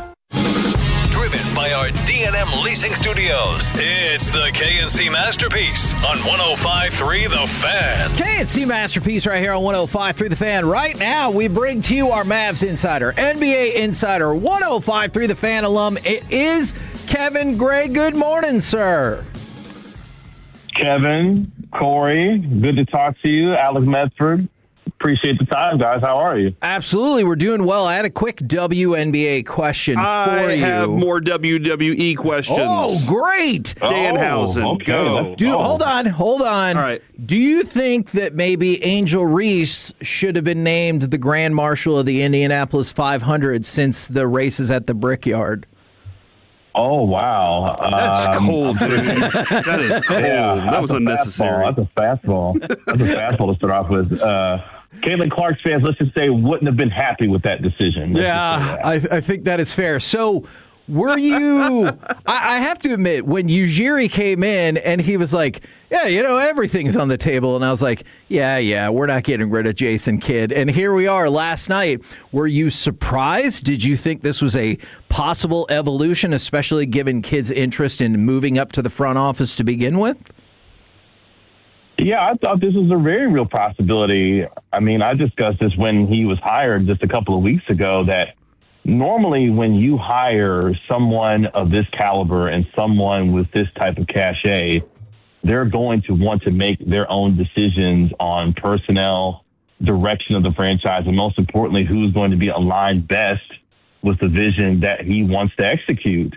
And normally that means removing the head coach that was there, because that general manager, that president of the basketball operations has no ties to the person who was previously coaching the team or running the team. So Masai Ujiri clearly wanted a clean slate with this franchise. Jason Kidd, reportedly wanted to become the president of the team. And we've seen in previous stops that power plays for him have not gone well. And yet this is another case where a potential power play, if that were true, did not work out for him. And here we are. Well, in the vein of having a clean slate, I know it's a little bit different, but you have a ton of young players, and you also have Kyrie Irving. Do you think – I think Kyrie and Cooper Flag could play great together, but do you think having a clean slate, whether it's moving out some longer or some bigger contracts or older players, do you believe that could still include moving on from Kyrie? Well, Masai just a few moments ago sounded very clear on the idea that he wants Kyrie Irving on this team, and the curiosity, the word he used, about seeing Cooper Flag and Kyrie Irving play together is still very much there for him and for a lot of us. I think Kyrie Irving and Cooper Flag could play well together. Kyrie Irving is a basketball savant. Cooper Flag is a young, talented player that I think the game is malleable to anyone that he plays with. The question being, do the timelines line up together? Kyrie Irving is 34 years old, going to be 35 next March, coming off a torn ACL, and by the time he steps onto the floor, in October, wouldn't have played basketball for 18, 19 months. How much does he truly have left, and how effective is he going to be given where the Mavericks are from a organizational perspective while trying to get younger and cheaper, while Kyrie Irving may be in a situation where he wants to compete for championships as he starts to get toward the back end of his career. But Kyrie's comfortable here in Dallas. He loves being here in Dallas. He has become a fan favorite, obviously, here. So it would hurt to see him go, but at the same time, that would be a tough decision that Masai has to make if he feels like whether Kyrie Irving gets on the floor to become healthy and play to rebuild some of that trade value, or if teams like Houston, Minnesota, Detroit come calling this summer in desperation looking for a second star to pair with the ones that they have potentially. So it's going to be a very interesting summer on the Kyrie Irving front. Well, the other thing about that, too, and I think most coaches should be able to coach anybody, but there's not a lot of guys that have the kind of cachet to be able to do that anymore for some reason. But when you're looking at the next guy for this team, you're looking at the guy that can really coach Cooper Flagg and work with him and help grow and develop him. But he also, he would have to be able to accommodate Kyrie and those things at the same time. That's kind of a tough spot to be in. Yeah, it's a juggling act, a balancing act. I mean, the greats have been able to manage the personalities while tactically being able to put their players in the best positions, to succeed. And you're trying to figure out what's the best way to move forward and helping Cooper Flagg continue to develop while also still appeasing and coaching veterans who are at different stages of their careers, trying to figure out what's best for them in terms of they want to help and continue to move forward with a younger franchise in terms of the direction that they're going in, or, wanting to go somewhere else to potentially compete for titles. So that coach, whomever that's going to be, is going to have a very delicate balancing act to make sure that everyone's pulling in the same direction, as Masai Ujiri clearly, wants everyone to be pulling in at this point. You have anybody in mind then that you're already kind of going, all right, I would like to see that guy walk through the front door? Probably Kenny Atkinson, right?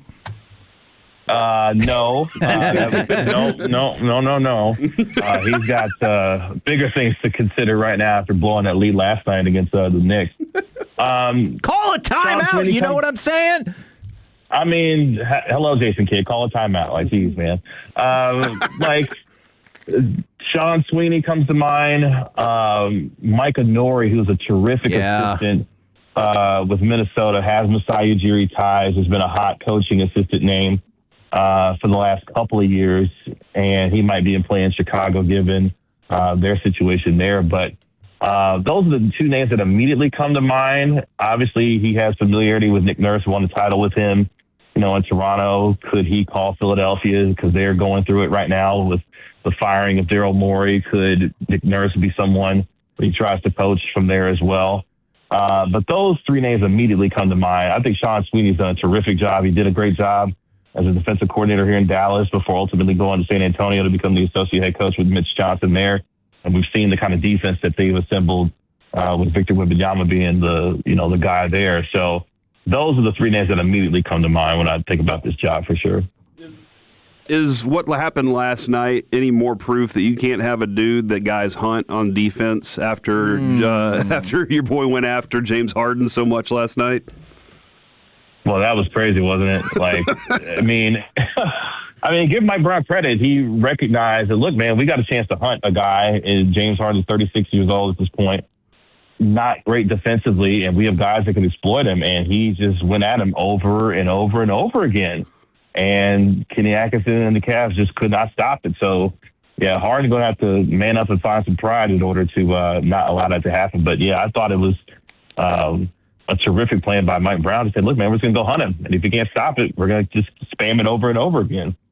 Do you think that or the Danhausen curse is the number one reason that this series is over? Yes. Look,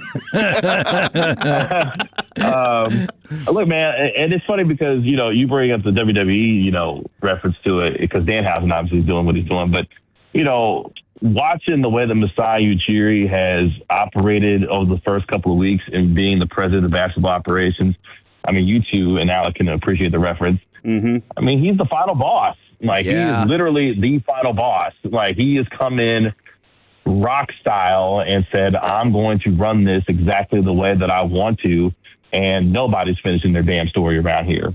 I'm the one that's going to be making sure that everyone going forward is moving in the same direction. And I think that's one thing that we've heard very clearly from, Masai Ujiri in the first couple of weeks is everyone in this organization has to pull in the same exact direction, and that's forward.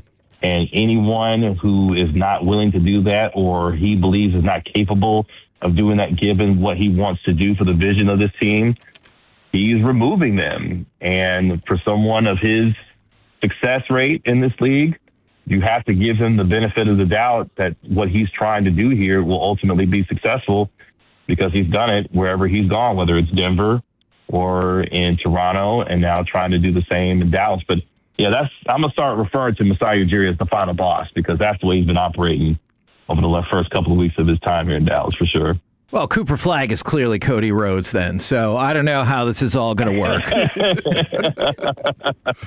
They'll figure it out. All right, the draft is the next thing, though. What is the right piece? And obviously, in these other discussions of trying to figure out how to maybe move up, maybe that is an option at some point. But if you're at 9, what's the best piece to add next to Cooper Flagg? It kind of depends on what flavor of ice cream you like when it comes to a lot of these guards, to be honest. I mean, I tend to like Braden Burries from Arizona. A guy that's 6'3", 6'4", 215, 220, got an NBA body who can shoot from 3, good defender, smart player, had played in a really nice system in Arizona, and I think is NBA ready right now. Do you potentially look for more upside with a guy like Michael Brown, who at his best and when he's healthy, you could argue could go as high as 5 in this NBA draft. Agreed. He's that good. He could score. He could defend.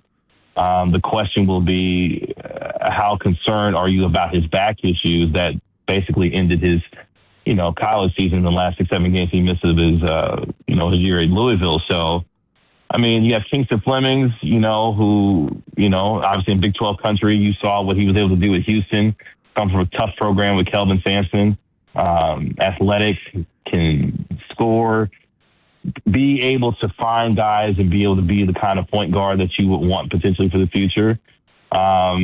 There's a lot of guys there. Keaton Wagler from Illinois. Yes. He gives me Tyrese Halliburton vibe a little bit.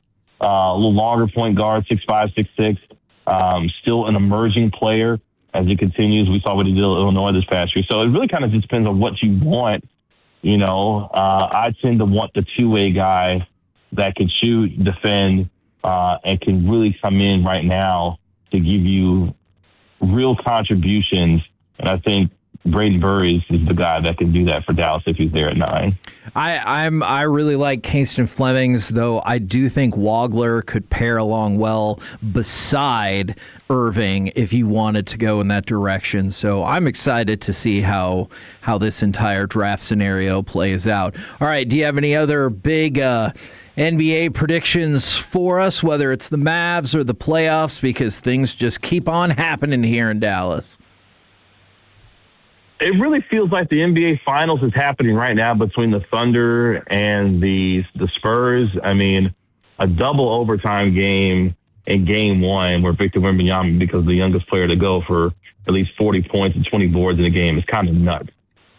So I think the NBA Finals is happening right now between those two teams. But, I mean, it's an exciting time, if you're a Mavericks fan, to see that the slate appears to be fully cleaned out. Obviously, Sands, the guy who owns the team. Right.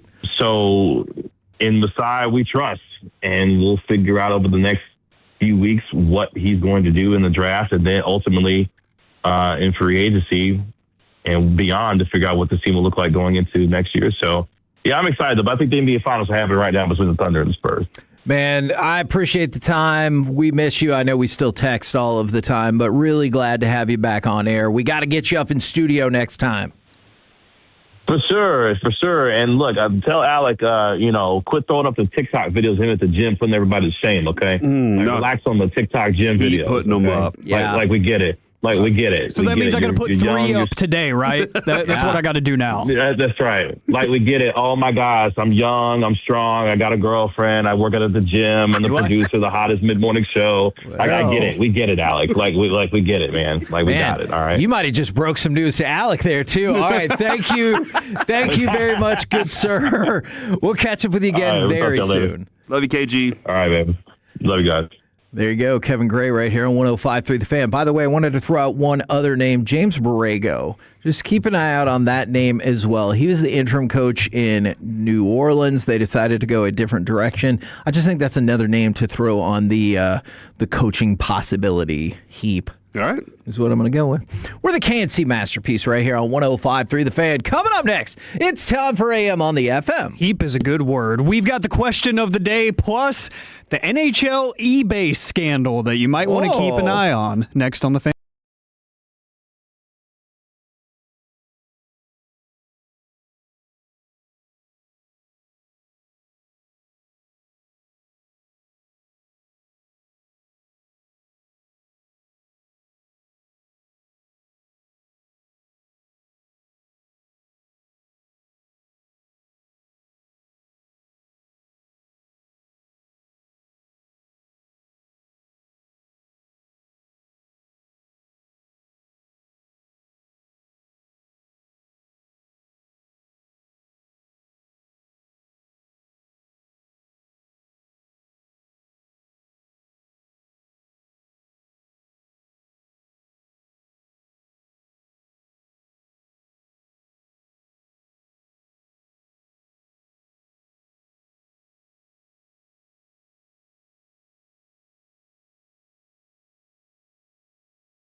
Injury lawyers, Frankel and Frankel. If you've been injured in a car or truck wreck, call Frankel first, 214 or 817-333-3333. With Frankel and Frankel, there's never an out-of-pocket cost. They only get paid when you win. Frankel and Frankel, the go-to car and truck wreck attorneys in Dallas. KNC Masterpiece right here on 105.3 The Fan. Coming up in the noon hour, we will have the ticket giveaway for Logic and G-Eazy if you want to get in on that. But right now, it's time for this. What does this button do? Please, please, do not push the button. You have no idea what it... Alec, you be quiet. Alec, that was awful. 1 for Alec, 0 for Peyton. Don't you dare touch that dial.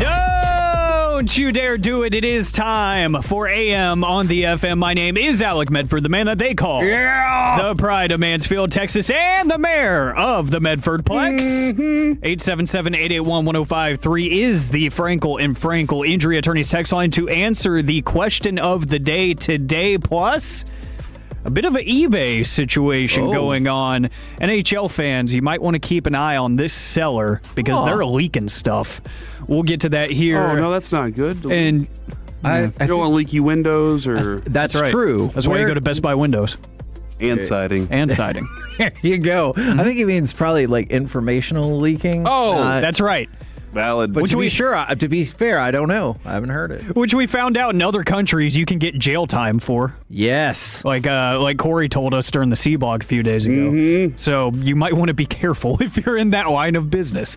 But we will get to that here in just a little bit. Right now we go to the National Day calendar where today is something that we wish we all could celebrate. So we're going to celebrate it just mentally. Today is National Be a Millionaire Day.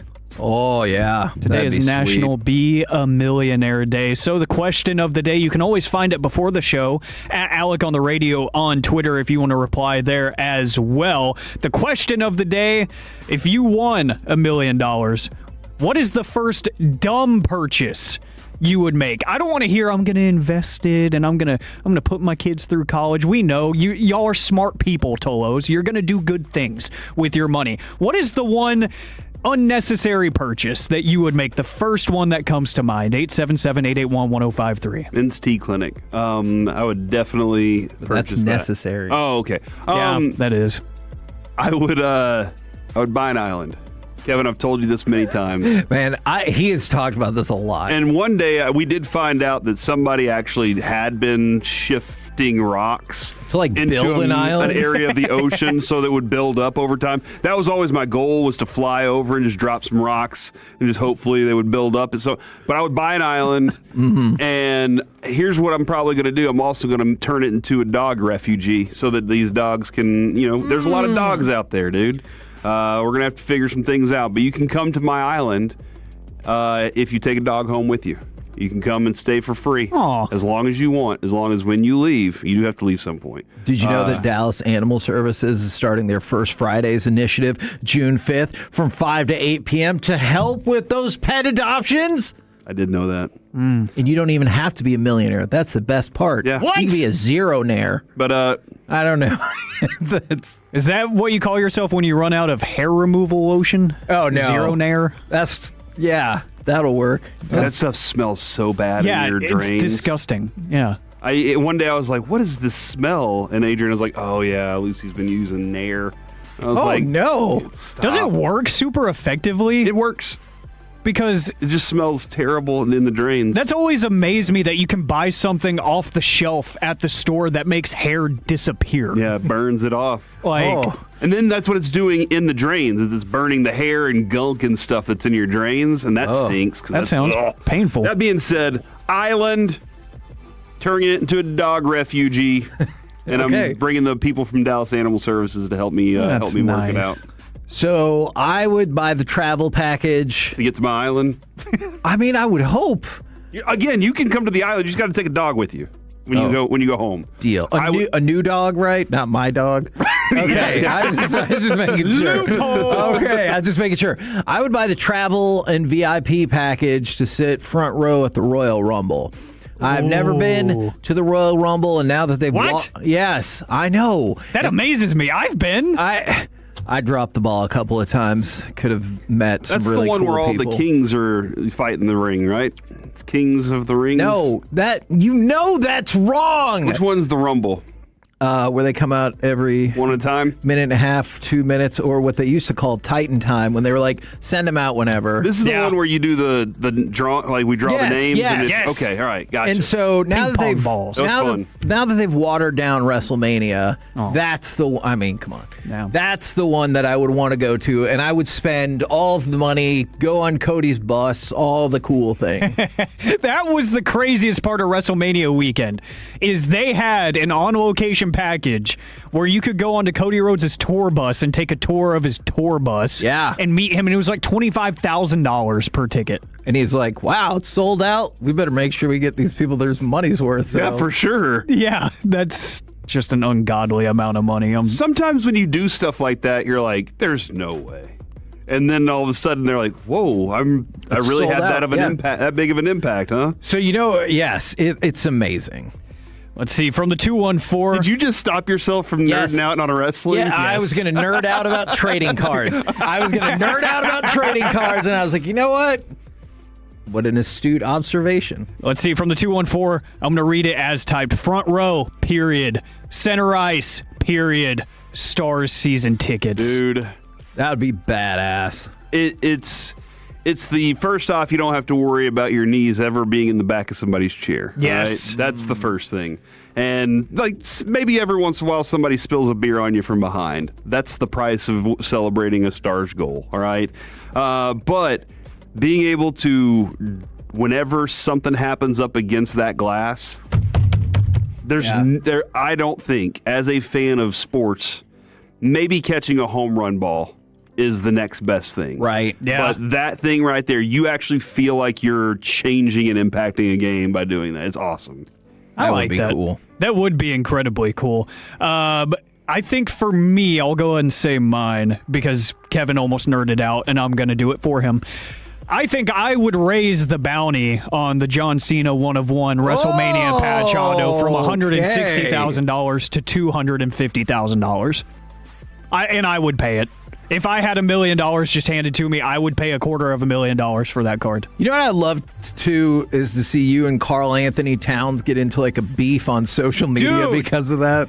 Hey, content is content. That would be amazing. And the fact, like, just the idea of waking up one day to my Twitter mentions and seeing Karl Anthony Towns replied to your tweet. He's just like, hey, you jerk. How about $275?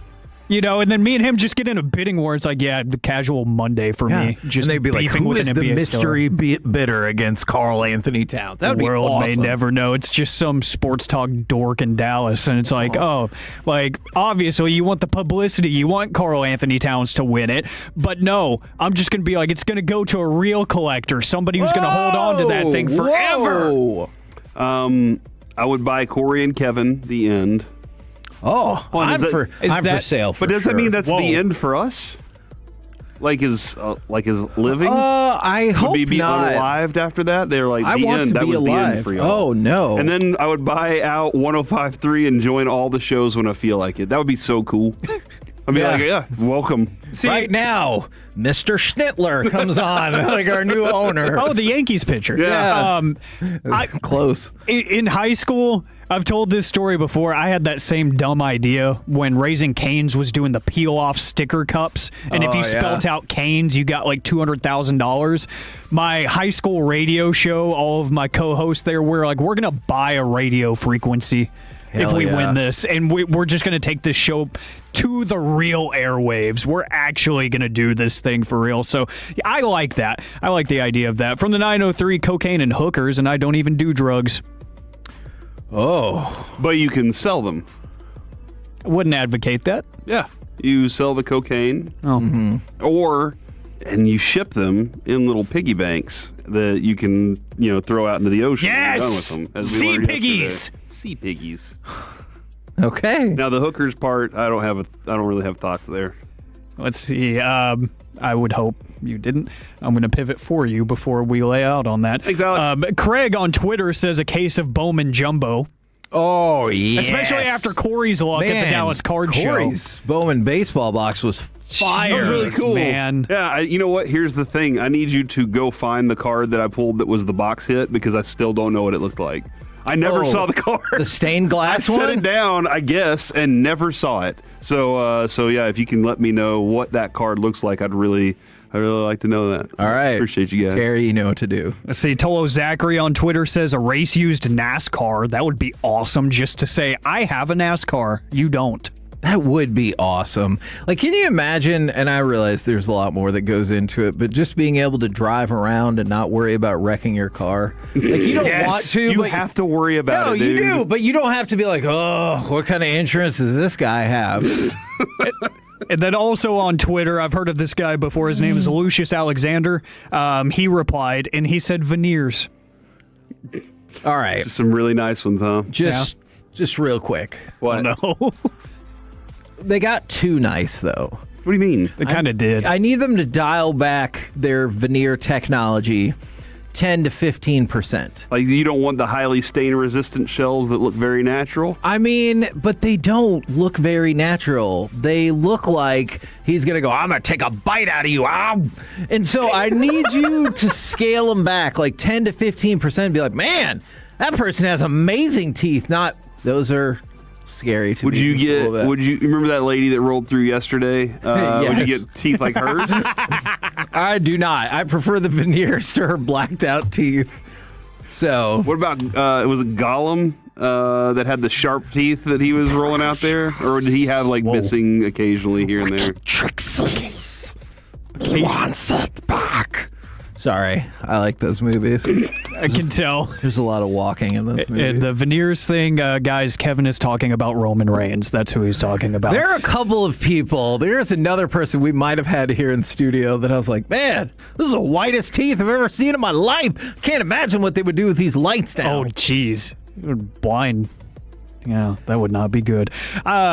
If you were on the fan cam, you could probably figure out who he was talking about. I don't think you could. But you know who I'm talking about, I know who right? you're talking Yeah. about, but that's because I know him. The great thing is I don't. Guys, you might want to keep an eye on eBay if you want some NHL jersey leaks. Ooh. If you want some NHL jersey leaks, because you know how MLB is doing the City Connect, which very polarizing. MLB or NHL rather is doing their hometown remix line starting next season, which is their version of that. And in January, a Reddit user who said they work for a quote hockey retailer in the United States asserted that the NHL was gearing up for its own take of the City Connect jerseys, and there was a Fanatics trademark filing that supported that. Those jerseys are set to debut next season. They have not been officially revealed, but the Reddit user in question has now posted 2 jerseys for sale on eBay that claims they are factory sample prototypes. One for the Carolina Hurricanes and another for the Islanders. So if you go and look, one of them has been bought already for $450. Wow. But the Islanders one is really, really cool. It's got the Gordon's Fisherman logo making its return. So really cool stuff going on. But this is from somebody who has leaked NHL stuff before. So you might want to keep an eye on this eBay page if you want to see some jersey leaks. We're the Can't-See Masterpiece right here on 105.3 The Fan. Coming up next. It's time for Gridiron Gravy. Well, at least it's a lot less than a night on the town. Next on The Fan. Coming up in the next G-Bag Nation, a Wednesday show will be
Chevrolet. If you're in the market to upgrade your vehicle, get to Classic Chevrolet in Grapevine, the #1 Chevy dealership in the world 3 years straight. They've got more new Chevys than anyone, all priced to sell. Visit ClassicChevrolet.com. This is Texas. This is Classic Chevrolet. Together, let's drive. Based on new Chevy registrations 2023 through 2025. K&C Masterpiece back here on 105.3 The Fan right now. Sponsored by Men's Tea Clinic. It's time to go around the entire NFL and dip into some gridiron gravy. Dip and rip it. Well, at least it's less wear and tear than a night out on the town. That was the response of Jerry Jones when asked about, which I kind of like, when asked about playing week 3 in Rio de Janeiro without extra rest on either end, 10-plus hour flight each way. Is Jerry concerned about the competitive disadvantage per Jory Epstein? Quote, wear and tear is a lot less than a night out on the town. In Rio or? Ooh, good question. So he's saying, hey, maybe don't go drinking with your buddies that night. Yes. Now, he then added... Or is he talking about like the walks from pub to pub? Okay, I think this gives some more insight into it. And this reminds me of when we were talking about why Micah hadn't got a contract extension. And he said something like, you never know, Micah could get hit by a car. Like, you remember that? That was a thing that really happened. It's true. It is true. And he's sticking with that. Because, quote, again, real quote, part of being a player, part of being that aged person, I like that. Part of being all of that shape they're in and what you have is that they're able to have a little extracurricular in many ways. It could be a lot more damaging just walking down the block. So we're sticking with that. So he's just like, measure your steps each day. Right. Keep it tight. Right. You gotta keep it tight. And they're younger though, Kevin. They're younger guys, and their bodies are built for this. They're built for having a little extra.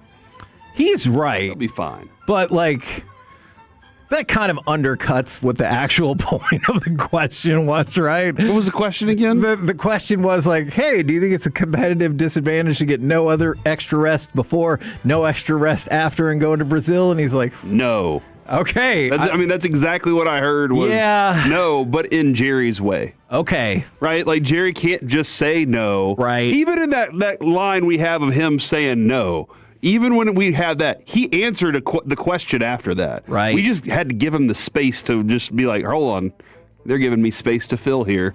No. He said that and then followed up with more. So that's just Jerry's way, Kevin. He was basically saying, I don't think that is a competitive disadvantage. Okay, now we learned another new thing about Rashee Rice yesterday after we went off the air. We already heard that he violated his probation, but also he underwent a cleanup surgery on his right knee to remove loose debris that was causing inflammation and is expected to sideline him another 2 months. You said debris instead of bodies. I don't. This is a baseball thing. Is it bodies in the elbow and debris in the knee? Why would there be bodies in your elbow but not in your knee? I don't know. Man, wouldn't that be a great name for like a surgery convention? Debris in your knee. Or a live stream of surgery? Come watch Debris in the Knee live. And the guy does surgery and also rocks out to heavy metal. Ooh. I would probably watch that. I don't feel good about it, but I would probably watch. In the middle of the surgery, he puts down the scalpel and picks up his electric guitar and just shreds, and you're like, this is the greatest live stream I've ever seen in my life. Now, I don't know if the person getting the surgery or their family would feel that same way. Hip out. Yeah, but they can watch on the stream. Oh, well, it's a live stream, Kevin. We're not leaving the videos up for clips. Okay. It's a live stream. They're asleep. Right. It's the live stream of your life, bro. So one of the things that I saw that came up was, is this going to cost him his ability to do rehab? And that is interesting because I will admit, while I went to the holding cell, I have never been to adult jail. I was a bad kid. That, they probably don't provide you all of the things that you would hope for, surely, to do your rehabilitation. And I'm not joking about this. Would this set back the recovery process from 2 months to, well, now it's going to be a little bit longer because you are going to be in jail? You're not going to be able to rehab the way you would otherwise. You can't Zoom it. Yeah, no way to Zoom rehab. So I don't know how that's going to go. Now let's go to Camp Scattaboo. He says, and he used math to get to this point. I think his math is a bit flawed, but let's see what you guys think. He said, I had 400 yards on 100 carries last year. When I play 17 plus games this year, it's going to be 300 carries for over 2,000 yards.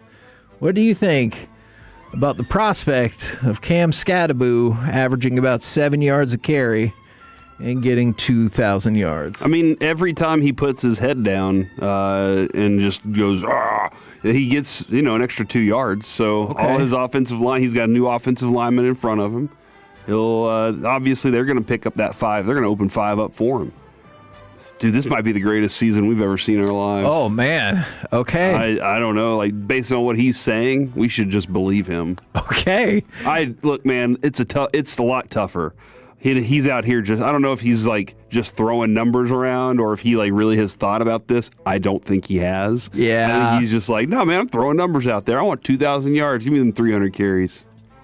Now, he said yesterday, maybe the day before, that the NFL was already expanding out the international slate with the idea of going to 10 games. Now, they've added another little wrinkle that they've apparently already voted on, is removing NFL teams' ability to protect home games from international export. Now, it used to be that you could protect 2 games from being shipped overseas. By not being good? No, Okay. by actually saying we will protect this game and this game. And so now that's been taken away. So via the Sports Business Journal, which by the way, that owners are really losing here, huh? But they all voted for it.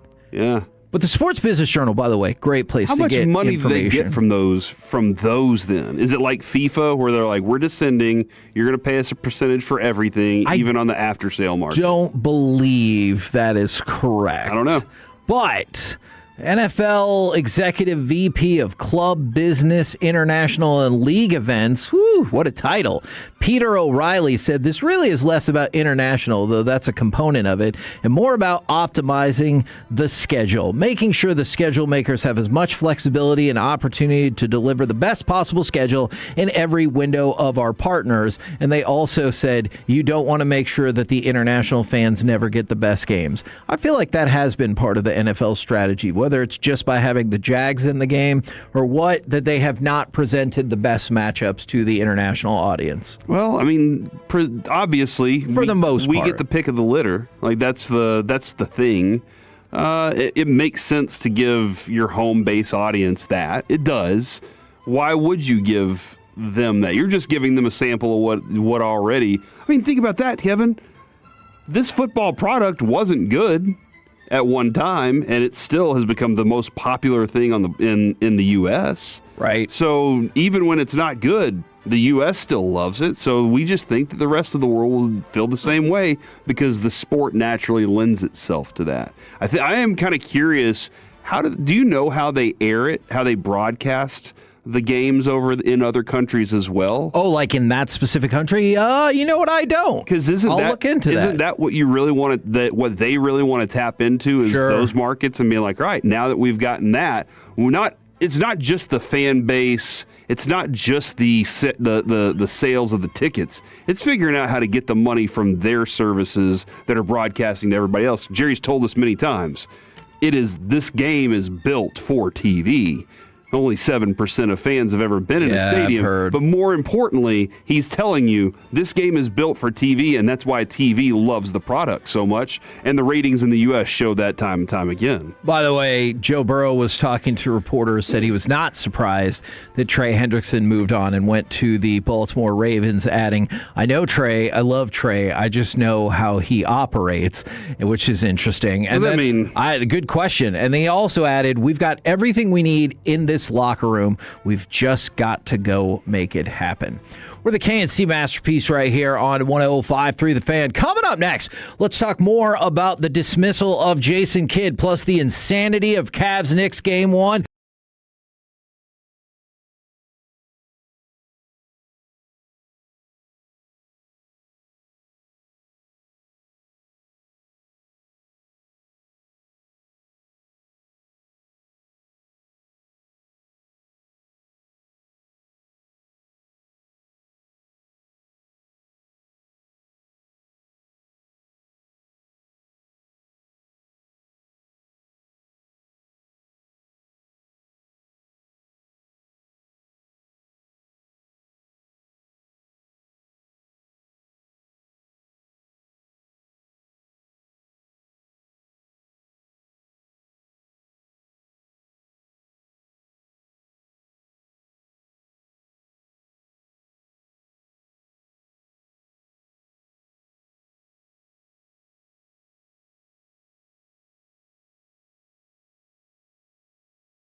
105.3 The Fan. KNC Masterpiece right here on 105.3 The Fan, asking the questions that matter. Like, if somebody is going to talk trash about your station, but they get your station wrong, is there any validity to the trash that they have talked?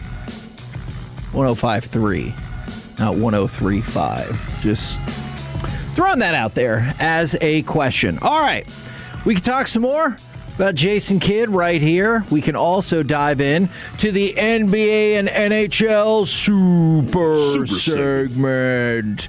Going back to Jason Kidd, tomorrow we will have Dallas Mavericks general manager Mike Schmitz on with us. That's with a Z at 10:20 a.m. So we'll have the opportunity to ask some of these questions. The most two basic ones that come to mind are, why was it time to part ways with Jason Kidd, and what is your timeline for a new head coach? That's it. Those are the two that I. When are we bringing Luka back? I would love for you to ask him that question. All right. Oh, that might be considered tampering, actually. Can Luka, Kyrie, and Cooper Flagg all play on the same team? I believe if you ask any Luka-based questions that aren't about the trade 15 months ago, that is considered tampering. Gotcha. Okay. I don't want to get, well, you'll be fine. You're not regulated by the league. He could get in trouble and therefore could affect future potential interviews. Here's what I'll do. I'll stay away from the Luka content. All right? And I'll just be like, hey, how are we doing this thing? How are we building this team? I mean, because ultimately that's really all I'm focused on is what are the next phases of this thing. Yeah. And I there's going to be some Jason Kidd stuff here, but even still, Kevin, he didn't generally manage Jason Kidd that long. Like there was, other than what was said today, I don't have much interest in that other than what's going on next for this team and making it right so that we can take advantage of the future star that is Cooper Flagg and hopefully the future star that you're getting ready to draft. Alec, do you have any interest in the numbers behind the money of Jason Kidd no longer being the head coach of the Mavericks? I do, and also, Corey, good to stay away from Luka because Mike has already gotten in trouble with the league for tampering before. See? So we might want to... Yeah. might want to keep him out of the... Hold on, with the Luka situation or just in his career? No, just in his career. I kind of like this guy even more now. You know, willing to step out there. You're not cheating, you're not trying. So maybe you could ask him, like, what did you get in trouble with for tampering before? With the follow-up being, would you like to tamper again? Like, I assume his answer will be no, but you never know if you don't ask. Very much like Skip and even with Michael Finley, we kind of have to set like a precedent of goodwill before we can get into that question. You're right, but what if he goes, hey, our owner just paid $40 million to get rid of this coach, so I'm sure he'll take care of me. I don't know. That's probably just not the way to go. I can't wait though for this for our interview with him tomorrow. Now, I want you to think about this. $40 million, whew, that's a lot. Is it though? For me, yes. But if you were worth $10,000, like just think about it. If you have $10,000 in the bank right now, just picked it because it's an easy round number. Did you know the equivalent of that $40 million per the Mavericks ownership group? That would be like you giving somebody $11. Are you willing to give up $11 right now? To get rid of somebody you don't want in your life? I know you would do that. Oh, easily. Yeah. Now, then think about this. If you gave Jason Kidd all this money 25 times, that would be 1/36th of the Mavericks ownership group net worth. That's a lot. That could buy you 136. That means that's 36 of them, right? Plus, but you only get the one times the 25.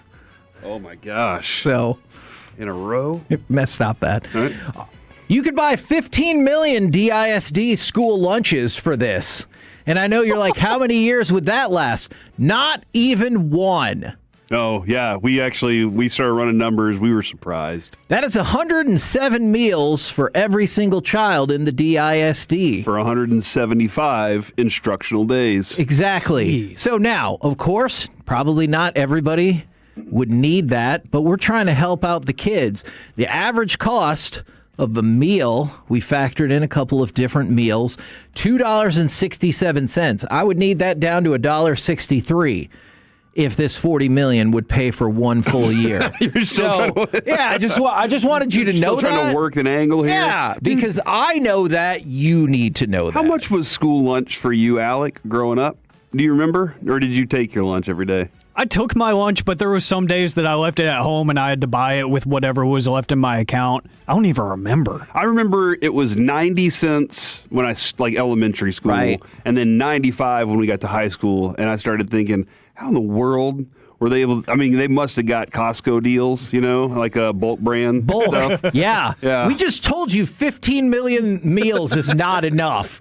So they better be getting a bulk discount. Yeah, that must be what it was. You need like the Costco of Costco to be able to get all of that stuff. All right, now, can you go ahead and give me cut number 4. What I want you to do is listen very carefully to this, because what's going to happen on this three-pointer is it's going to go off the heel of the rim, and I'm hoping it translates, because on TV it translated great. You can hear everyone in Madison Square Garden go, "Aw," and then it goes through the hoop eventually, and they go insane. It's tremendous. Finds Shaman, far corner, three-pointer for the tie.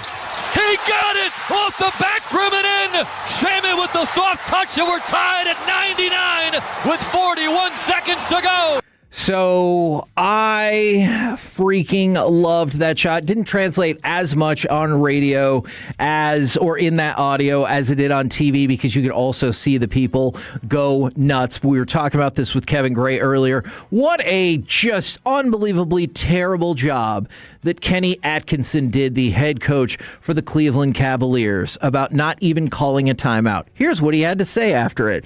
"Yeah, I like to hold my timeouts. I didn't want to have one timeout at the end of the game, 1 or 2 point game. I tried to hold them.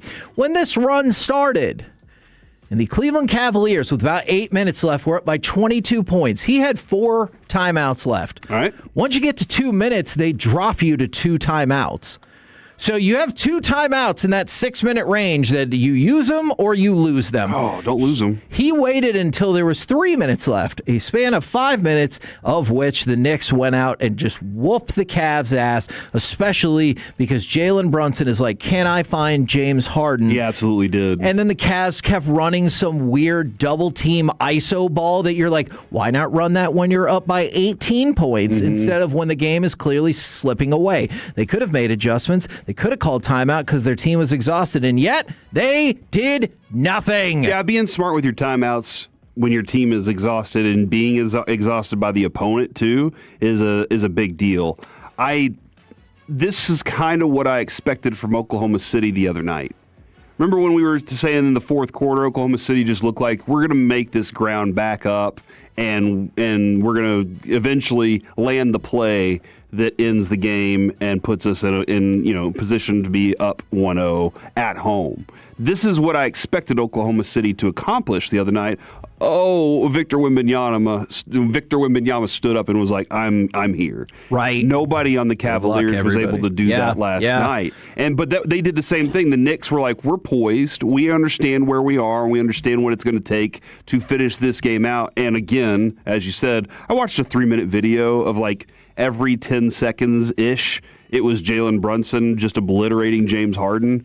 That's 3 minutes of every 10 seconds of him just going over and over. And you said that you were watching the highlights and you're like, why do they keep playing the same play? Oh, no. I watched the game. I'm saying if somebody was watching the highlights, somebody was watching the highlights, were probably like, why the hell do you keep running the exact same play? And you're like, haha. They were not. 'Tis not the same play. Yeah. They just kept doing it because like, hey, this works. Do you want to do it again? Sure. Why the hell not? Yeah, and we've seen Jalen Brunson do that before. We saw it here whenever Luka was out and he was like, "Utah, good luck," and he just went out there and did that thing.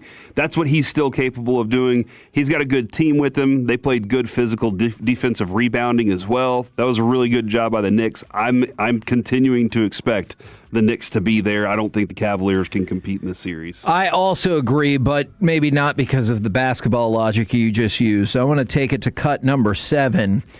This is WWE superstar Danhausen, whose bit is cursing people, and this is really why it happened. I do have a special mission I've been sent on, and it is for the Cleveland Cavaliers tonight, to let them know that they are Cursed!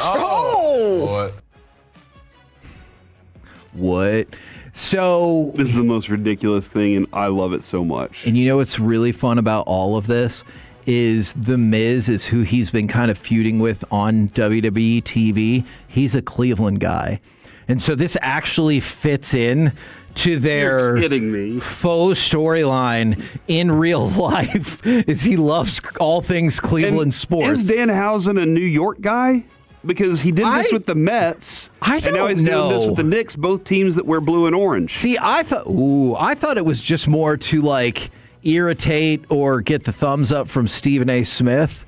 So I'm not positive about that. I'm going to say this. I am a casual wrestling fan, all right? Y'all are wrestling fans. True. This morning there was a long discussion regarding nerds and dorks, and I don't want to say that. I don't want to say nerds in a way that's going to offend y'all, all right? I'm not offended. You know I mean it in the most kind way. Yeah. Because when we're nerds at the card show, that's what we are. Yes. But the Danhausen has hooked me as a more than, like, he's my favorite wrestler, and I don't know is he a good wrestler? He does not this wrestle. Bit just so fun. He can wrestle for sure. He just doesn't like wrestle a lot. Mm-hmm. And when he does, it's usually kind of more comedy stuff. It's so much fun for me because that's what I'm looking for. Like that's the kind of stuff that you just found. Your audience is me, and I hope there's about 10 other people out there. He has suggested there are dozens. There's a lot more than that. The WWE Triple H and Company announced yesterday that he is their second most popular merchandise mover.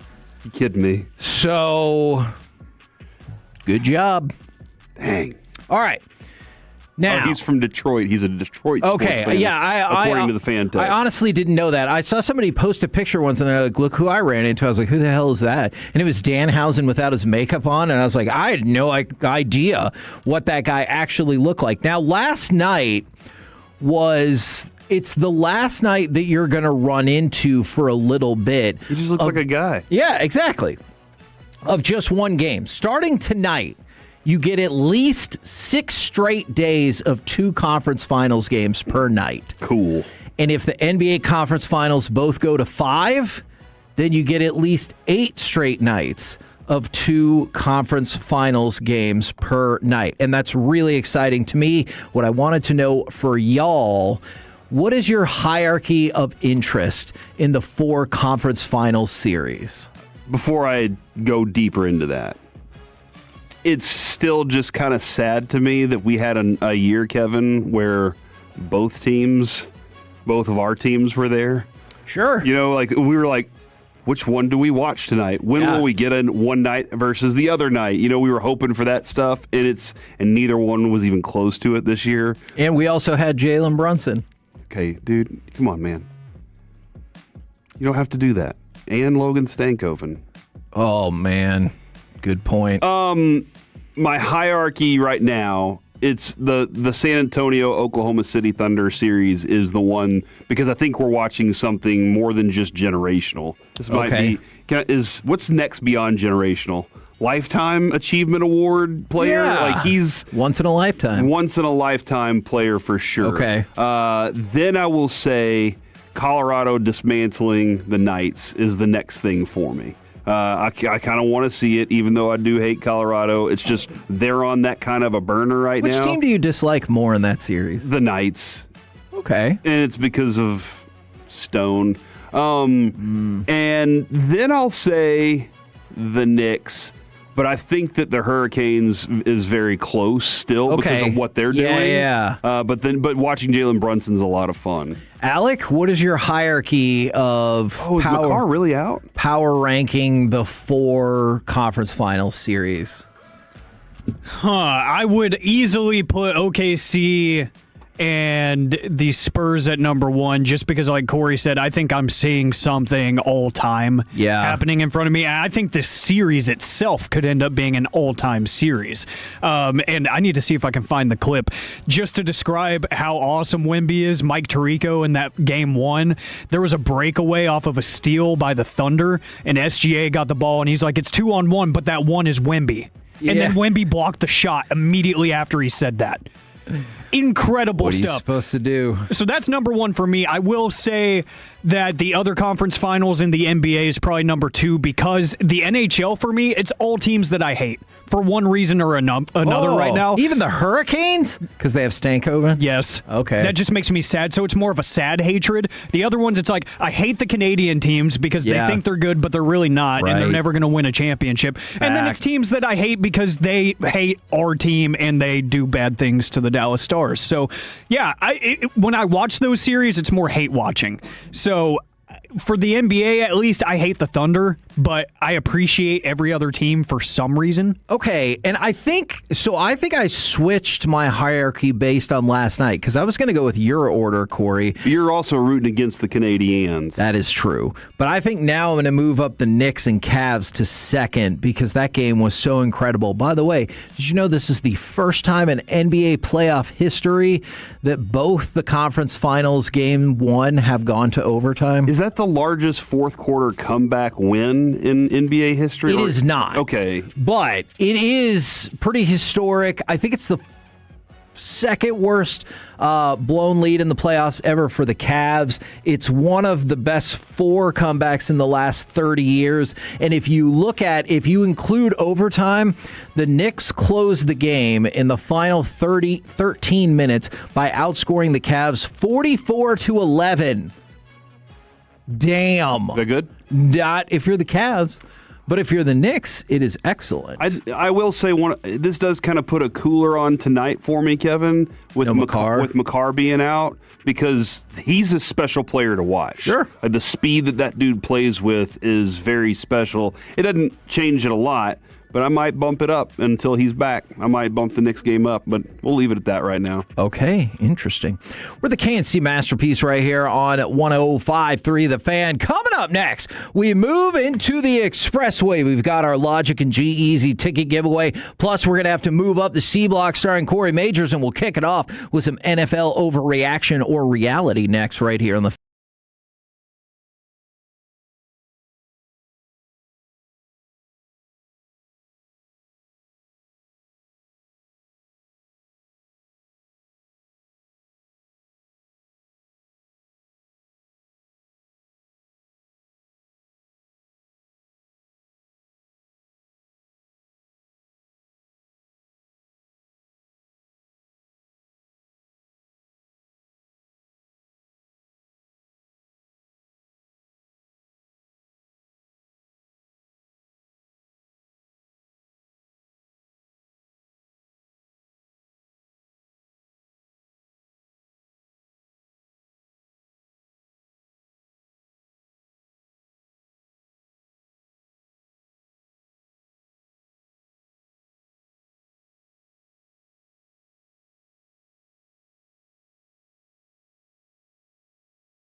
Time experts. And they're at the 28, and they need a touchdown.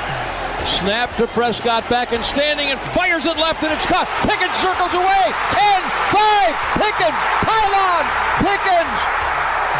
Touchdown, touchdown, touchdown. KNC Masterpiece right here on 105.3 The Fan. It's time for some NFL overreaction or reality, and we start with this. Overreaction or reality, you really think the Cowboys can start this season 3-0? Reason why I bring that up is NFL.com put out their predictions for every single game of the entire season, and both of their experts have the Cowboys starting the season 3-0. Reality. I think they can beat the Giants. I think they can beat Washington. Now, Jaden Daniels being healthy is another thing. Jackson Dart, I still think game one's always a curious game anyway. But this Cowboys team does not have room as the season starts to get their feet wet. Yeah. This is a season where the way the schedule lines up for you, you have to be hot early, take advantage of the middle of it, and end very well. Hope that you can get that bye week late and then recover quickly and end well, because it's not an easy schedule to start. And what I mean by that is how long it takes to get to your bye week. So, but then when it comes to Baltimore, again, Jackson Dart can run, Jaden Daniels can run, Lamar Jackson is a runner like you don't know, and this team invested in this defense and some of the linebackers and one of their defensive ends that they drafted, and guys that can run and help accommodate that. D. Winters sideline to sideline could fly. So that's where I think that they will look better at not letting the running quarterback take advantage of them this year. Quick bonus question to go along with that. Overreaction or reality, Stephon Diggs going to the Commanders would make you a little nervous. They are the betting favorites to get him. I guess sure. I was listening to Bobby yesterday. I don't think I ever really understood this about Stephon Diggs, and that he's like Corey Seager, in that, all right, I'll play in your system, but I do my own thing. Right. And I guess he just kind of shows up and is like, I'm a mercenary. You guys, I don't need to be a teammate. I just need to be here. This will be his fourth different team in 4 years. He's still talented, dude. Sure. He still makes good grabs, and that would probably be the thing that would scare me. Not that he's going to rally the troops or anything, but that he has those moments where he makes a big catch on the sideline that you're like, we thought we had everything sealed up, but then there's Diggs over there. His catch percentage last year was crazy. Now, Alec, I'm not saying you're guaranteeing it or anything, but overreaction or reality, the Cowboys could definitely start the season 3-0. They could, because New York, I still think, has a lot of work to do, even if that game is on the road in prime time.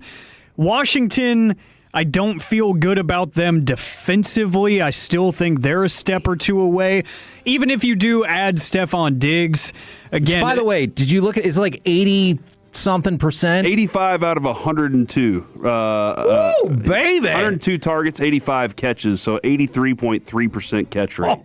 Yeah, he's still a machine. He's just like an NBA role player where it's like, no, that's still a good player. Yeah. It's just he's not elite enough to get a multi-year contract from anybody anymore, but he can still play. Washington is missing an element or two on offense, to where I think if the Cowboys defense is as creative and deceptive as we think and hope it's going to be, I think that's going to be confusing enough for Jaden Daniels. Baltimore is the tricky one, but they did nothing to add to that offense. It feels like every year we're talking about get Lamar some more help. Mark Andrews isn't getting any younger.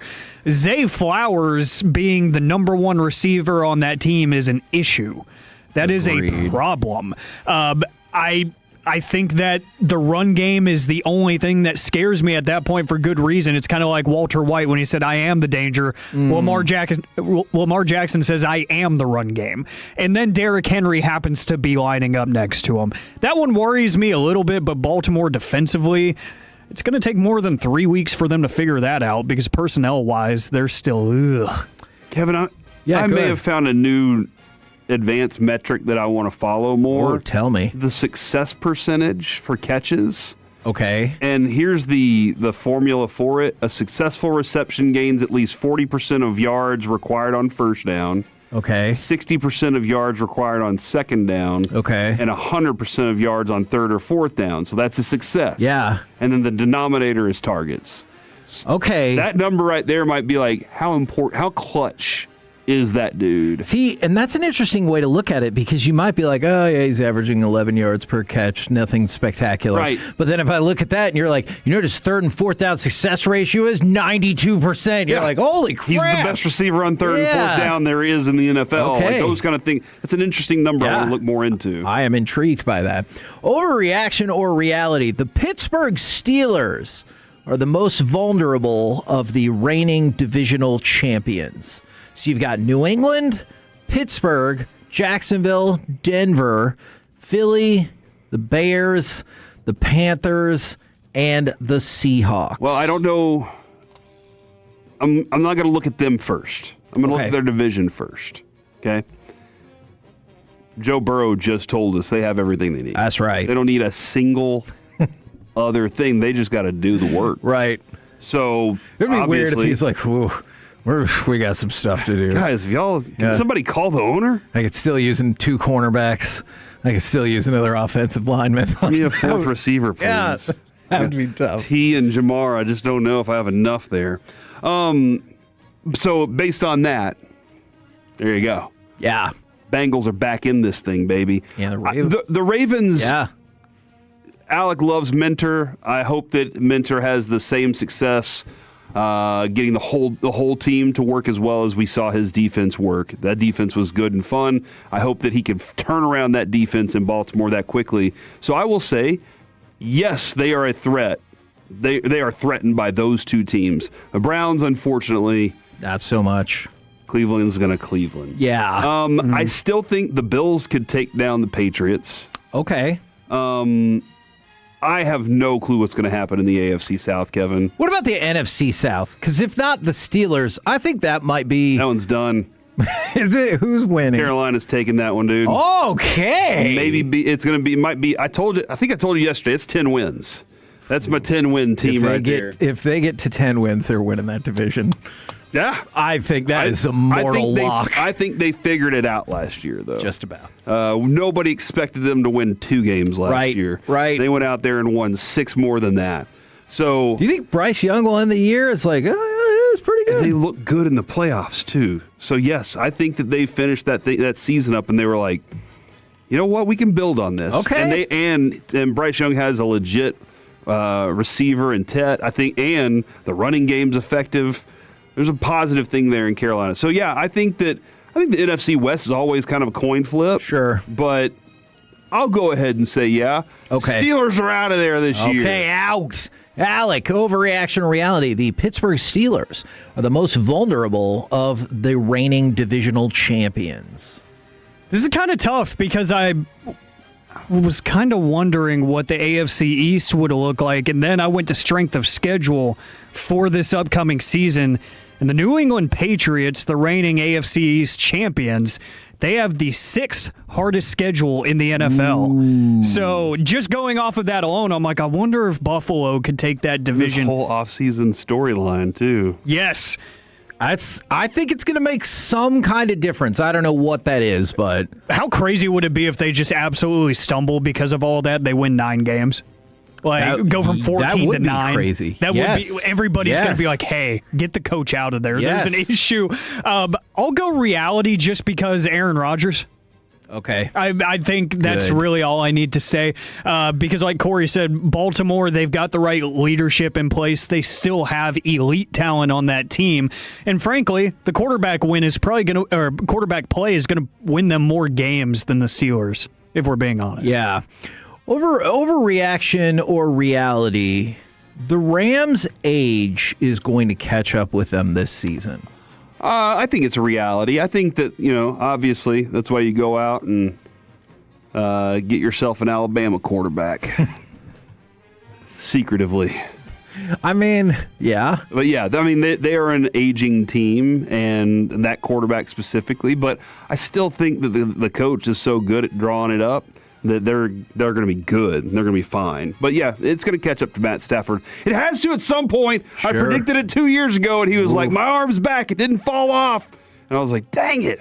I mean, I'm happy that it didn't, because I don't want to see that. Because it didn't sound like that. Yeah, I don't want to see it fall off. Okay. I just want to be right about that. Sure. But he was like, I found the fountain of youth. All right. One of those red light masks. Oh. Is that have you seen those? No. Alec, you know what I'm talking about? I've seen them. These red light masks that bring back your youth.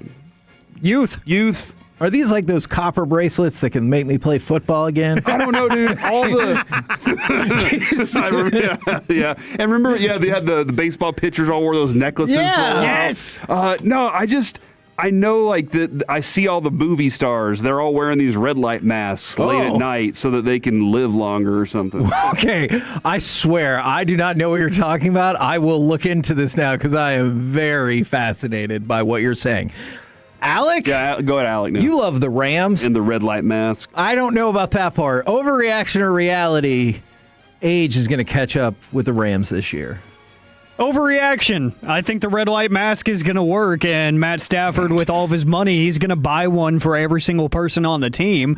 I don't see any reason for that team to be any less talented than they were last season. They really are a juggernaut when it comes to the roster construction, the overall talent. It feels like they have depth at every position, too. I mean, they got 14 starting tight ends at this point. That tells you all you need to know. If you're that stacked at tight end, then you're probably good at every other position, too.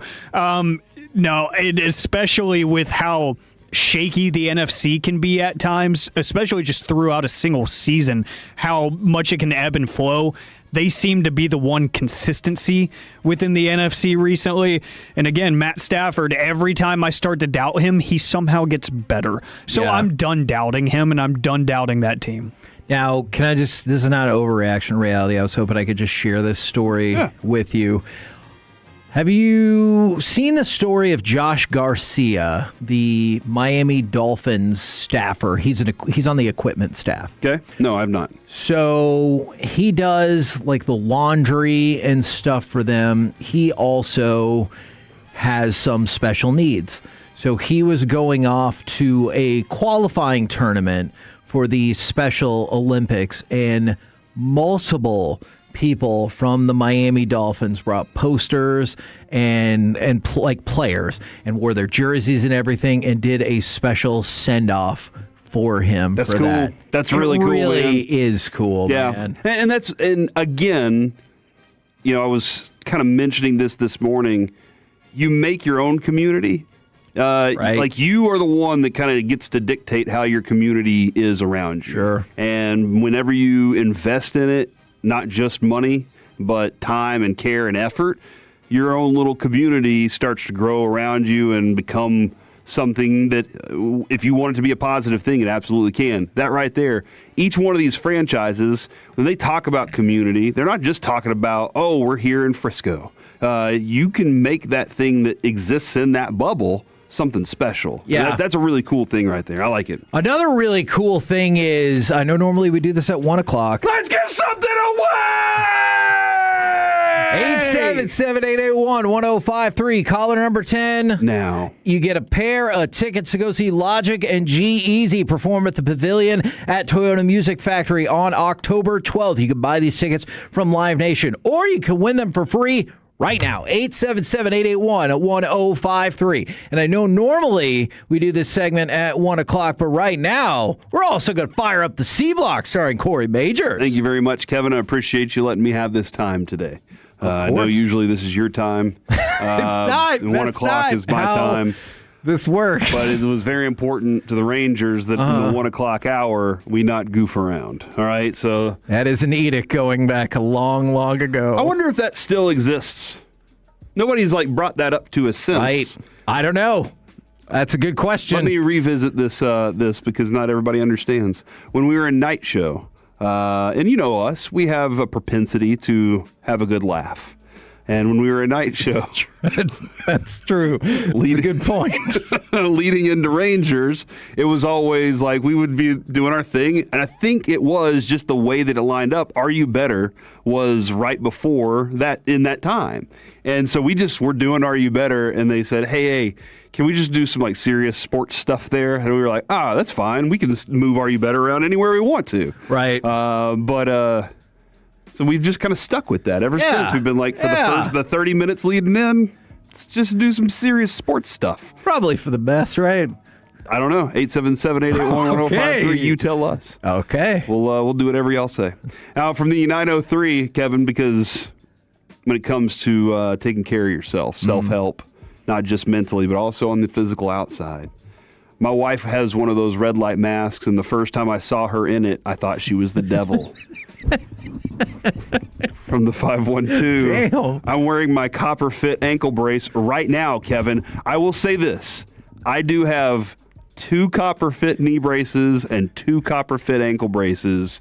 I no longer run like that anymore. Right. But they always helped. And so I learned that the copper fit, not not those little bracelets though. But because you learn maybe it could help with blood flow and stuff. But at first they made it sound like it'll magically heal your bones and your blood and stuff. And you're like, what? Plus you're gonna lose 700 pounds. Yeah. You're like, I don't have that much to lose. Well, that's what Jerry Rice says. So you're like, oh, all right. Yeah. And every once in a while, him and Brett Favre get out there and throw the football around in their jeans. Luckily, Jerry Rice did not do some of the other things that Brett Favre did. Good point.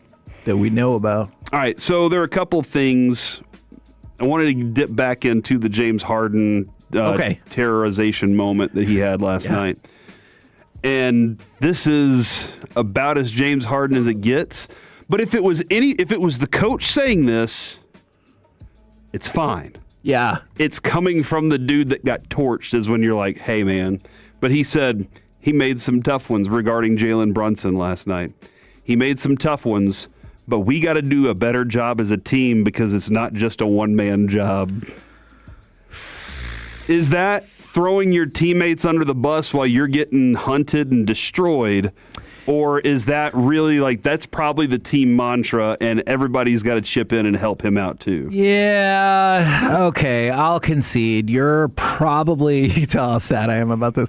You're probably right about the second part. But also that does feel like a moment where you're like, it's on me. I got to be better. I can't let that happen again and again and again. Maybe I need to call my own timeout because players can call timeouts too. And so something along those lines is maybe what I would have gone with. Well, further, Kevin, James Harden said he also likes to hold on to his timeouts, so I'm just joking. Oh, my goodness. But no, this is also one of those things, though. There were a couple of those plays last night, and I recaptured them this morning when I was watching that 3-minute just absolute dismantling. There were a couple of plays where his teammates would come move because Jalen Brunson had the ball, and maybe even Jalen Brunson didn't have the ball, but it was because of the gravity. We talked about the gravity of him, and everywhere he went, they were like, crap. I think it was just the game plan for the Knicks absolutely exposed something that Cleveland has to adjust to. And he's right that they are going to have to play better team ball there. Sure. But you have to do your individual effort, too, of not just whenever he goes by you, you're like, well, he went past me. I have no other options there. Yeah. Because the way the Knicks are playing, they're pulling some of your guys away from their responsibilities defensively, too, and creating lanes that Brunson can get into. Yeah. And that's why he's a smart, efficient, and effective basketball player and one of the stars of this league. It is incredible to watch him, especially in these clutch time moments. I know Shea won Clutch Player of the Year. I hope Brunson was right there in that voting because,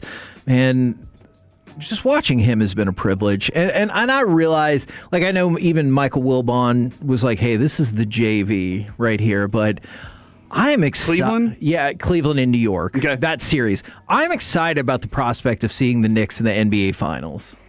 Oh, I am too. I'm fascinated to figure out. I think they have some bodies that can lean up against Wemby, but I'm fascinated to figure out if Brunson's confidence is like, I can go to the basket against Wembanyama and figure it out. I bet he does think We've that. seen him go Holy up against moly. bigs many times. What's that? I'm looking at these red masks now. They are terrifying. And the cheapest one I see straight away is $350, and there's a lot more expensive ones. Some of these. Why do you think Ryan Reynolds can look so young at 58 or something? Because he never tells the truth about his wife, I guess. But also, it makes some of these women in these pictures look like Spider-Man. Because it's a red glow and they have kind of the checkered patterns. Or some like the Green Goblin. I know it's a red glow. Oh, yeah. But the Goblin kind of had that vibe behind it where you're like, oh, that mask is terrifying. Has this been like a thing for a really long time? I think the first time I saw a commercial, and I don't think it was a commercial for one of these, it was a commercial for something else, but Bryan Cranston was wearing one, and I was like, is Hollywood doing this? Is this how they're staying so young? Okay. And look, man, we're dealing with sports all the time. I don't know that Corey Seager's out there wearing a red mask every night. You know, maybe he is. I'm sorry. I'm going to try not to be distracted by this. But I do think we know how Skip Schumacher stays so young and in shape. It's by eating steak every night. And he's really good at making steak and cooking steak, obviously. So if you didn't hear that earlier today, we had Skip Schumacher on. Go find that on your apps. Damn right. And check that out. And also, make sure you Tolo. Because if you don't Tolo, you're not going to have the most important news of the day happening right in your face. And that was yesterday. G-Bag Nation absolutely crushing it whenever the Jason Kidd news broke. Can I tell you a story about that? That's how I got my news. I did not get my news from that. I got it from my mom, who was listening to The Fan. Shut your mouth. Your mom listens to The Fan? She does listen to The Fan. I was doing a puzzle with Noah. That needs to be a promotion. Yeah, look. Boss, you need to make a promo where people just like score and everything is your mom listens to The Fan. Yes. I think this is too. And she was. And so we're doing a puzzle. And, he's 3. He needs all of your attention. So we weren't watching TV. I wasn't on my phone. We're just doing the puzzle. And I was like, oh, look, Grandma's calling. And he goes, yay. And so I let him answer the phone. He's like, hi, Grandma. Hi, Noah. And then she goes, hey, can I talk to your dad? And she goes, hey, what do you think about the Jason Kidd thing? And I was like, what do you mean? And she goes, I was just listening to G-Bag, and he's not the coach anymore. And I was just sitting there, I go, what? And so I dropped the ball, but luckily the Hagelin family was listening to The Fan, and my mom called me to tell me she heard it on G-Bag. Is your mom a big kid parent? What do you mean? Is she a big kid? Like, she's a parent, right? Of you. That is true. Was she a big kid parent? Like, fan of Jason Kidd? Not that I'm aware of. She did not seem broken up about it. Okay, right. No. She was just a big Luka person. She did not say, they never should have traded Luka, because I think she knows I'd have been like, all right, Mom, I'll talk to you later. Oh, really? What were her thoughts on? You know what, Kevin? We'll get to that later. Okay. I had one topic I want to get to. I'm going to save that for tomorrow, though. Here's the thing, though. From the story that you read earlier regarding Jerry Jones talking about the trip and how everybody's ligaments are better off being young and not having a night out on the town. Fact. There was a little further down was the conversation about George Pickens and his contract. And he said, this is great from our view. Obviously, he can earn more money. It's going to be more for him, not less. And the whole line of we got him because there was a lot of questions about him. And he has time to answer those questions. But here's the line that got, we will expect more earlier. He will expect more. He did not only build on where he got to last year. The preparation will be out there happening as a major part in any series or any game. So I think from the get-go, he will have more to give in the plans. Now, I think that they will have a better game plan of how to use him for sure.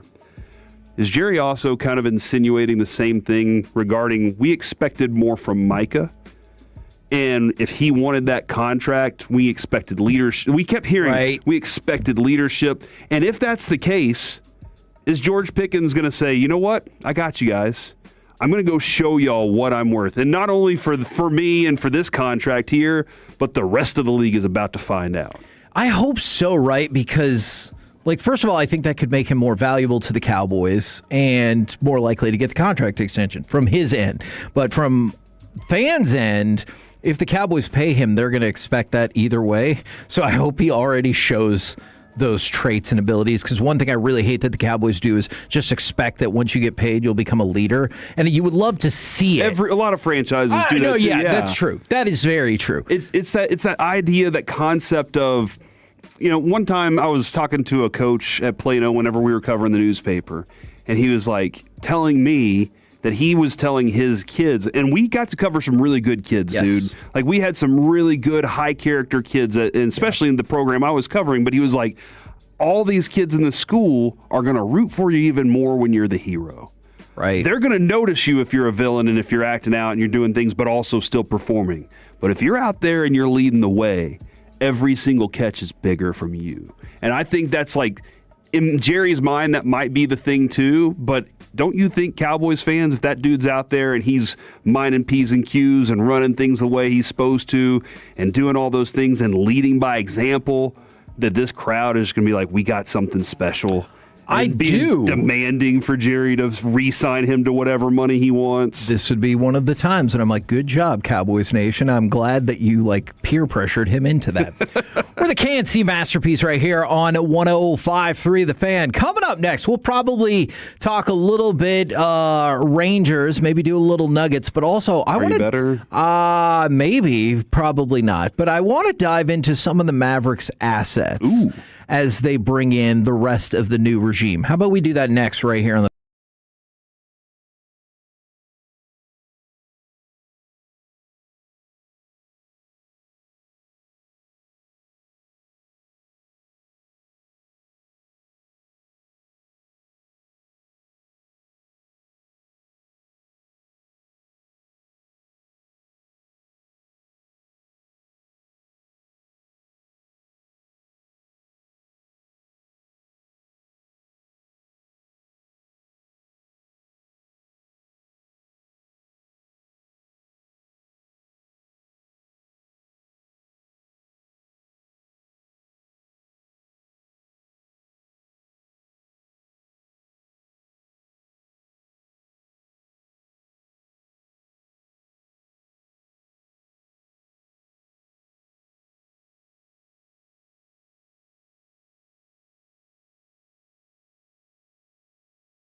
masterpiece right here on 105.3 The Fan. We're going to lead you into Rangers 1:30 pregame, probably about 2:12 first pitch. I almost said 2:07. That's wrong. 2:12 first pitch right out here on 105.3 The Fan. But per Bobby Marks, who's been on the show before, and we'll take a look at ESPN as well, just how much do the Mavs have in terms of assets? So Bobby Marks, former guest on this show, theoretical starting five for the Mavericks: Kyrie Irving, Max Christie, Cooper Flagg, PJ Washington, and Daniel Gafford. Don't forget, another reminder, because this is the place everybody wants to be. Make no mistake about that. We will have Dallas Mavericks general manager on the show tomorrow at 10:22. So Mike Schmitz will join the show at 10:22 tomorrow. But then on the reserves, you have Klay Thompson, A.J. Johnson, Ryan Nembhard, Najee Marshall, Caleb Martin, and Derek Lively. Now, there are some free agents that you can look into bringing back. Brandon Williams. I would be surprised if Chris Middleton came back for the price. And you're far below the luxury tax in the first apron. Luxury tax is 201. Correct. And you're at 164. 64. Okay. And so, but that doesn't necessarily mean you can just like spend up into that I got $40 million to work with, right? If you were willing to make some trades and wheelings and dealings, you could make that happen. You also have the non-tax mid-level exception, which is $15 million. And that's the biggest thing about being under the luxury tax right now. You have your biannual exception of $5.5 million. You have a trade exception of about $3 million and $21 million, plus the veteran minimum. So you don't have the most assets to just go out and sign players, but you do have some flexibility when it comes to doing some trades and stuff. And obviously, you have 2 first-round picks, even though one of them is at the very end of the first round in this draft. All right, so here's a couple of, in regarding those picks being kind of the key feature question I have for you here. This isn't everything that's happened in the last year withstanding, this isn't a bad situation to walk into as a head coach. Agreed. You have a rising future star. You have who the league thinks is the next guy. Yeah. You have a top, Wemby's already the now guy. You have a top 10 pick plus another first-round pick to work with, and you have some money to kind of leverage in some different areas, and some players that you can say, maybe I move on from. Now, I think it's a positive place to be. I really do think that if you get the right person in here to head in that direction, this is a good thing. Now, Kevin, with the 9 and 30, do you want to see those packaged and moved? Do you want, and also when it comes to making trades, you still got to find people that can and are willing to make the trades with you. Exactly. And on top of all that, timing is everything. And is this a good time for drafting here? I think the answer is yes, at 9 at least.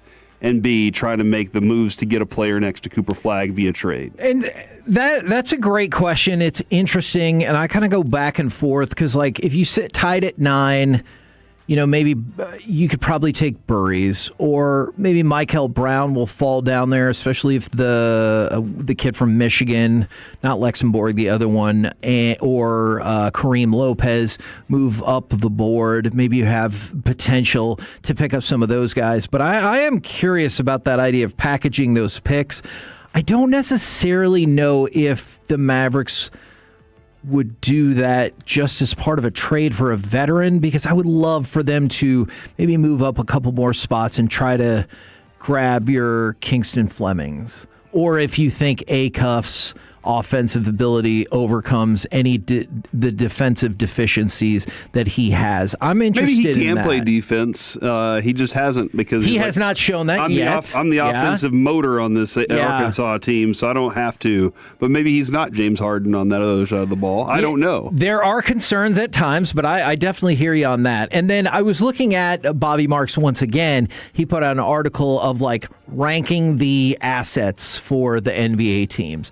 And the Mavericks come in at the top of tier 4, which puts them 18th out of 30. Now, don't get me wrong. I realize that's not good, but it's not as disastrous as we all thought it was going to be for a while, right? Right. Like you were going to be sitting right down there with Denver in terms of like, well, good luck. You got nothing. Mm-hmm. And so it's not necessarily the case with that. And what I love about this new group, whether it's Ujiri, whether it's Schmitz, who again we'll have on the show tomorrow, is they're known as being really good talent scouts and drafters.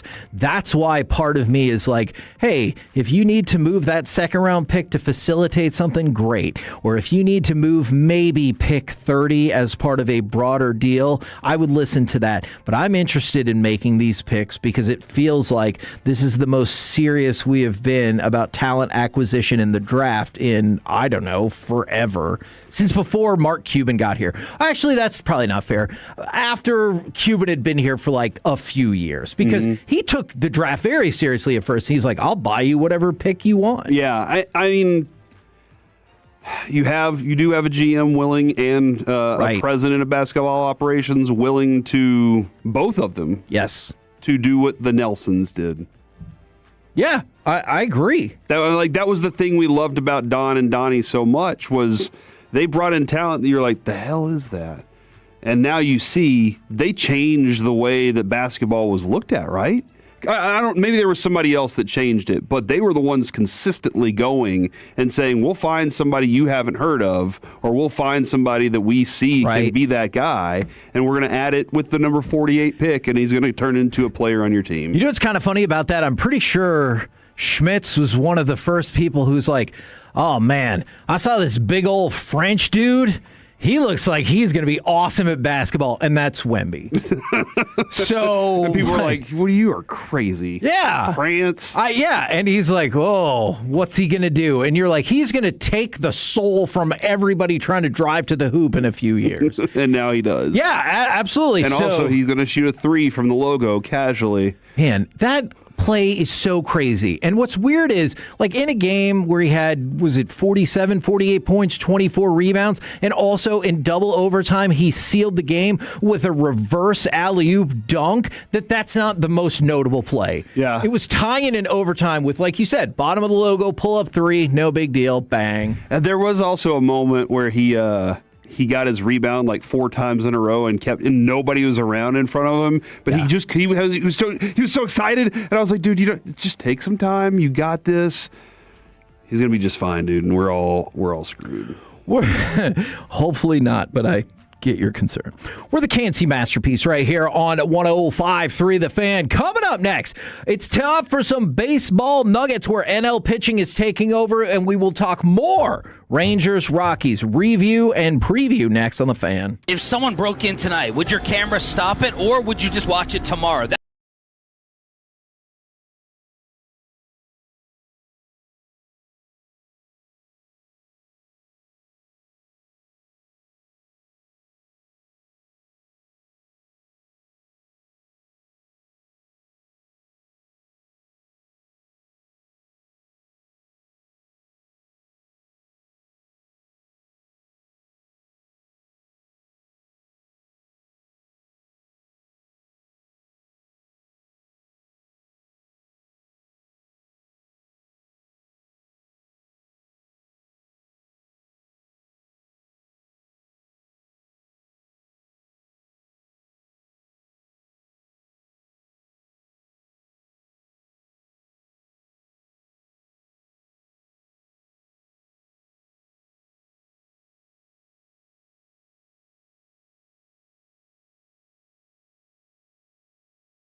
and Frankel. If you've been injured in a car or truck wreck, call Frankel first, 214 or 817-333-3333. With Frankel and Frankel, there's never an out-of-pocket cost. They only get paid when you win. Frankel and Frankel, the go-to car and truck wreck attorneys in Dallas. The 2-1 pitch is hit hard over Castro down the left field line. That makes it all the way to the wall. Haggerty comes in to score. Young will be held at third. It's an RBI double for Ezekiel Duran. He gets that third hit. He drives in his fourth run of the night, and the Rangers lead 10-0. Can't-see masterpiece right here on 105.3 The Fan. This has been an outstanding, serious sports stuff segment. Congrats, gentlemen. You're welcome. The only thing weirder than that is this one time I went to a party and there was a girl on my back. It was a costume party. I walked in and they were like, "What the hell are you supposed to be?" And I was like, "I'm a turtle." And they were like, "Well, who's that?" And I was like, "Oh, that's Michelle." I don't think the Rangers are going to approve of that, Kevin. Oh, yeah, you might be right about that. John Blake's calling me. All right, so positive analytics for the Rangers to hopefully let that go. This is Michelle. Anyways, the last two Tuesdays before Skip has come on, Rangers have won both those games. They're 17 and outscored their opponents 17-4. Now, last night 10-0 certainly helped. But the last 3 Wednesdays that Skip has been on with us, they're 3-0. Let's see if we can make that for today. And let's fire up some baseball nuggets. And we start. I like that. Let's start with Ezekiel Duran. My goodness. Did you want him to just keep doing that? I was surprised that he was like, "Oh, crap, hold on. I got this." Don't Ranger text in Michelle element. Don't text that in. It's just going to encourage him. Yes! I'm glad they liked it. 214 who keeps giving Kevin these horrible dad jokes. Himself. It's the internet. I want to let you know something. While some of you say you don't care for it, there are many others that do, and they have started alerting me to various places to go to learn more. You didn't know? I did not know, Michelle. The joke books existed before? I know, but this way I don't have to do as much work. All right. Did you ever go to the book fair?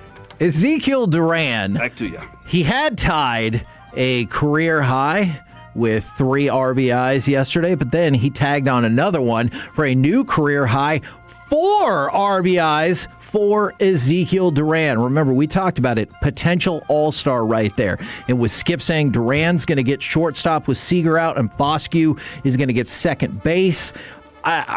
With Smith still out and then Duran shifting over, I do really think there's a shot Ezekiel Duran could be an all-star. Now, Jacob Misiorowski, who throws baseball very fast, through 10 starts this season, 1.89 ERA, third in the National League, 0.88 WHIP, second in the National League, and 88 strikeouts, first in all of baseball. This feels like an honest-to-goodness, real Cy Young candidate right there. Oh, absolutely, yeah. And at this young age, too, doing what he's doing and having that kind of velocity, as tall as he is, I guess they would probably do some sports science and the release points, like 4 feet from the... Oh, yeah, okay. There's so much going on with him. He's like 6'7", but the he's dude big. Can pitch. It's not just that he's a burner. He can absolutely pitch.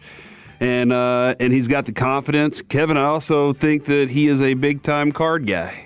Ooh. I know he recently... I think the Brewers were recently opening some packs of Pokemon, like rare stuff, and he pulled some really good cards. And he had the hot hand. And I'm happy for him.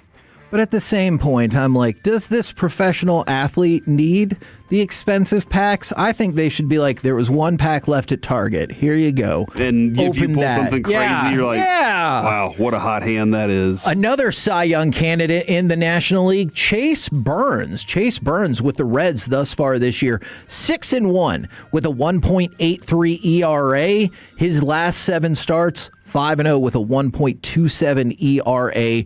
46 strikeouts in 42 2/3. So he has been rocking and rolling. Sounds like he's chasing less Burns and chasing more wins. I mean, 6-1's pretty good. All right. Now, on the not so great aspect of baseball, Royce Lewis, former number 1 overall pick in 2017. He's hitting a not-so-great 163. He got sent to the minors. Kevin, I've just been alerted to multiple new informations. Oh. From this text from the 254, unlike your mom, Kevin, my mom doesn't listen to y'all's radio station. But anytime you do a bad dad joke, I call my mom and tell her the joke. My mom loves jokes, so technically she loves you. And let's go to the Alec news desk regarding Jacob Mizorowski. This news literally got tweeted as soon as you mentioned him. He has a Pokemon-themed bathroom in his house. He does? And he also has a binder full of Pokemon cards that is literally the size of his torso. Which is long. Yes, that's 6'7". So that's like, wow. I know you were saying, hey, that's sometimes crazy. Maybe don't hand him, but he's one of those dudes like that. He absolutely adored and appreciated that because he's a card nerd like us. This might be the most positive feedback I've ever gotten for a joke, and it's still like 50-50. So I will, I will. Who earns? I will take that. I will accept that. All right. I don't know if you guys wanted to get in on this, but if you go to MLB.com right now, you can vote for the best nickname in all of minor league baseball. That includes the Sasquatch for Boston Bateman. That includes Spark, the Wolf, the Ice Cream Man, Lil Slay, that's Slater DeBrune, with the Charleston River Dogs. The username and his brother's is the Password. Okay, that's too awesome. The Large Mammal, that's... some of these are really funny. The Canadian Cannon, La Movie, that's Sebastian Walcott. Okay. I do not believe... Oh, these are minor league players. Yes, okay. minor league players. I thought you were talking about minor league mascots. I was like, these mascots are awesome. No. These are players. Big Christmas. That's Jokinski Noel. You know more. The Grinch. That's Maxwell Romero. But yeah, if you want to go to MLB.com, you can vote on the best nickname in all of minor league baseball. Talk about the meat truck. Hope somebody becomes the Sea Piggies. Okay. But that would be a team Sea Piggies, right? Yeah. Or maybe it's just one player, and he's the Sea Piggy because he keeps depositing baseballs into the ocean. Obviously, Alex's vote is going to go to the meat truck. Yeah, that's a good one. In addition to that, do the Rangers win today and take the series? Jack Leiter's had a couple of, I would say, good outings regarding runs given up in the last couple of them. I'd like to see him go 7 innings in this one, spare that bullpen again, and really get one of those dominating wins. Put him on that map today. Alec, do you believe the Rangers are victorious in the game and in the series? Yes, the Rockies suck. Give me a 5+ run win. Oh, I like it, man. Yeah, that's exciting. All right, 10 then. more, yeah. Look, we're going to give in to peer pressure and say the Rangers will also win the game and this series. 1:30 pregame, 2:10 first pitch. We'll be back tomorrow, KNC, 10 a.m. to 2 p.m. right here on 105.3 The Fan. I'm Pat Boyle here to help you. Thunder's Game 2, and I think the Rutgers rookie shines again. Dylan Harper was incredible in Game 1, 24 points with 11 boards and 7 steals. Spurs starting point guard De'Aaron